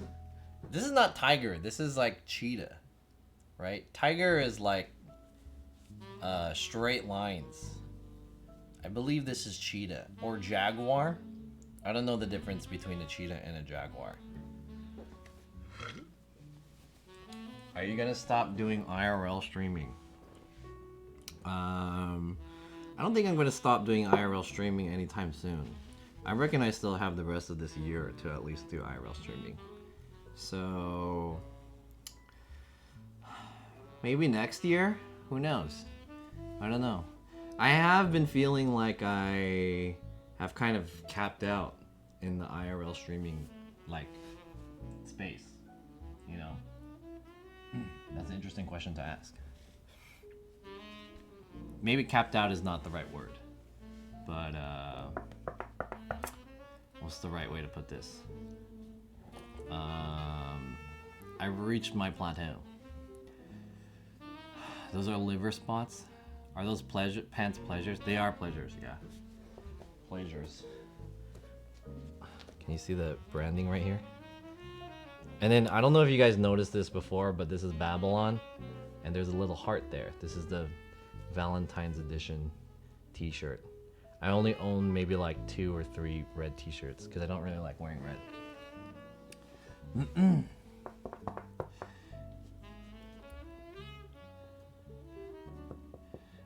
You not gonna do a Tekken practice stream? No. John's breaking up with us on Valentine's Day. The fog machine was clutch. I didn't really want to say this yet, but I have kind of like a larger plan when it comes to my content creation. And let's just say that the plan is to kind of graduate from IRL streaming. I'm not saying I'm gonna like stop IRL streaming, but I think there is a level of content creator that works, and IRL streaming is kind of not. The way IRL streaming is right now is not like the optimal way, probably. Did that news footage gig ever turn out for you? No, I only got paid once out of the 4 times that I did it. That news gig sucked. It wasn't a gig, it was just like it was an app that would pay you. If that's what you're talking about. That thing is so cool. If you're a video guy, I recommend you get one of these. This makes lights so much more cooler.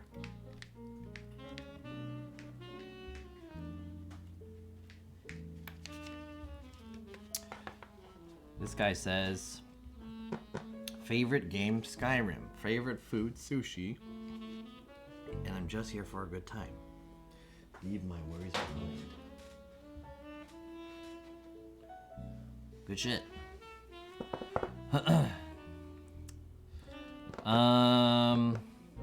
Yeah, I'm kind of like, I ran out of my content today. Oh, let me turn off that light.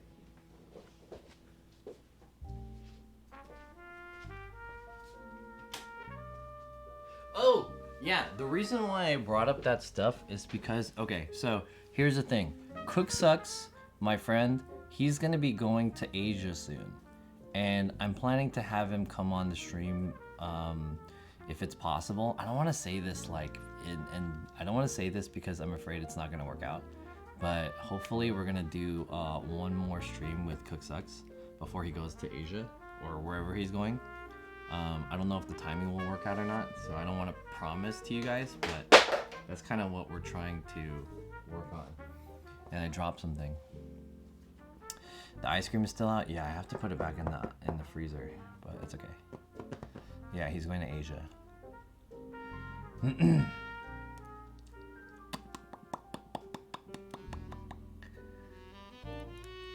I've seen his streams. They are pretty pog. Yeah, he's a good streamer. I like that guy. I don't like his stream, but I like him. I mean, I like his stream. I just don't like watching his stream.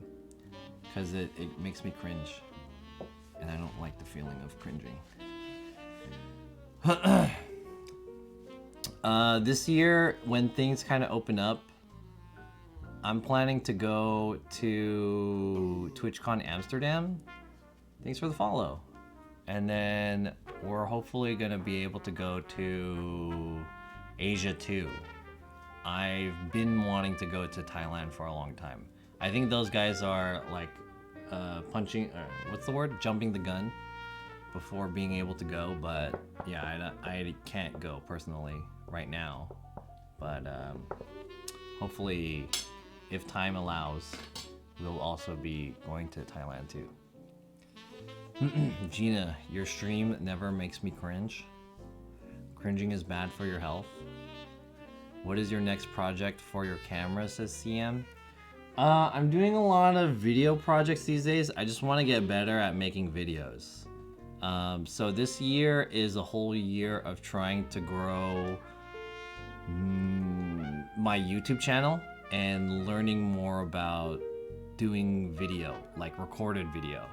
And also we're gonna do more like live streaming events this year. I'm gonna try to do one kind of larger like IRL stream event per month. In January we did the Iris Kim concert. February we're going to Vegas. Next month I need to figure out what we're gonna do next month. April and May. I don't remember when TwitchCon is, but if TwitchCon's not getting canceled, we're gonna try to go to TwitchCon too. And then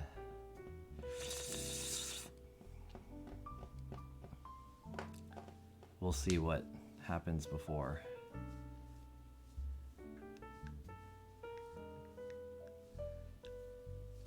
Yeah. So yeah, that's what's coming down the pipe for me. And you know what I noticed? On Valentine's Day, a lot of people did like love advice streams. What's up with that? Love advice? Hey, can I ask you a question? I feel like I need a girl on here. And I can ask a girl advice about what girls like. That would be a cool interview, right? I'm gonna get a girl on here and ask them, like, what is your perspective about something. That would have made for like a cool Valentine's Day stream. Farming parasocial viewers. You know, a lot of streamers are playing Lost Ark now, I noticed.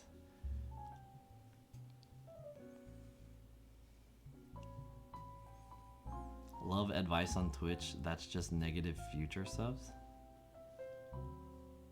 How's that? Get Gina on your stream? I'll get Gina on here. Alright, Gina, what do you think about going on a date? There were good streams on Valentine's? Like what? What was the best Valentine stream?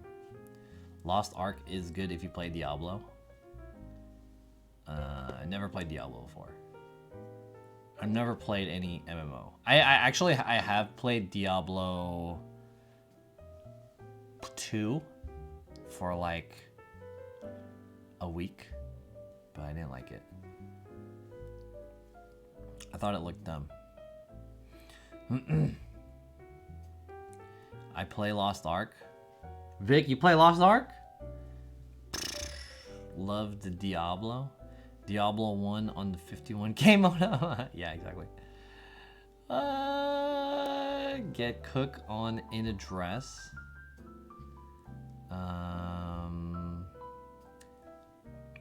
Man, I really don't want to bring stuff up like this on stream, but it's just so like I can't help.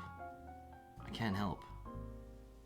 Can't help. I'm not gonna do it, but all right, I'll just mention it. I'll just mention it really quick. This was Cook Sucks' last post on his Instagram, and he put a whole 200-word essay here. You guys could read it yourselves if you guys go to Cook Sucks' Instagram.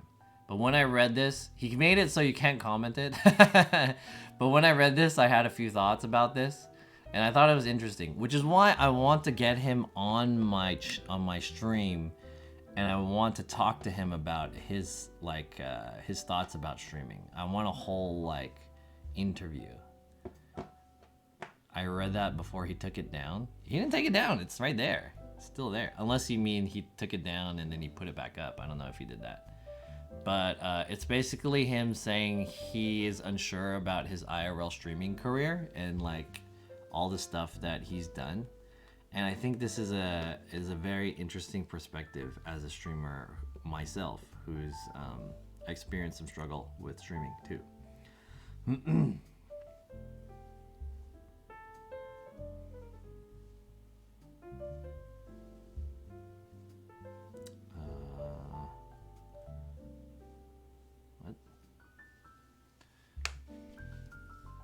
Is he depressed? Maybe. I'm lit right now. Cool. Streaming is a big pain in the ass for a little reward. Yeah. Stano says, oh, 100 bits. Can I ask you something? You don't have to ask me that if you want to ask me something. Just ask it, and then I'll determine if I want to answer. Because now what happens is you're going to say, can I ask you something? First of all, thanks for the bits. Thank you.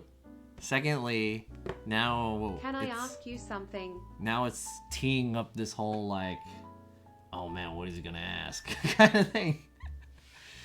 Or you could have easily just asked it. And then, depending on what it was, we would have made fun of you or answered your question.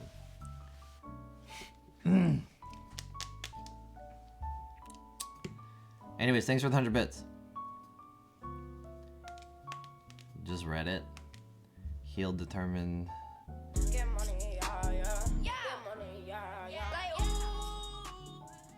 Alright, thanks for the 100 bits. It's gonna. What would you say if your kid came out as gay? I would have been like, yo, cool. Proud of you for coming out, man. Coming out as gay is definitely a struggle.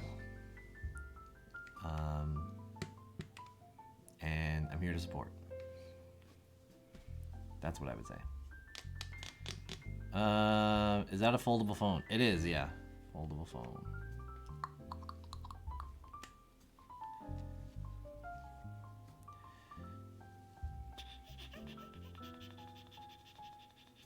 What would you do if we go to war with Russia? I don't think we're gonna go to war with Russia. But what would I do? I mean, I don't think I would do anything different. I like Russia. Russia's tight. Russia's cool. Nothing I can do. Well, I don't think I can do anything. Interesting question. What would you do born with a Vadina? Is that a question?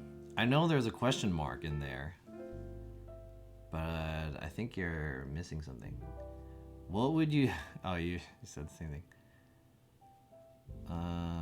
There are rumors spelled with a U. There are rumors about iPhone 14 Fold. Dude, for sure they're gonna make a folding phone. It would be cool if we could use channel points or spend bits to make your smoke machine go off. That would be cool, yeah. I don't know how I would set that up, but that would be cool. Cook is being emo. I think he has a legit thought in his head. Oh, you know what? I need to make a video about. Okay, before I go, chat, I need to tell you guys I need to make a couple videos. Basically, I need to make a video about I need to make a few videos about IRL streaming. One video is gonna be like, not one, but there's gonna be a few videos about tech, and then a few videos about becoming an IRL streamer.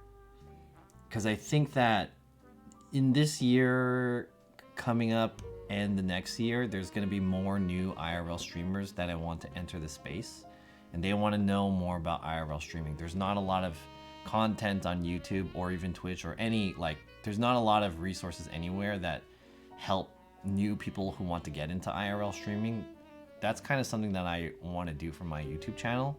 So those are videos that will be coming up this year. So if you're not following me on YouTube and you're interested in IRL streaming, please give me a follow. If you're not interested in IRL streaming, give me a follow anyways, and then just don't look at my videos. Or you can just pretend to look at my videos so I can get the viewership. That would be pretty sweet.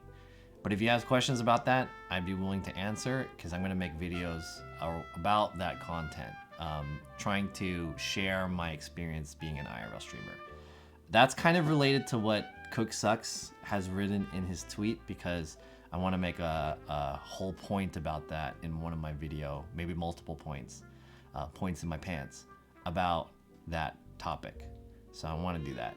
The other thing that I have to do is I have to make a review of the Casey Neistat class. Oh, I don't have to make it, but there's like a giveaway, and I think I could get like $100 or something if I make a review about the Casey Neistat film course that just happened. There's a few questions that this thing asked, and I want to answer them really quick. Maybe I could do that here on this stream, download the VOD, chop it up, and then upload it. Let me see if that's possible. But anyways, if you guys have any questions, feel free to ask me. Let me log into this. Log in. And that assignment is like supposed to be due today. I don't know if I'll be able to do it, but I might as well kind of try.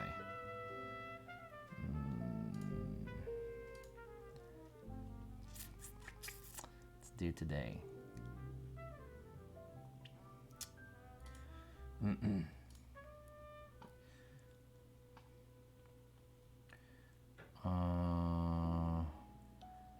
He just needs to fix his sleeping schedule, eat healthier. He probably just feels like shit. That's not, I mean, that could be part of it, but that's not the fundamental thing about Cook Sucks' issue. Cook says he's having issues with people in real life, not people from streaming. That could also be true, but I think you guys have to think of it from an IRL streamer's perspective, which I can give you. I mean, I can't speak on behalf of Cook Sucks, because he probably has his own experience that I can't say, but I could tell you what I could think it is. I would definitely watch the video. Is the Casey Neistat class finished already? Yeah, it finished on the 10th, so it's about a week done. Can you copy post what Cook's post says? Does it not show it? Can you guys not go to his Instagram and see this post? Did he delete this post? Here, look at this, screenshot it, and then, I mean, if he deleted it, he doesn't want you guys to read this, so I feel kind of bad. But he already posted it, so. Here, read the shit, screenshot it. I'll give you a second, take a look, read the whole thing, and yeah. You have 2 more seconds. 2, 1. There. Overall, did you say the class was worth? Yeah, I'd say it's worth it. It depends on, I guess it depends on like what you think about being like a creator means, but, or like how much value that advice would provide to you. I think it's different for every person. Hold on, let me put this in the freezer and I'll get back to this.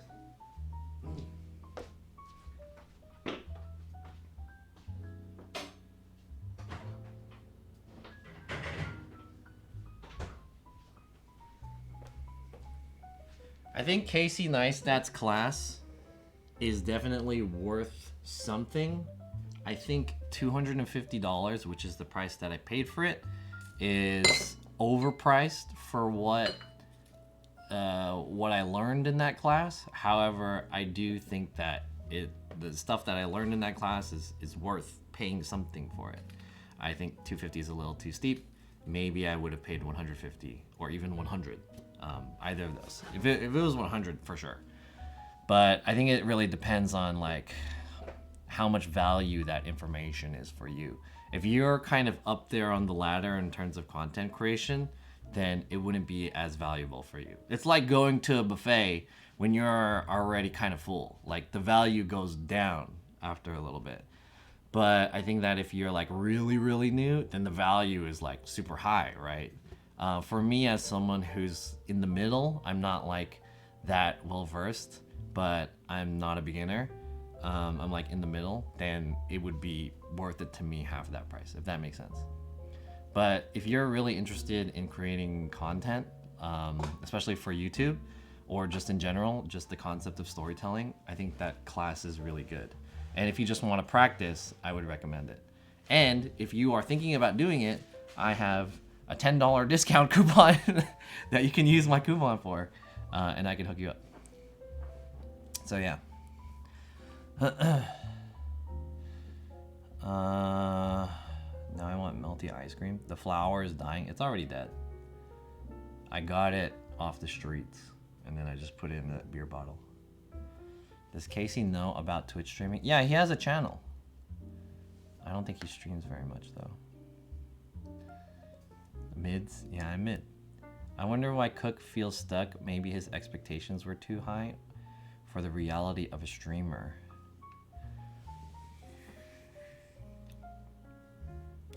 That's such an interesting thing. Okay. Let me just say this.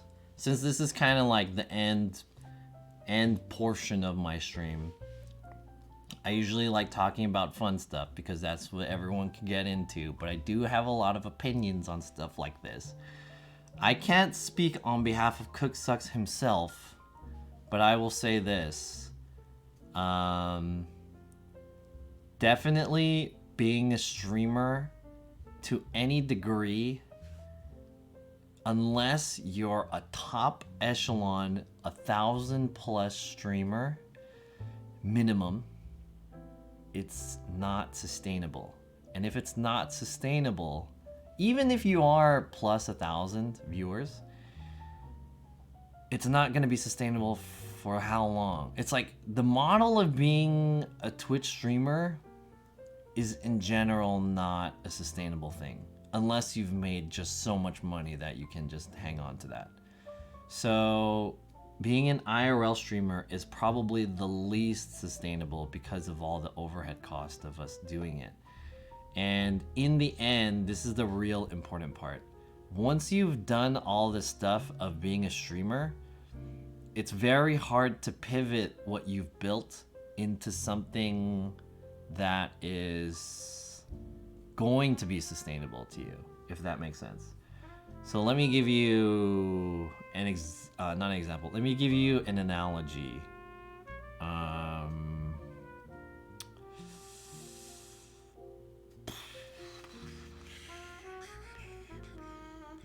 Let's say you're a chef at a restaurant, right? And let's say you've learned all the skills for cooking something, right? You can chop well, you can boil stuff well, you can make a soup, whatever. Any of the cooking skills related to the kitchen, right? You learn all this shit. Let's say, for example, the kitchen, the restaurant isn't doing very well. You go through COVID and then your restaurant fails, right? So that the whole shit fails. But you still have all that shit that you learned from when you were an employee, from when you were a chef at that restaurant. You can then take those skills and what you learned, and you can apply it to your next job, whether it is working again at a restaurant, opening your own restaurant, or teaching the skills of doing such thing, right? Opening a cooking class or whatever, right?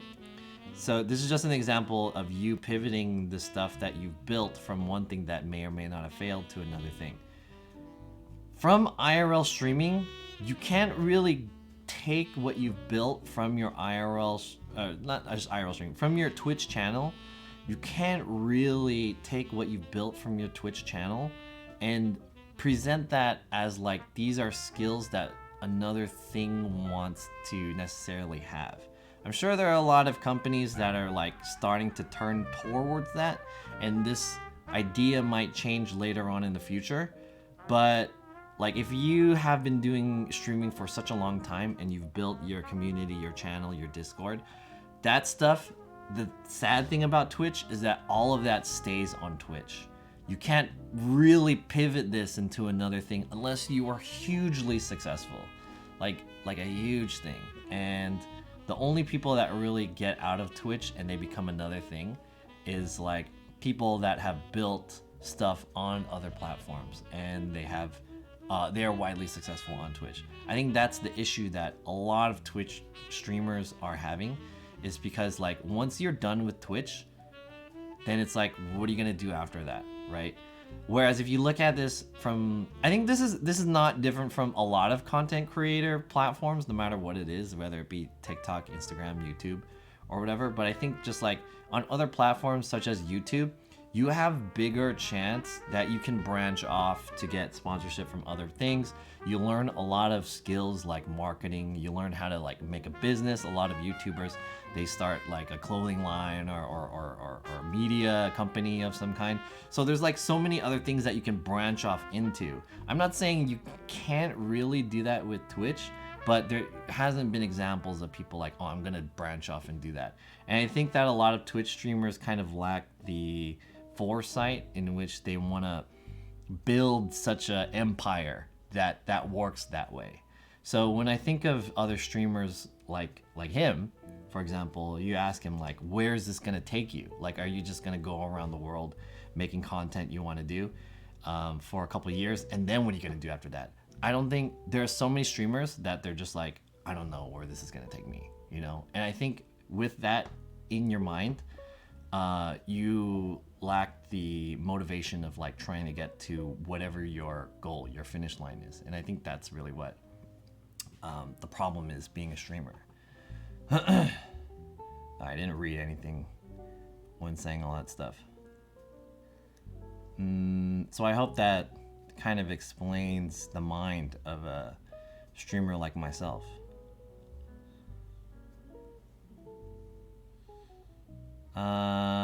Working at a dead-end job, says I'm Fatsu. Kind of, yeah. It's kind of like working at a dead-end job. It scares sponsors away. That's not true. There's a lot of more edgy people than Cook Sucks that are getting way bigger stuff than him. It's just that the numbers don't add up. But I think that in order for him to be successful, he has to have vision of where he wants his like, where does he want to end up? That's like a personal thing. And the second thing is that he has to build his model in order to be the sustainable thing that he wants.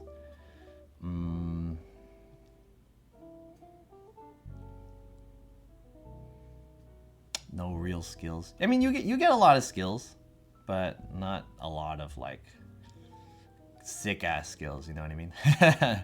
Iron Man says boring. If you want to be a mainstream restaurant or a local mom and pop, exactly. So this guy half223 says it depends if you want to be a mainstream restaurant or local mom and pop shop. That's the same idea with being a streamer sustainably full-time or doing streaming for fun. If you're doing streaming for fun and you're just hanging out and you're okay with your viewership, you're okay with your money that you're making, and it's not really in your goal to like, you know, this is gonna be my full-time thing, then you can do whatever you want with your stream. And I think people who have that in mind, they are more happy with their stream.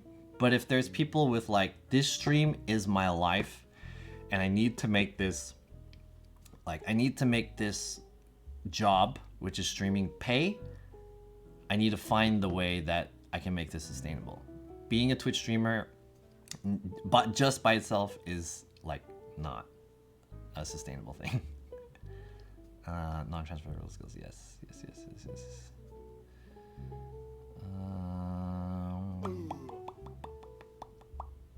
I'm skimming through the chat.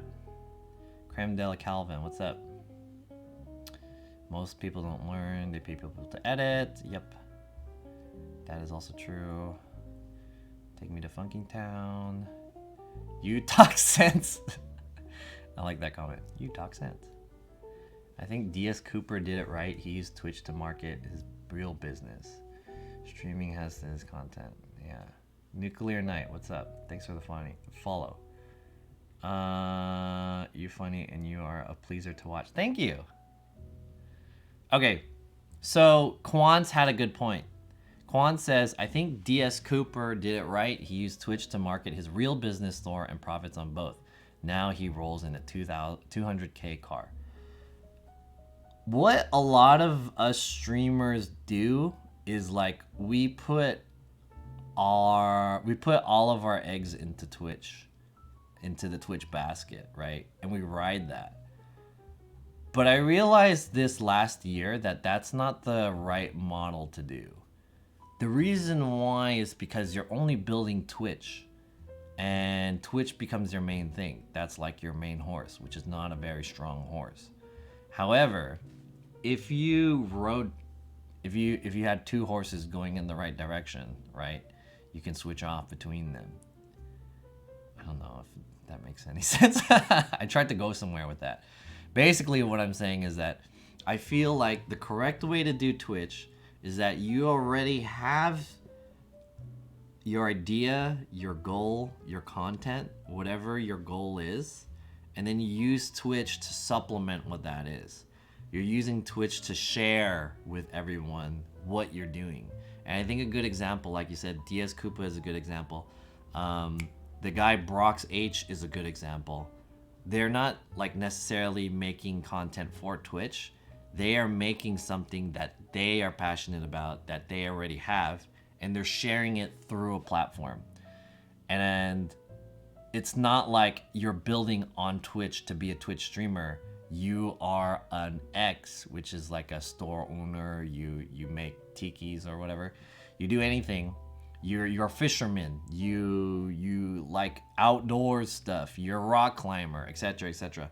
And then you share that through Twitch. It's not like the vehicle that you're going through it is Twitch, and then you're like trying other stuff. So I learned this last year, and it was like, if you want to be sustainable, that's how you do it, because you're not concentrating on Twitch is going to be my main thing. Twitch is just gonna be the vehicle to which I go towards what my main thing is. So yeah. Anyways, yeah, this topic is a little bit deep, and I hope this isn't like scaring off a lot of people, because I'm like saying all this shit. But yeah, growing on Twitch is hard. You need to develop your audience. Yes. Twitch to promote my OnlyFans. So yeah, there you go. I wanted to say all that.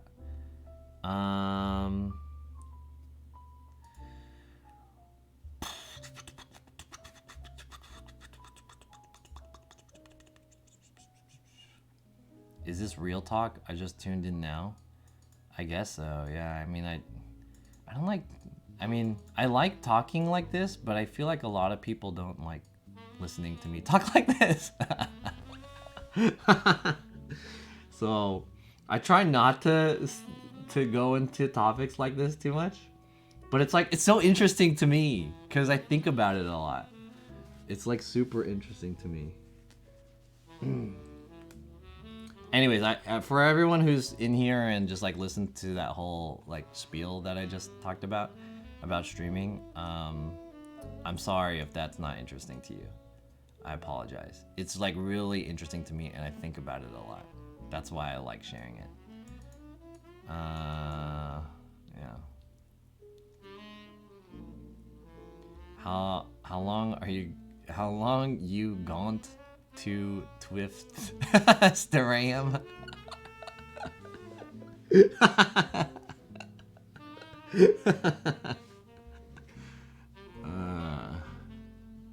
I don't know, man. That's a good question. Check out his stuff. Are you talking about Devin Nash? Yeah, I watch Devin Nash's stuff all the time. I love Devin Nash. How long am I gonna Twitch stream? I don't know. Okay, so the thing that keeps me going is not because I want to be a successful Twitch streamer. I'll give you guys one of my secrets. I'm not a successful Twitch streamer. And the thing about me is that I don't really try to be a successful Twitch streamer. And it's not because I don't want to be a successful Twitch streamer, but if you really think about it, what does being a successful Twitch streamer mean? You have to be fucking cracked out like crazy to be a successful Twitch streamer. You have to be a regular fucking XQC or some shit, right? It's so hard to be a successful Twitch streamer. You have to be crazy cracked out. So here's my secret when it comes to like being as motivated as I am when it comes to streaming, because I've experienced many situations where I felt like I want to quit and I wasn't happy streaming and all these things. But every time that this happened to me, I kind of found a way to pull through with it. And I think the reason why I was able to do that was because my goal was never necessarily to be a Twitch streamer, a successful Twitch streamer. My goal has always been to try to do new stuff all the time and something that's interesting to me. That's always been my goal.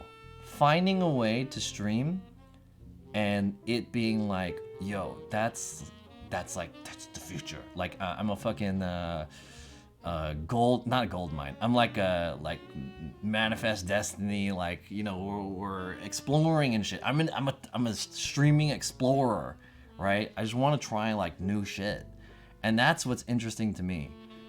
The day that I stream and everyone's like, whoa, fuck, John, you just made some sick ass shit. Like, it doesn't really matter to me how many people watch it. It doesn't matter to me like, you know, how much money I spent and stuff like that, how much money I make. It's more so like, man, I feel accomplished because I did something. And then hopefully one day, me doing all this shit will give me the skills to show to like a company or something, and they're gonna be like, oh shit, John, you did some shit that no other Twitch streamer thought about, and let's hire you, you know? That's my path. That's how I think about like the way I'm doing streaming, right? And I think because of that, it's not dependent on like, it's not dependent on getting downloads or like views or like donations and stuff like that, because there's a clear end goal to that. Whereas like, okay, you get the download, what are you gonna do then? You get the money, then what are you gonna do? So it's like, I don't know. And I feel like that's just, it's not like it's not a numbers thing, it's more of a motivation, you know what I mean?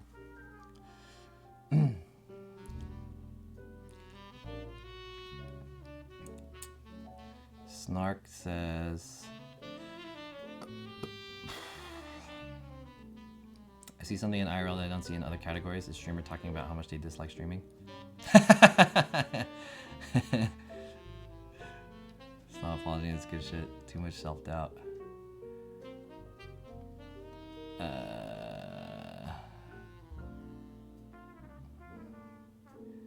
think it's interesting. There are many companies who are looking for social media presence, and Twitch hasn't been explored to its full potential. I agree. I feel like there's a lot of potential in Twitch, or in just live streaming in general. Being a successful Twitch streamer seems like it would be horrible. I can't imagine any of the big guys working a corporate job. So people need to find their own interest and express it, yet you don't take your own advice. Talk about your own interest and people will see that and get interested too. There's an extent. Because I recently watched a video by this this YouTuber called Maddie Hapoya. Maddie Hapoya says that you don't want to make content that's for you. You want to make content that's for your viewers. You want to make the content that your viewers watch. And he's like a successful YouTuber, right? If you make content for yourself, it becomes too self-centered, and then your viewers become disconnected, and then your business hurts because of that, because your viewers don't want to watch it. However, the opposite of that is like you make too much content for what your viewers want to see, and then he doesn't say this in his video. Like, you can watch his video if you look up Matty Hapoya, spelled with a J, on YouTube. You can watch that video. This is the point that he makes.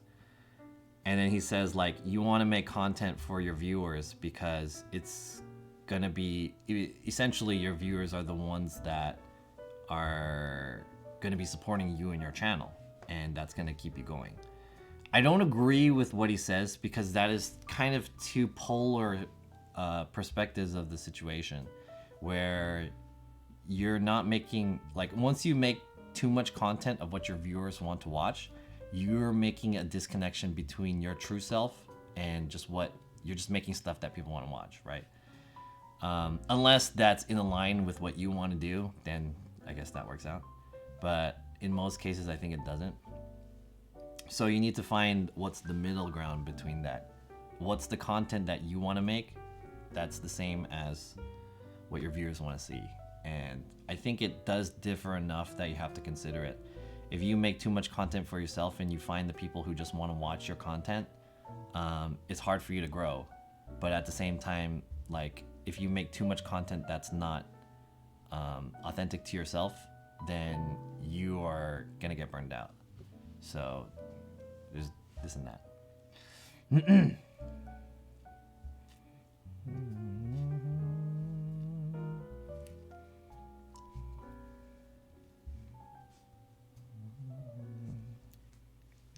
Maybe it was the friends you made along the way.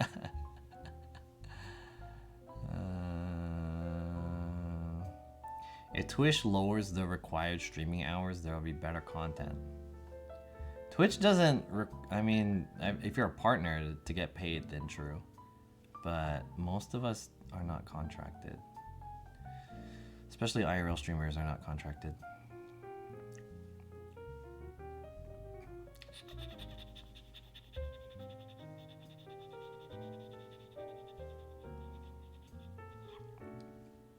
Sorry, every time I talk for a long time, I have to, like, go through the chat.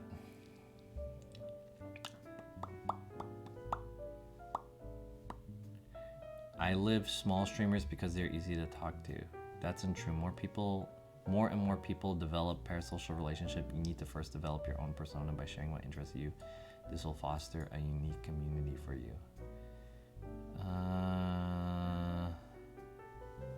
If the streamer is always their content, they're not trying hard enough to create content, in my opinion. That's a good point. How do you keep content fresh and avoid fizzling out?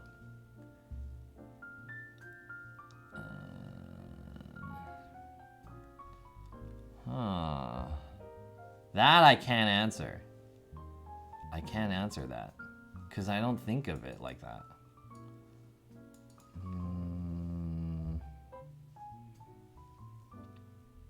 To be honest, that type of question... Okay, Selena Gomez says, how do you keep content fresh and avoid fizzling out?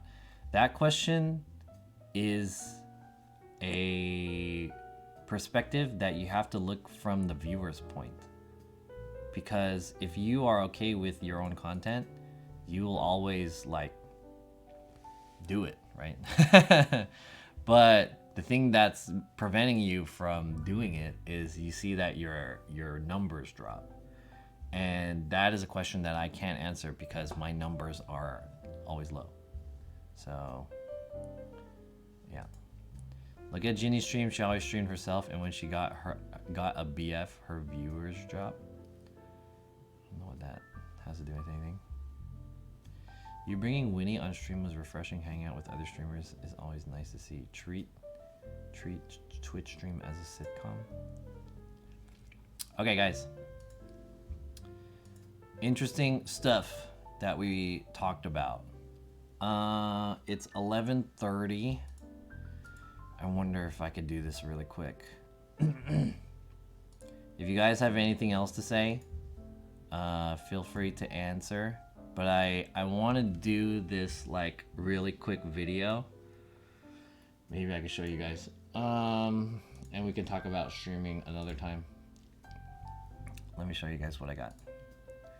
So this is, I don't know if you guys could see this very well. This is a prompt for the assignment that I have on the Casey Neistat class. And basically it's asking, you know, make a video and share your experience. So I want to knock this out in the very last part of this Twitch stream really quick. And if you guys have any questions about this class, I can answer. And then I'm just gonna turn this into like a clip and then submit this. If that's okay with you guys. But if you guys have anything else to say about Twitch streaming, I can answer it, or we can talk about it in another stream.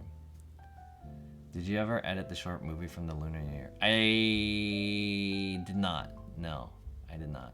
Not yet. Okay, let's see.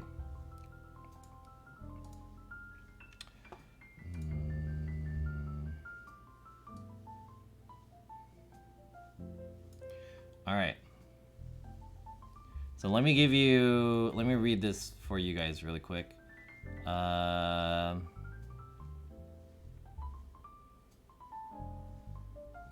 By submitting, you'll enter the monthly plus Casey Neistat giveaway where you'll have the chance to win a $100 Amazon gift card. Thank you for joining, blah, blah, blah. Record a video testimonial about your experience and what you loved about the class. Talk about what you like most, blah, blah, blah. Feel free to keep it simple. You can use your phone. Just make sure that when you're talking to the camera, there's no background music and that we can see you clearly. Okay. No background music. Let me turn that off. And oh wait, no, I can put background music, right? Damn. Oh, maybe I should put this away. Is it gonna come up? Maybe I'll just turn this down.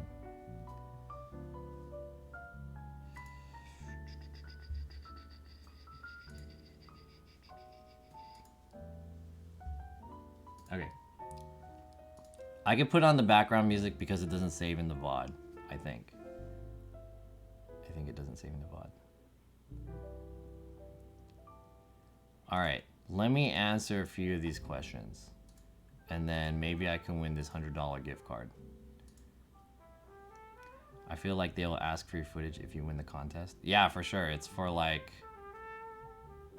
marketing purposes and stuff. All right, I'm gonna start recording this right now. The configured output file is invalid. What? Output file is invalid.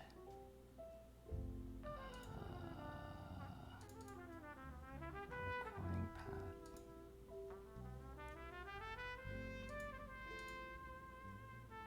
Wait, why can't I record? What the hell, dude? I can't change anything.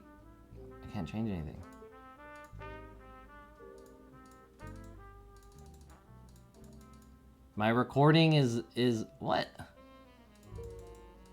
What? I can't record. Is it because I'm streaming? I can't record.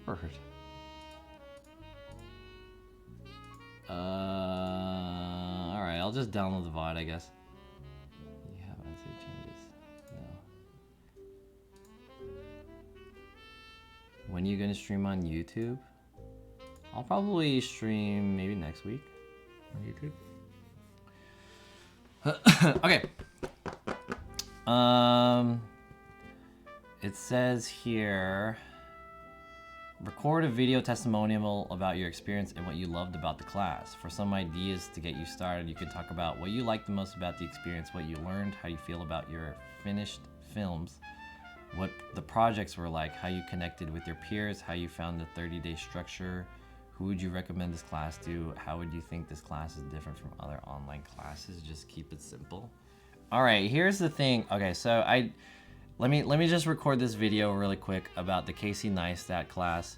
I did the Casey Neistat class for 30 days for a few reasons, and I think this is important for explaining the reason. You know, I think this is important to me to explain this so that you can know my perspective of and my level of me taking this class. First of all, the reason why I took the Casey Neistat class is because I've been doing live streaming for about 2 years, almost full time, on and off.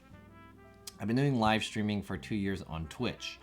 I wanted to increase my level of creativity and storytelling through learning about Casey Neistat's methods of, you know, because he's such like a good storyteller or whatever. What I wanted to take from this class is I wanted to become a better creator, especially taking the lessons that he knows from making movies and taking that and putting that back into live streaming. I think that doing the course was pretty interesting because I did learn a lot of stuff that I've learned. I learned a lot of stuff that I really needed to hear without, you know, I learned a lot of stuff that I really needed to hear in the process of taking this 30-day class. I think the example that I could give, or the analogy that I can give, is that most people know how to make a sandwich and they know what a good sandwich tastes like, but not a lot of people necessarily can make a good sandwich themselves. Like, for example, bringing this back into video, I think what Casey does pretty well is that he hands out exactly what he does to make his videos look good. I think that without having taken the class, I can probably put together a decent video, especially a Casey Neistat style video, but without understanding the reasons of the stuff that, without understanding his decisions and his methods of making the video, my video will lack kind of the foundation and the structure of what he teaches in the class, which I think is very valuable for it.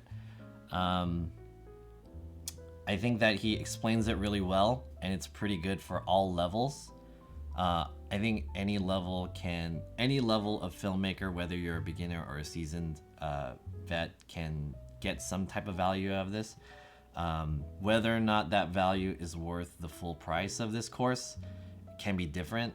I think, like I mentioned earlier, the example that I take is that people who are a bit more versed in this class, or who are a bit more experienced in video creation, will have a different level of value than people who are beginner video makers. Kind of like if you're very hungry, you would have better value at a buffet versus someone who has already eaten, they would have less value. So I think it's kind of on that level. You have to kind of gauge it. But in whatever case, you can learn something through this course, which is what I liked. And I did like how I had to apply myself through the... I did like how I had to apply myself through the assignments that are throughout the course, and also the pacing of the course was generous enough for those of us who have like other projects or other full-time obligations that we have to do. It kind of works around it. The course isn't too fast, but also it isn't too slow. And I kind of wish that there was a bit more frequency to the class, to be honest, and more to learn from the class. But I did really enjoy taking it, I'd say. I did feel like my video making skill has leveled up. So there you go. That's my video testimonial. There it is. All right, chat. I'm gonna clip that and I'm gonna turn that into a video, and then I'm gonna submit it. I hope that was good enough. I was waiting until you're done. Yeah, I think most people were.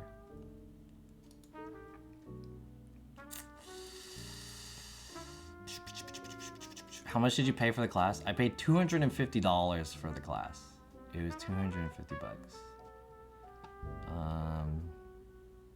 It's kind of expensive. Oh, I want to mention, if you guys are interested in that class, thanks for the follow. If you guys are interested in that class, I basically posted all my notes for that class in my Discord. So there's a sub-only section of the Discord. If you're a sub on Twitch or if you're a booster in the Discord, you have access to that channel. I basically posted all my notes, which tell a bridge version of the entire course. Missing the last few days because I haven't finished writing up all the notes. But yeah, it's all there. So if you guys are interested in the course but you don't want to pay the full $250, that is available for you to read. Subs only though. Thanks for the follow, Alaklo and Jets. Be honest, what he shared in the class is probably discussed elsewhere on YouTube. That's true. Like, you can self-teach yourself a lot of stuff. But the fact of the matter is that, you know, he delivers it to you and he's such a profound, like, guy that I feel like that's worth something, right? That's like taking a class from Gordon Ramsay or some shit like that, right? So Gordon Ramsay understands cooking in such a way that, like, yeah, you can learn how to make a beef Wellington, but from like any chef who knows how to make beef Wellingtons. But if Gordon Ramsay tells you, like, oh, you have to put this, like, in this way, at this temperature, at this, you know, for this long, and you pull it out, and then you fucking poke it or some shit, whatever the strats are. Like, if he tells you directly, you're like, okay, this is how he does it in this way, and I like the way that he does it, and I learned it from him specifically. Like, yeah, sure, any person could tell you how to do it, but they'll all have, like, different ways to tell you it. But, yeah, in the end, like, it's not about you recreating him exactly, but it's just, like, learning from his own perspective. And then interpreting that in your own way, if that makes sense. So, I think it's still worth. Anyways. Unless you guys have any other things to say, let's find someone to raid and finish this stream. Yeah? What do you guys say? It's almost midnight. Holy shit.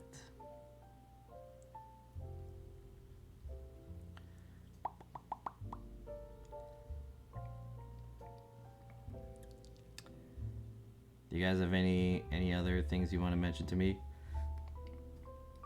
before I wrap this up?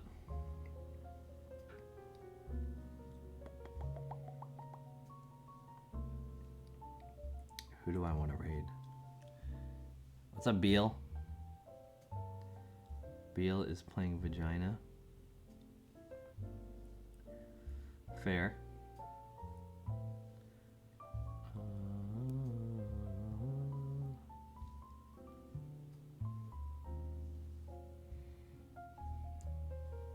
The Moise. Was it you that did the IRL chat app videos? I did make one IRL chat app video. Yes. I did. I hope to make more videos like that. What's up? Yo, Extremely Subtle. What's up, dude? Browntown, perfect timing, headed home. Damn, it's late. Quinn B, enjoyed my stay. Thank you. Which NFL team signed you and cooked after the NFL experience? The Washington Redskins.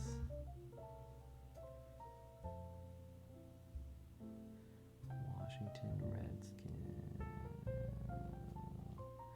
I don't really see anyone worth rating.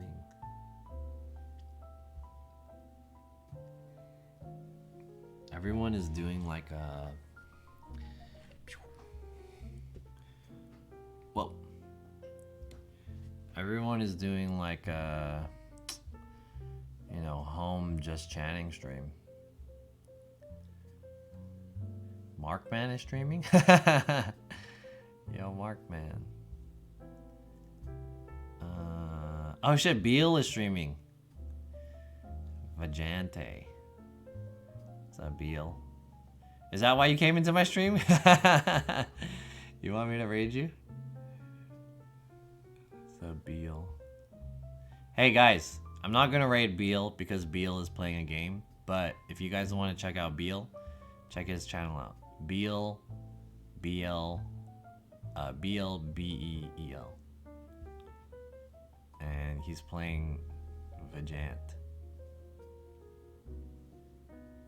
Which kind of sounds like vagina. Let's raid Miss Banana Bear. Hell yeah. 4 a.m. laundry. Hey, I heard, did this guy get partner? I think this guy got partner, right? Oh, he did. Damn, good shit. All right, let's get this girl into partner, Miss Banana Bear. She's like the only one that consistently streams in the Japan time that I can raid. I always raid her. Bebo? Who's Bebo? Who the fuck is this? He's a partner. I follow this guy. Who is... Oh yeah, Paul. Is this guy a partner too? These are all partners? Oh yeah, this guy's a partner too. Alright. Fuck all these partners. We're gonna raid Ms. Banana Bear. Raid.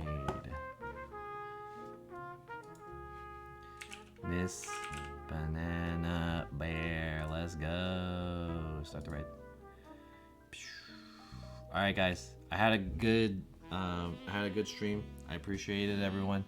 I don't know when I'm gonna stream next. Most likely it will be Saturday. So I hope you guys have a good rest of your week. Stay safe and all the other so on and so forth. Love Hour's open tomorrow. Go get a burger. Love Hour is kind of expensive. I mean, I like Love Hour, but yeah. I guess I'll tell you this though.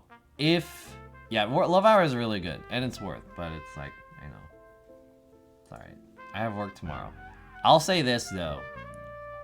I have been talking to Cook Sucks and he said potentially, depending on what he does tomorrow, he'll let me know.